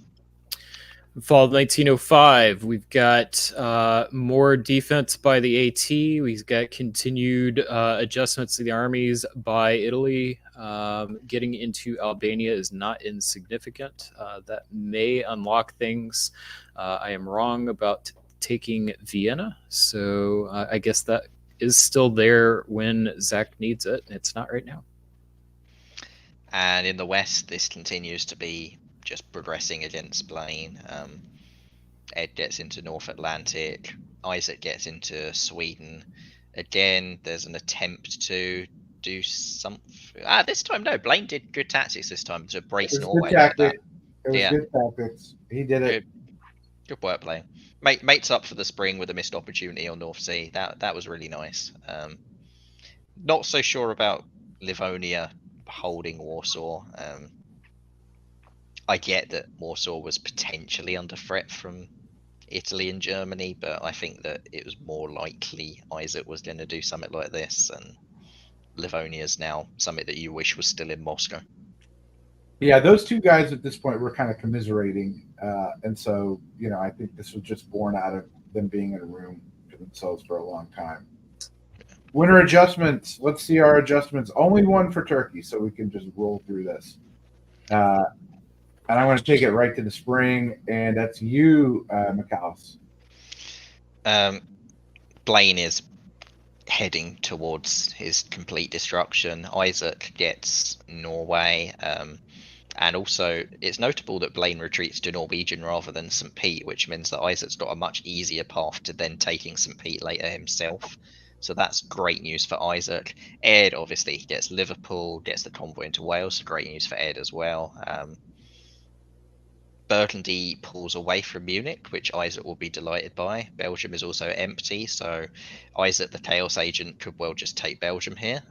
That wouldn't shock me, being Isaac. But we'll see. See what happens next. Let's just say someone was preaching to Isaac about his reputation and how he had to build it back up. So we'll see how it goes. So in the East, all that hard work, shifting all those units around that we just saw the past couple of turns pays off. Zekmor is able to force Serbia, and that will be, assuming there's no change, that'll be the linchpin that allows him to take the rest of these centers. Yeah, we don't talk a lot about Zatmor's tactics because we're usually asking what on earth his strategy and diplomacy are doing, but Zatmor has done tactically some exceptionally good moves this game, and credit to him for that. Yeah, Zach actually does know his tactics. It's fun. Yes. It's fun playing with him. Yeah. Sometimes he needs to be tempered, but it was fun. Yeah. All right. The rest of his game has some issues, but his tactics are very, very good. So, Brian, I think we're starting with you. Tell us what's happening in the East. Yeah, so in the East, it looks like we've got continued coordination between Isaac and Zach. So we've got a German army being supported into Warsaw, and which retreats into Moscow. So more bad news for Blaine, and one of the rare opportunities I get to talk about England in the East. Other than that, we've got just a whole lot of defense, and Jason swings an army up into Sev. Could potentially have some play on Moscow, depending on how things work out. Yeah, but I don't think I was expecting to see Zach support Isaac there? I think it makes some sense. Zach and Isaac have actually been allied pretty well through this, and Austria's not friendly to Zach, so why not do it, I guess. The big news in the West, like Blaine, Livonia, if he'd still been in Moscow, he would have kept Moscow, would have been in a better position. But these are, once again, excellent tactics by Blaine to retake Liverpool, make the direct guesses against Ed. Sure, London's lost in the process, but that was not at... No, that's... Okay, he'd missed a... No, never mind, that was a French unit. Sorry. Getting a bit late. Yes, those are good tactics by Blaine. Gets the piff on the French fleet, which is painful for Ed. Real painful. The rebuild isn't good. Yes, it's a rebuild, but it's in a much worse position. This now essentially cements the West as being Isaac's domain. So, what do you, before you say anything, McCallus, if you were Blaine and you saw the retreat to Moscow, which apparently had been discussed and not agreed, how would you feel? I'd feel quite annoyed, but I'd also be a little annoyed at myself for not covering Moscow in the first place. I think Warsaw was essentially a write-off given the position of all the other units. You should have just been moving to Moscow yourself. Throw in the fact that maybe France told Blaine Moscow would be the right move for him. I want you to look at Blaine's reaction in the spring 1907. All right. I mean, the builds are really interesting on what Isaac does now. I think there's a very credible case for Isaac attacking you. Army Munich, Army Kiel, or I would, even if I was attacking France, I think I'd still want a fleet. He's got 4 fleets. Do you need a 5th? Ed's got 1 that's anywhere. Like, yes, mid-Atlantic, maybe Ed's got 2, but I like that German fleets. I build 2 armies. The question is whether it's Kiel or Berlin for the second army. Yeah. There's a credible case for Berlin to go up and take St. Pete first, but I'd fight Ed. You guys have no faith in me. You are correct. I missed the 4th. All right. Yep. Kiel and Belgium. No Munich. Interesting. Okay. Fine. And Ed, was that a wave? I waved. That's how confident I was. You were more confident than I. That was brave, yeah. Andrew Goff would be very proud of that wave, Ed. Alright, so spring of 06, Ed is given Liverpool as Blaine's reaction. Okay. I mean, at the end of the day, I don't think that Austria will care in the slightest that this was Blaine's reaction. So if it was some punishment over Moscow, I really don't think Edwin will be bothered, but fine. Ed cares. The other Edwin cares. One Edwin didn't care, one Edwin cared. Yeah. That's a painful misorder from Isaac to not convoy into Livonia correctly. That could hurt. That hurt. And interesting, he doesn't go for Edinburgh. Maybe he's going to give it to you and you're going to take Marseille, and this is the time that Zach has outlived his use. It's an exciting East, Brian. Tell us about all the orders that are going on there that are just changing this game. All of the orders going on in the East that are changing this game is that Trieste moves to Albania with all the supports, and that's it. And that's it. So we can go to the fall, and you can stay in the East. Anything more exciting? Yes, we've got a PIF of the unit in Galicia. So that is definitely not what I would have expected from a power that was working together. Maybe it was a gamble. They thought they were going to make progress. I don't know. Either way, I don't like it. Yeah, I don't like it. I think that was agreed. I think that's so Zach could rebuild it and do something about Marseille. I noticed the bounce in London, which is the big news in the West. Yes, Ed gets into Edinburgh, but maybe Isaac thought England was going to toss Edinburgh to you anyway, so there was no point in testing it. Maybe London was agreed, maybe it wasn't.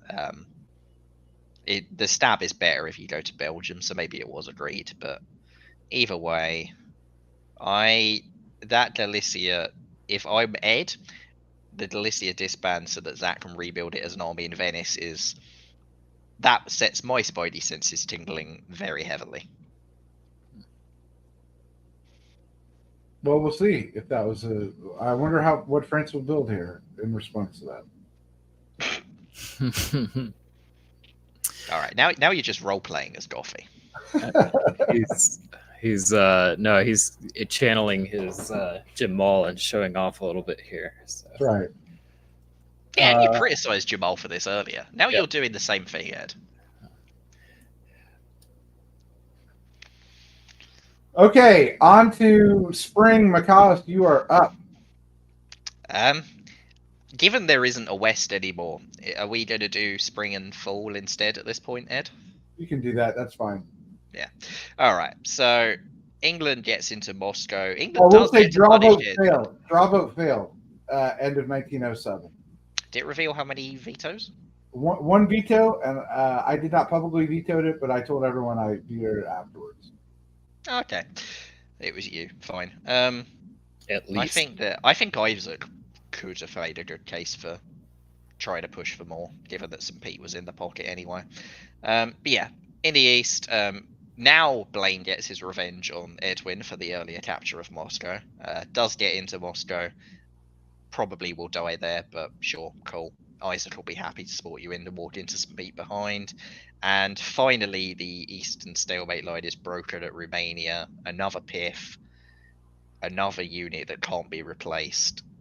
If there's not going to be a stab in the west, this is going to be a mopping up of 80 in the last couple of years. Okay, and as we move into the fall, Brian. Yeah, so in the fall, we've got just continued coordination between the people that have been coordinating. We've got Serbia moving into Greece, and we've got Turkey picking up Romania. Looks like, let's see the orders here. So Italy or Budapest supported Galicia to Romania. So that was agreed by Italy. And then we've got some shuffling of units and fleets in the west. Big ones being we've got France sitting in the North Sea. That's a lot of juicy centers that our second place person with 3 builds in the pocket has the opportunity to utilize in future turns.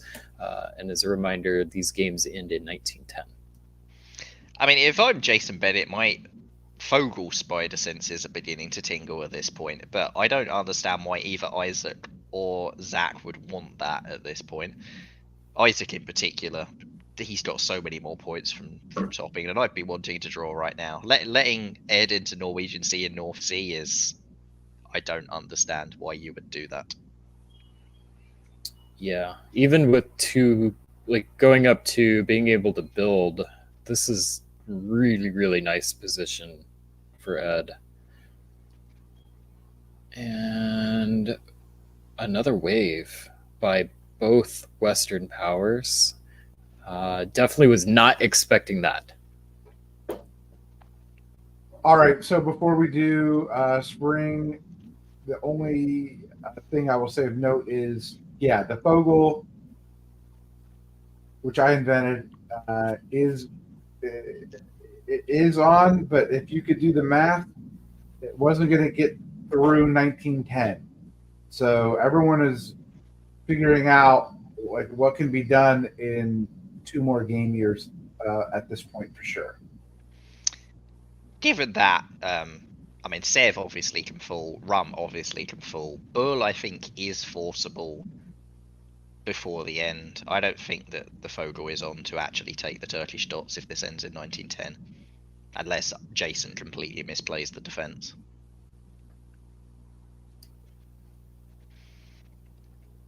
And that's a good start from Jason.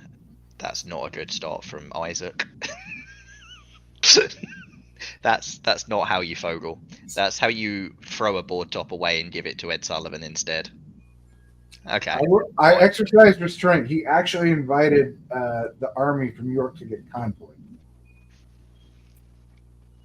Mm. And then he changed his mind after. It was like, what? you want? Are you sure? And he's like, oh no, maybe not a good idea. And I'm like, okay. Well, everyone's having a good time, trying to get into the in state that the board will accept. I am predicting this will be the last year. Let's see. It is the last year, but you need to stop after the spring. There's actually some stuff that goes on now that I think you might want to. I mean, this is 10-10-9 rather than 10-10-10. Italy hasn't got Bulgaria, so there's a reason why this should go to the end of 1910.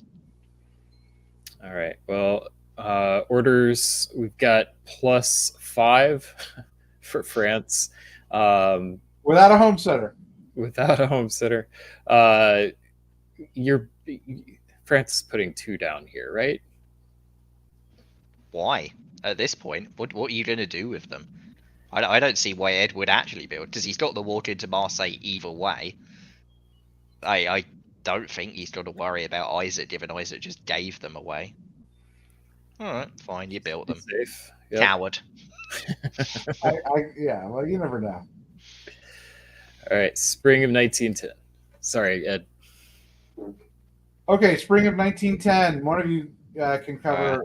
Spring, that. yeah, that's me. I mean, the West is still nothing. Ed's got the ability to take Marseille as well. Zach has made some moves. They are in directions that are possible on this board. He hasn't taken Vienna, so I don't think it's really a stab.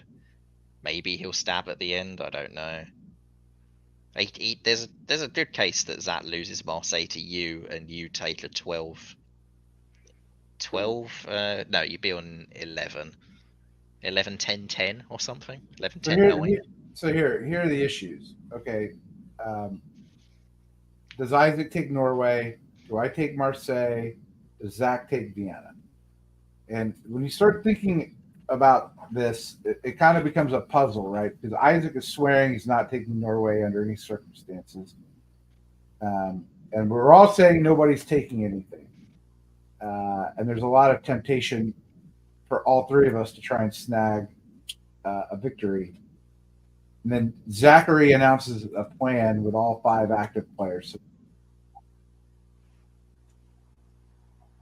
So we're going to see whether we get the Zach Moore plan in action in fall of 1910. Is that what I'm hearing, Ed? That's right. All so only right. thing to watch, which is pretty. It was pretty good idea, Zach. Right? Which is like, hey, Isaac, you take Norway, Ed, you take Marseille, I'll take Vienna, and it ends up being 10-10-10 that way. Which I think was pretty good, because part of me was thinking that Isaac would take Norway, and I was sort of secretly encouraging Zach then to take Vienna, and then told him I wouldn't take Marseille, but maybe I would have, and then I theoretically could have just won on the last turn of the game. But this plan made sure that everybody was even, and everyone took the things that they could take, and it worked out well. I will point out this plan doesn't actually do that, because if Isaac wanted the win, Sev could have taken Moscow and rummed on to Sev. And that, I feel like Isaac has thrown a board top away here. Not in that, but in when he gave you the 2 centers in the first place. Isaac should have topped this game. But, alright, a Fogel, cool, fine. It's not quite a Fogel. It's an attempted Fogel that failed. Isaac could have taken the board top. Isaac was like, it's April. Maybe I was helping him with this a little bit. It's April. This is an October stab. It's not an April stab in league play. He seems sort of happy with it. 68 points is not a great score in VDL. For Isaac to go from the score he was on 100 down to 68 is painful for me.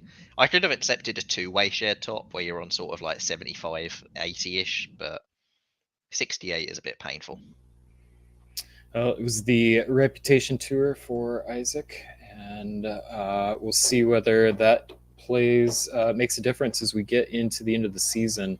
Every single year, this is a question that we have to ask, and I don't think there is a clear answer. I think there's pros and cons. I tend to be in the I don't get points often enough. So if I'm in that situation, I need to take them camp. But there's others that that's a more frequent thing, and they have the luxury of making that choice. So we'll find out. And then I there think are it's greedy players like Zach, who wasn't even playing for a score, who insisted on splitting a top. I think that it's also like there's a difference between stabbing at the end, stabbing both of you for the lone top then, or just a couple of years earlier saying I'm taking the lone top. You're not going to get given the centers. We can draw it now. I'm just going to have it, and that's not the same as stabbing people. And I think that it would have been difficult for you and Zach to complain if that's what Isaac had made the case for. There was a real danger there. I don't want to go back to the game because it's been a long night, but like if I hadn't have gotten those centers, I feel fairly confident Zach would have just, with all of those stagnated armies, and Isaac was pretty thin on armies in the middle of the board, had an issue, and I think he was worried about that. But I also think Isaac had the clear path to the board top. Well, it is. That was a fun one. I really enjoyed it. Glad to see how that played out. Personally, not a huge fan of arranged 11-11s at the end, but this one had a little bit more pressure building in there and uncertainty that made it a little more entertaining for us. So appreciate that from our players. This is our final game of the night. So and I'm going to say one last thing for like. No one wants to be Austria or Jason Bennett in that situation and handle it like really, really well, like way better than I would have. You know, like he did a great job. He's a good dude. Jason's game, as I said early on, he hitched himself to the wrong wagon between Zach and Edwin. You're suggesting he hitched himself to Zach? Oh yeah, I'm not saying that he necessarily would have got a better result doing it the other way, but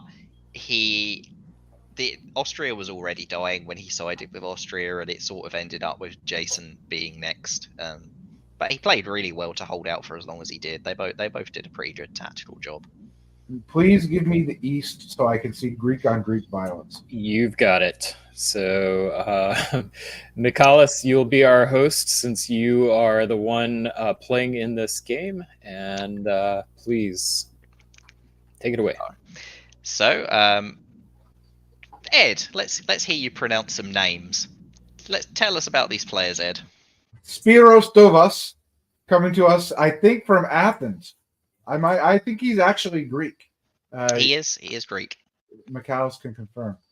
Let's see here, and then is Theo short for some Greek name? Not that I'm aware. All right.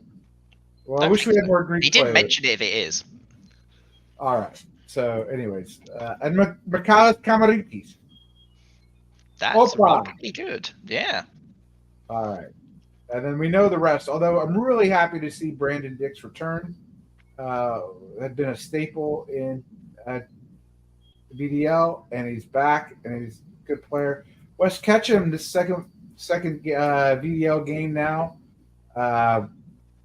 I don't think he's in Chicago anymore. I think he's in Switzerland for like 3 years. We've been saying we need to update this, and then never do. You know, Marathon Man Cody Green is playing in France. Man, that's an interesting West. I'll tell you that. That's like three different people. That's like three different solar systems there. So I'd be curious to see how that works. All right, so we go into. This is true. I am a very impartial host, as always, Bradley. Impartiality is my middle name. We're going to go into Spring of 01. And Brian, you take it away in the West.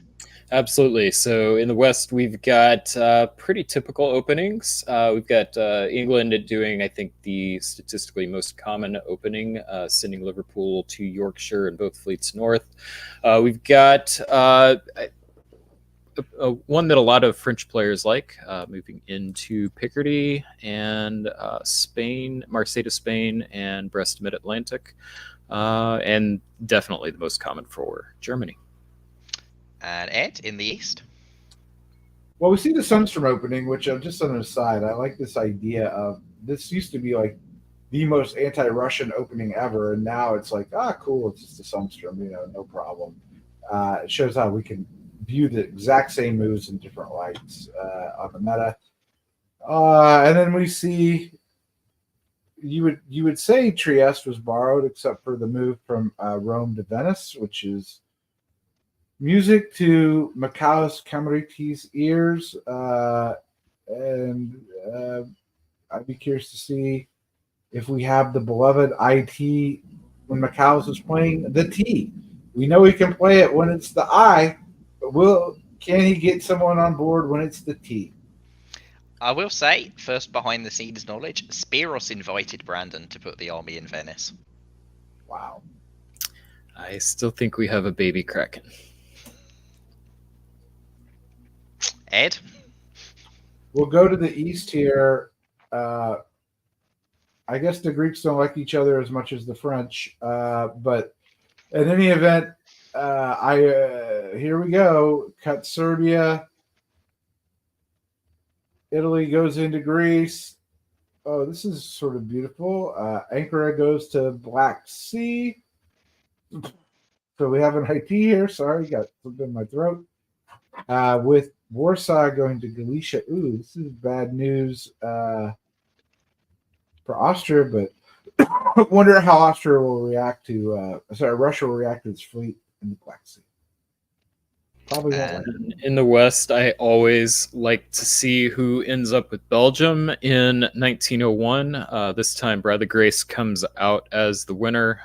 England moving down 2, along with Cody Green and Wes Ketchum. So splitting it up, letting Russia into Sweden.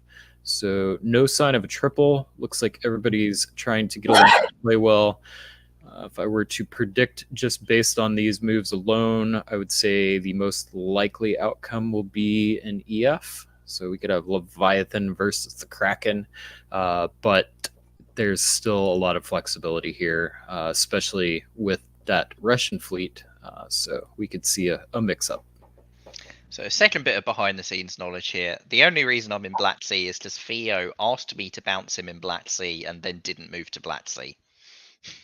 So I had no intention. This turn went through, and I panicked, thinking I'd stabbed someone without meaning to. And he then clarified, "No, I did tell you to move there." Oh, okay, thank God for that.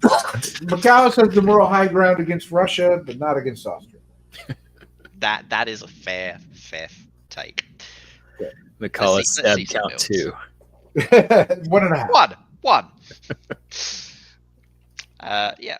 Brian, anything noteworthy about these builds? Double fleets is always fun from England. There's a lot of players who prefer the mixed build. Usually Army London is pretty common in this situation. I was in that camp for a very long time. David Hood has convinced me that maybe I should build double fleets a little more often than I have. So we'll see how that plays out. Other than that, I just see continued. These builds scream EF continuation to me. Yeah, I'd be worried if I were Wes. These are great IT builds. I'll tell you that. With double fleets and an army con, that's just what Michalis wanted to see. All right, Ed, let's go east, spring of 02. All right, so poor Spiros loses Serbia here. It's not good. I'm sorry, I inhaled a bug live on television, and it's coming back to bite me at the same time. When you get the army out to con, keep Black Sea. So Black Sea may have been accidental, but you got to get that army out, and you're still getting Russian help, so that's pretty cool. And Russia going roundabout to kill Austria. It's always a question here as to what you do in Italy in this situation, because you're now seeing this RT cooperation. and you're seeing IT cooperation. Oh man, like this is a good position to be Turkey. Seems like you have two friends. Usually, you're just trying to find one. Yep. Brian, how about the West? Yeah, in the West, we've got England definitely is still on board with an EF. They are doing all the things to get their fleets to go take Scandinavia. We've got Cody Green moving into Mid Atlantic, so not an aggressive move against like I, I think the most aggressive move would have been slipping into Spain, South Coast, something like that. But I don't hate it. I'd probably have a conversation if I were Bradley, but I get it. It was in Portugal. There's a reasonable excuse for that. We've got Wes slipping into Burgundy, but their unit mix will be. He won't. I don't think he'll be able to stay there if they want to force it. But the English army could be at risk as well. So that could be an English army's go to die if they don't get their tactics right here. So Ed brought up a good thing about Turkey, me having two potential allies, two people wanting to work with me. This is also a pretty good position for a wintergreen to form from. So each of you, what would you be doing as the any of those powers? What alliances do you prefer in this setup? Because Austria is essentially dead.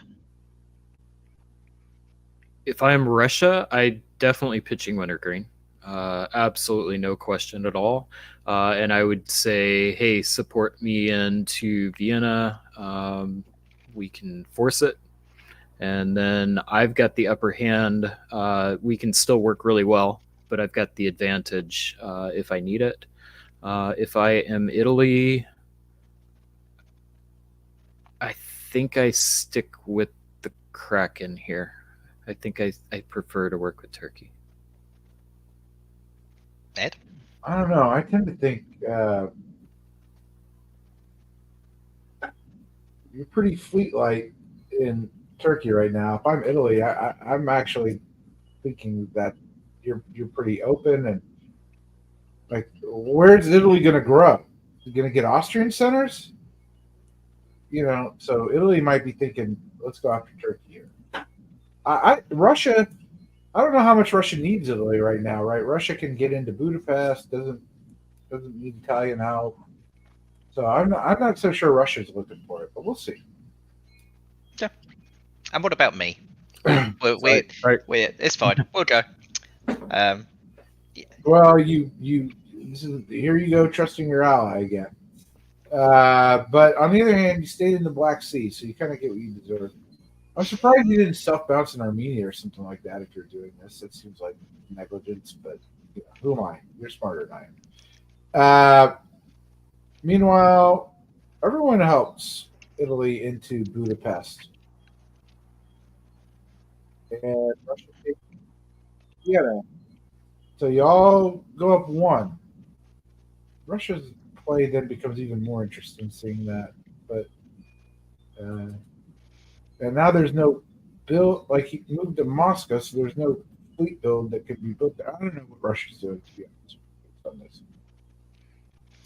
I don't love the Russian moves here. I get it. Like Budapest can cut Galicia, all that. But if I were looking to work with Italy and I'm Russia in this position, I have been in this exact situation several times, including Black Sea, as Russia. And if I'm going to make this move, I need to be the one that's Italy's supporting in this position. I think Italy moving in just tactically is weaker and gives them the upper hand. I think for me, you've brought up me not leaving Black Sea, but the fact that the wintergreen was so very much on the table here is exactly why I did not leave Black Sea in this situation. I was not inviting that. I didn't cover Armenia because I just didn't think this Russian move made any sense to put fleet in Armenia, but there we go. All right. Well, we say goodbye to Austria here, which is a shame. 1902 eliminations are particularly harsh. Spiros was really good about it as well. He was a really nice guy, but he recognised that asking Italy to bring both armies up was an error. I would agree with that. For anyone listening, Hey, Michaelis, Theo, new player, because I know Brandon's not. And that might go into my calculation somewhat of the news, right? Because I know Brandon's pretty reliable. Theo is pretty new, yeah. I think he's actually newer than Spiros. Spiros has played a bit in press and stuff online, and is like Spiros's newness was more to the fast pace of virtual. He's definitely more experienced online. Theo, I think, was newer to the game in general, but has played a couple games before, and I think he had a decent grasp of the game. He wasn't like a clueless flailing around at all. He knew what he was doing. All right. Brian, I think it's you first this phase. sure thing. So, spring of 1903, we've got Bradley Grace pushing into Helgoland Bite with support from Russia. So, called that out a little bit earlier about that potentially being significant. But thank you, Theo, for your support. I'm also going to go take Sweden. So, I think both Sweden and Denmark appear to be at risk as a result of that. Cody's playing defense. Did we see the army last turn? I think I may have missed it. Yep. So that English army did go to die in Belgium, did get piffed. So here we just see Germany trying to pull that back into Burgundy. But now, without the tiebreaker, they're pretty evenly matched. And that's why I think we see that army moving down into Ruhr to try and help fill that gap. Ed? If I'm England, I'm moving out of Sweden immediately in the fall. After seeing Michaelis abuse Russia here by taking Romania, Armenia is about to close the Black Sea Circle by end of 1903. That's like really good if you're Turkey, and you get to see all those green fleets move away from you and have French pressure on them. Not much French pressure, enough to keep Italy completely tempted to push further west. So this is just where you want to be as Turkey. It's perfectly played, and because of that, you cannot let Russia fall too quickly. England should recognize that and should want to assist Russia. So Theo and I had a discussion this phase because Theo had just attacked me going into Armenia. It was an attack that he regretted when he realised what he'd done the next turn, and I said, let me piff that fleet and then I can pull the fleet out and go after Italy, and he did not do that. He has pulled the fleet back to Sev. I have my own opinions of it, but I am a very biased person for obvious reasons. So, Ed, Brian, what do you think about that? About the pitch to just blow up Armenia? Yeah, like, do you think that it was in Russia's interest to keep the fleet? No. In this position, I do not. I know you're planting seeds, and it's a leading question a little bit, but no, in general, in this case, if I know I can't hold it anyway, it's not doing any good. I'd rather have it rebuilt as a unit that I could do something else with. Now, I don't like that I am also losing Romania. But I think if I had lost Romania, I'm uninclined to want to help you. Yeah. I think that he lost Romania by moving to Armenia in the first place. But that is fair. This is where the bias comes in, and this is why I'm the host. Let's continue. The totally unbiased host. All right, let's continue. We got the East here. Okay, so he keeps Sev. But Michaelis continues doing well. Let's see, got Romania. He'll be building. England moves away from Sweden. Excellent play by Bradley there. And, Adriatic goes to Ionian, so Italy has 4-on-2, or will be eventually. That's also good for Michaelis, right? Because next time he goes to Tunis, can go to North Africa. There's lots of little things that can happen. So there's a lot of space for Turkey to grow here. and Russia had a PIF, so it'd be a little slow, but it'll be fine. Ed was right about the West. We've got England moving through those units in response to the success in Turkey, I'm assuming.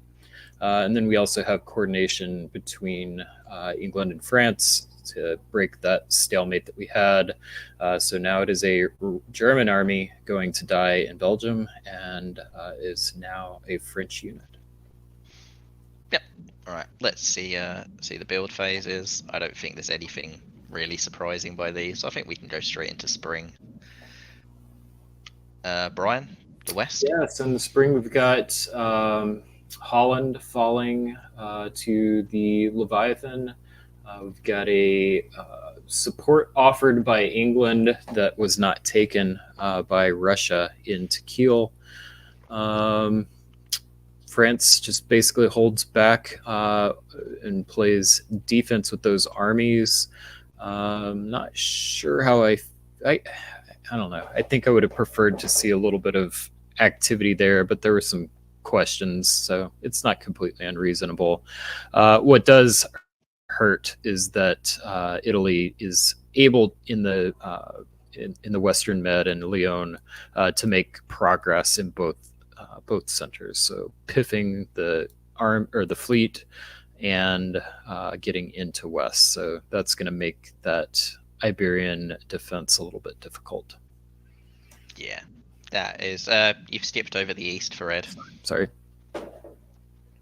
So in the East, I don't quite know what's going on here because Sev could have been taken, but instead Turkey goes to Budapest with Russian support. So I guess this is a stub. It's spring though, so who knows. I was gonna say I think Cody misplayed this, right? Like that piff is bad for him in Gulf of Lyon. Marseille should have just supported Lyon, and Lyon could have dislodged and retreated to Spain. Would have been better than what he's got now. But I don't know if this is ever enough, but if it is, it's probably somewhat decent. But I mean, you don't take Greece. I don't really know what's happening here. The Lyon fleet is a big piff. We'll go into full. Ed can keep talking about the East.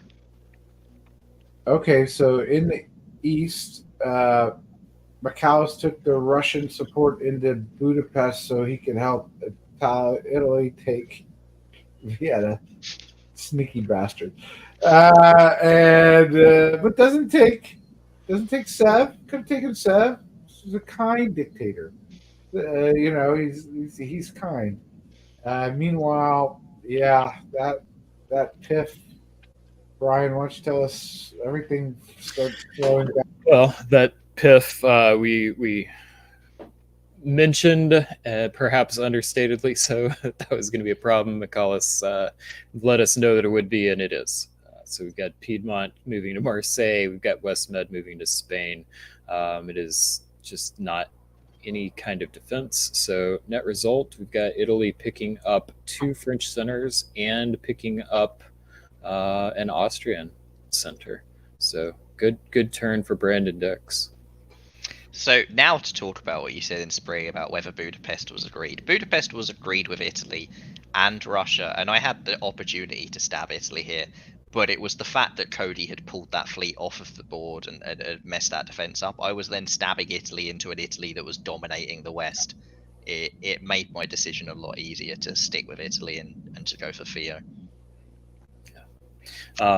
I'll also point out that we've got now the coordination that we did not see last turn between Russia and England. So Denmark does make it into Kiel, where they blow up that unit. Skag does go into Denmark, and it looks like they put a fleet into Holland. So rough turn for West Ketchum's Germany. Good turn for Bradley Grace.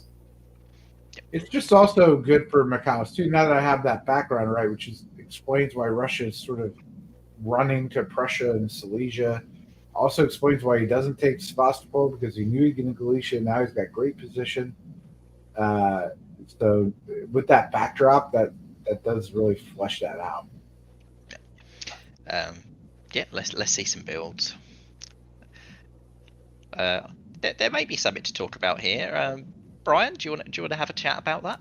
Yeah, so looks like we've got first, but my eyes immediately drawn to the red circle around Venice. Means someone inadvertently put down, or maybe on purpose, put down 3 adjustments when they only had 2. When that happens, I believe the order is alphabetical. So the army in Rome and the fleet in Naples took precedent over the army in Venice. That could be significant. You heard me complain a little bit about the army in Rome earlier today. This is a little bit better because there's fleet position that could make that useful. But I think in almost every case, Venice is going to be a better place for that army build. If nothing else, it helps reduce temptation from Turkish allies, for example. Also, there's some opportunity for squirreliness with those Russian units if they decide they want to do that. Yep. I think we can go into spring then. And Brian, why don't you talk to us about the West now? Yeah, so more coordination from England and Germany. I'm sorry, England and New Germany, England. So we've got Baltic supporting Kiel into Berlin. We've got Germany does push into Burgundy, which won't be pleasant for France when they've already got an Italian problem. So that's going to force some choices there. I think it's a fairly straightforward choice. It's just 1 unit. Should be able to protect that, but we'll see. Other than that, we've got Bradley slipping into English Channel, I'm sure, to help. But it's always a good place to have the option to stop helping whenever it's convenient. The convoy from Eddie into Denmark's not insignificant, especially because they've got the fleet in Baltic. So now they'll be able to convoy that army over into Scandinavia or Livonia, Prussia, wherever it makes sense. Or maybe they decide to just keep working together. It is working okay for them. So Ed, you correctly called out the need for England to work with Russia. Maybe that will continue to be the case here. Yeah, I don't know. Look, the story in the East is it's Kraken dominance, right? So I don't need to go into specific moves. Now you need to start thinking about, like, if you're Bradley, what do you do? Because, like, he's got a comment in there, but he's right? He's allied with Russia, he's allied with France, and both are making mistakes. Both are having problems. And so if I'm Bradley, I'm out like right away, and big enough to where maybe this IT turns on each other, or I can force a 3-way draw, or it can be a 10-10-10 or 11-11-11. I go to them, maybe I pitch, hey, we can do this all done real quickly by 1907 if we just work together, blah, blah, blah. So I wouldn't be surprised. I don't know why I would do that if I was Italy or Turkey, work with Bradley, but I think Bradley's going to start eating some allies right now, because I think that's what he has to do. It was under discussion. We're going to fall here, but yeah. At the moment, it's mostly moving to the line, but do you want to talk about specifics, Ed? Not really. Not taking Mid-Atlantic is the only thing to sort of point out. Yeah, I don't think there's anything else to really talk about there. We see some more adjustments. England puts down an army. I guess that's probably fine. Either of you disagree with that? No, I think that's fine. To me, that's saying that he's not going after France like that. I think that's the choice. Is he could put down Fleet Liverpool and then go that way, but if you're doing that, are you going to pick up more than your current board leader, Italy, who already has way more units in position than you do? I'm not sure that that's the right choice. I don't know. I think Bradley's looking at fall 1905, and I don't know this game, so I could be dead wrong and be the idiot and the donkey who says it. But I'm looking at Brest, Belgium, and Berlin.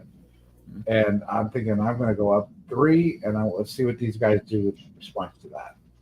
I agree with that, Ed. I'm seeing it, but I think the army is better for that than the fleet, is what I was saying. Oh, okay. No problem.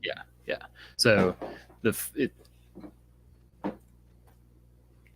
Yeah, we'll go into spring of 06.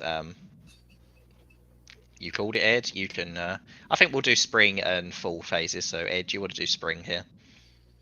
Bradley takes Berlin, convoys into Denmark, set up for Sweden if he wants to do that. Meanwhile, you're just sort of getting the units in the right order, as is Italy. Vienna moving is huge. For you, it gives you a lot of comfort, but you don't have a lot of growth right now. So this is pretty helpful to you that we get a little turn by Bradley against Russia. And still stalemated in the West, as best I can tell. So I will say that Berlin was agreed here. Theo had agreed to give that to Bradley so that they could put another fleet down and plug holes in the West. Yeah, I think we can go straight to full here. Yeah, I mean, this feels right now like it's a push to the line, is how I'm reading it. The move of the fleets from Italy doesn't read like a push to the line, but that could just be alliance hygiene a little bit. Yeah, I mean, I feel like the West has the advantage as far as. Oh, wait, I just missed Burgundy. That's significant. So everything I just said you can ignore. And I am also not understanding Burgundy and Tyrolia moving back. Now I'm confused. I'll say, but Berlin was agreed in spring. Sweden and Belgium were not agreed. Yeah. Sweden, I was expecting. Belgium, I was not expecting. Okay, I don't understand a lot of things. I don't understand why Cody is moving Belgium. I don't understand why he's at least not moving it to Burgundy, which would have bounced. I'm not quite sure why Italy is doing. I get that Piedmont to Marseille. That's actually kind of cute. Yeah. I understand that. But Tyrolia to Vienna, I'm not so sure. I understand that. Like, why was Silesia under threat? I guess it was. So there's no move to Munich. And so I don't know. I don't understand that move. It's notable that Wes is supporting Italy forward here. No, it is. That's right. I see that, but okay. That's why there was no attack on Munich. I think Brandon was just worried about Vienna, and the move to Spain. Yeah, it was if Burgundy didn't work, it was so we could force Gascony. Yeah, Spain. I like that one. That one makes a lot of sense, and I was very confused on Tyrolia at first, but then when I consider Munich is basically Italian at this point. That makes a lot more sense. All right.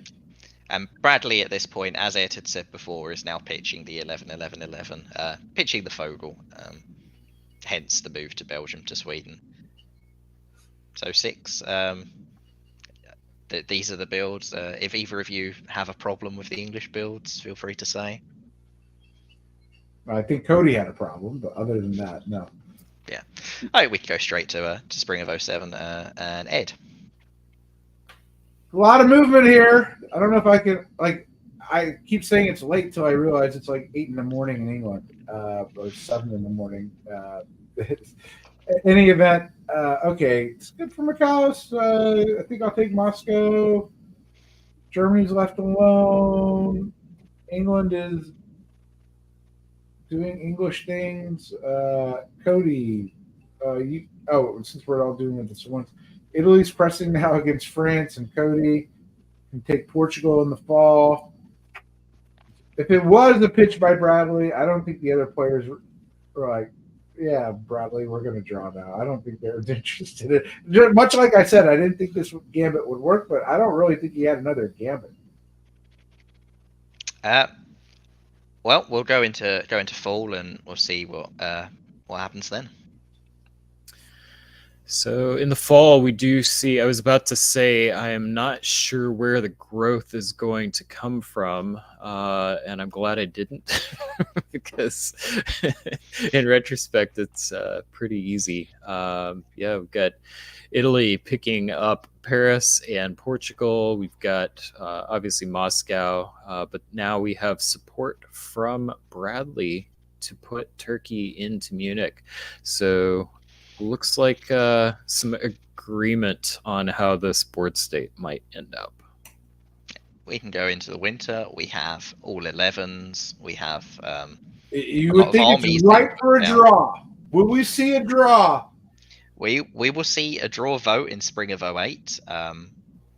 You can click through to it, unless you're not clicking through, because I'm trying to figure out who has the best opportunity to come out with the 12. Oh, look, my man Macau did not build a fleet. Could have had Greece. At no point in this game have I built a fleet, Ed. That is an 11 center, 10 army Turkey. with the one fleet in the black. Yep. As it should be. Which is hilarious. But I mean, Greece can still go just the old-fashioned way. I think Italy's pretty Greece can go. Vienna can go.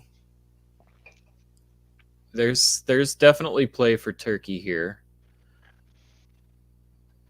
I'm looking to see. Well, Italy could take Munich. Italy could take Brest. There would be risk if we don't, for everybody, if they don't accept it here. I don't see anything that's like, oh yeah, this is obvious. The question I'll throw to both of you: what do you think about the English build?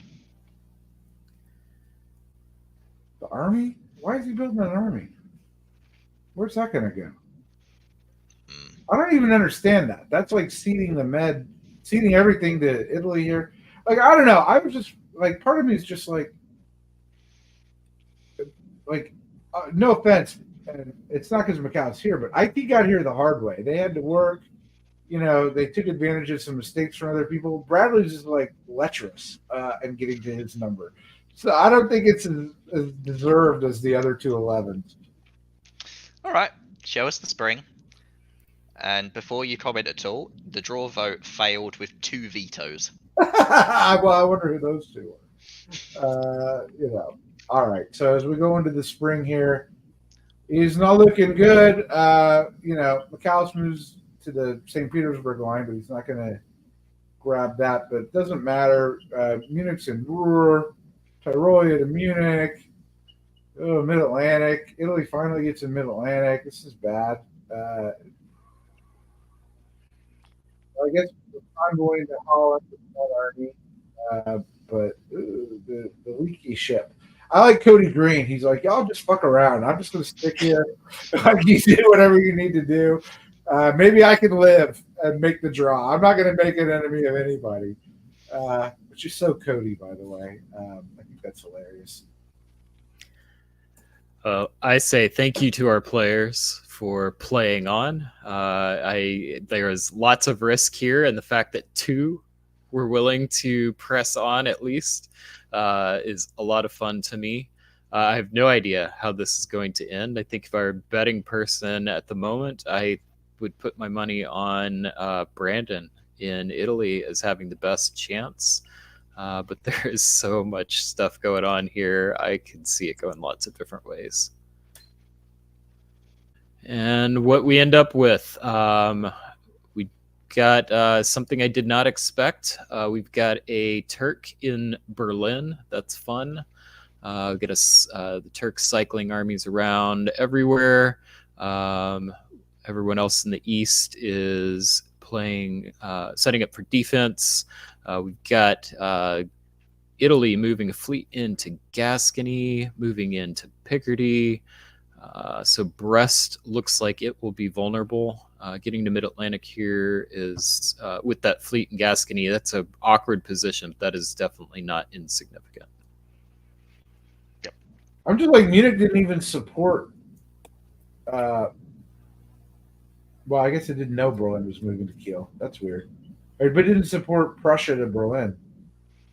We were making sure Ruhr wasn't piffed. Ah, So we've got Brandon Dix currently in the lead in winter of 1908 with 12 centers. I'll say there was not a draw vote in spring of 09. All there'd right. only be one veto, though. I think there'd be 2 vetoes at this point, but we'll see. Yeah, you could just go straight to the adjustments. I don't think that there's going to be any queries about those. All right. Yeah. Speed us into spring of 09. Spring of 09. Goodbye, Cody. How one pith lost you Brest in 2 hours. But that's basically where we're at. So Italy picks up Brest. Italy not even moving some fleets. Italy giving up Greece, though, because it's only fair he's picking up Brest, so why can't I have Greece? Also, Michaelis always ends in Greece. That's like Eddie Brisson has to end in Edinburgh. Michaelis has to be in Greece. It's a thing. Let's see. That's a weird graphic over St. Petersburg. It's like a knife through the heart of St. Petersburg, but that didn't go. I'm like loopy. I'm so tired right now. Meanwhile, everyone's just sort of advancing their position. Bradley's just like, no, my box is not checked. No, I'm not checking my box. We're letting time run out. It's funny you mentioned that, because Bradley at this point is vocally and loudly regretting the fact that he had been checking his box up until the 11-11 thing. So there are more years in this game than there probably should have been. I as a small spoiler, this could go to the end of Fall of 11. All right. So 1909, we've got Mid-Atlantic moving into Brest, Brest moving into Picardy. So all kinds of shifts happening in that side of the board. Lots of defense for Bradley. Attempts at movement, but nothing really going through. Lots of red for Turkey. So really the only movement I'm seeing of consequence is Mid-Atlantic, Brest, and Picardy. Yeah, there was one hole in the defensive line, and it's around there. All right, I say we just push through 1910 because that's only going to be interesting at the end. It's the North Atlantic question that is interesting here. I mean, the thing, like, I can just spell out the line. Obviously, there's 2 to support Hull Kiel. It's Denmark and Baltic. North Sea and Holland can defend Belgium, but English Channel is now at risk as well because there are now 3 on English Channel. And with Belgium being cuttable, North Sea has to make decisions. There's a decision over North Atlantic. Like, we could have taken the 50-50 or now at Irish without trying this, but this gave us more options to outguess Bradley. I would just say, okay, I've also been in this position, and it's not fun as Bradley. And what you should try and do, or at least what I try and do, is imbalance the 2 and let one person go way up over the other. And that freaks the other person out. Sometimes you can drive home a draw that way. But trying to fight both is usually not the best strategy. So you got to pick a winner of the 2. Yep. Well, we'll go straight into spring here. It is 12-12, so I would probably take the draw if I were either of the 12s right now. Would you add? Brian, I'm well known for taking any draw offers. Okay. But they do not. So we get to continue on. This is fun. All right. I mean, continuing on, I actually don't see a lot of progress here other than Kiel getting into Roer and Burgundy getting into Belgium. I think those are the two things that are notable. Maybe McAllis will point it out if I got Well, that fleet getting blown up that's a big deal. Like that's gonna completely stop any movement on that side of the board. Yeah, it's a very big piff. Bradley made the correct guess to take Picardy, and also went to Ruhr without being punished. He risked Kiel and Belgium here, and he got the guesses correct. We can go to full now. That's impressive. I mean, it's going to hurt to have the loss of Belgium. Something's going to have to disband, but I think he can lose Norway and still be fine. That's if he loses Belgium. That That's Belgium true. army is very isolated. That's true. And then we've got another unit blowing up, so that's fun. So yeah, Belgium moves into okay, yeah. So it looks like look at my orders here. Right. Picardy moved to Belgium with North support, but Belgium moved to Picardy with multiple supports. Yep, it gets through. So that means Belgium stays English, and that fleet is piffed. So I don't know if that's significant. I don't think it is as significant as the loss of that fleet. Yeah. So we'll go through the adjustments. They mean nothing. At 1911, potential final year, we draw. Awesome. We got a nice little tactics fight here at the end on a line that you don't typically get to see in games that go to 1910. So that was really fun for me. Yeah, it was a really fun game to play, and yeah, Bradley's guess to piff that fleet in spring of 10 is what convinced it, because there was still guesses over now after that, but with only one more year, it wasn't worth trying them. Well, congratulations to McAllis and to Brandon. That was a very well played Kraken. So, and Bradley for keeping it fun for all of us. That fleet never got out of con. Nope. At no point did that fleet ever go into the Mediterranean. That is how you IT. This is a beautiful game where all of the Turkish units are armies. No fleet in the Med. It's glorious. You too can have a Turkish army in Burgundy if you just build armies. So tell you guys that this is the game you should be looking at and try to replicate. I want to see lots more ITs, everyone. Everyone who watches this, try and replicate. Especially when McAllis is Austrian.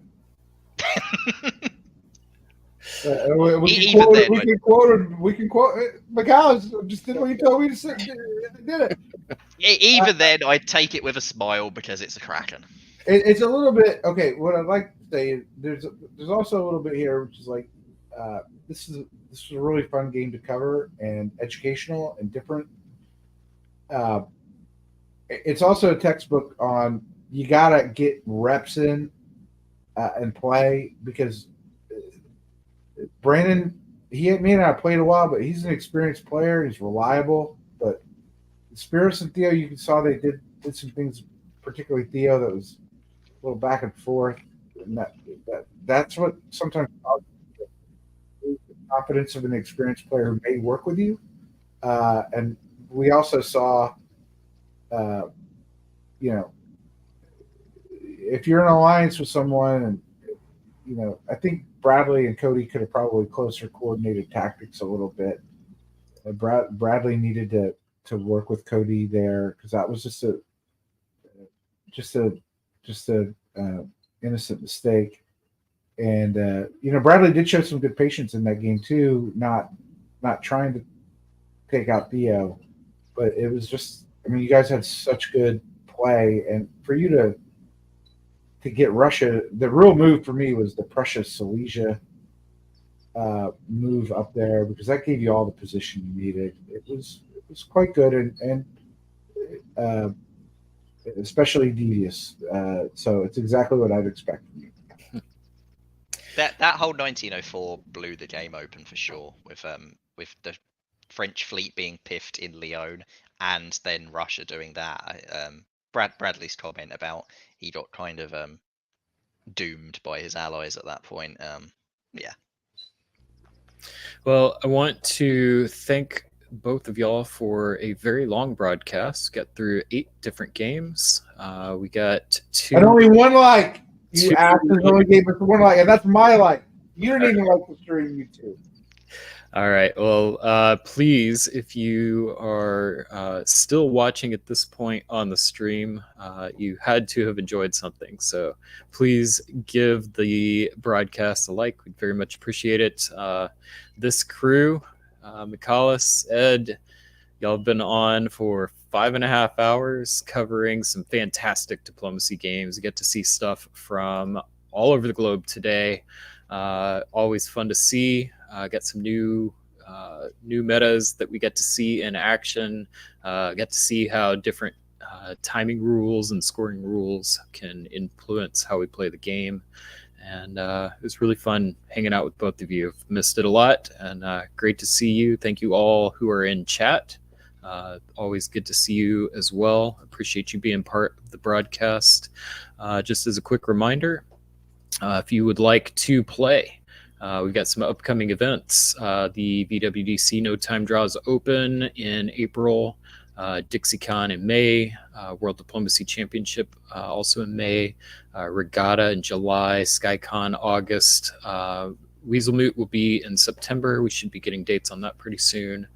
Carnage in November.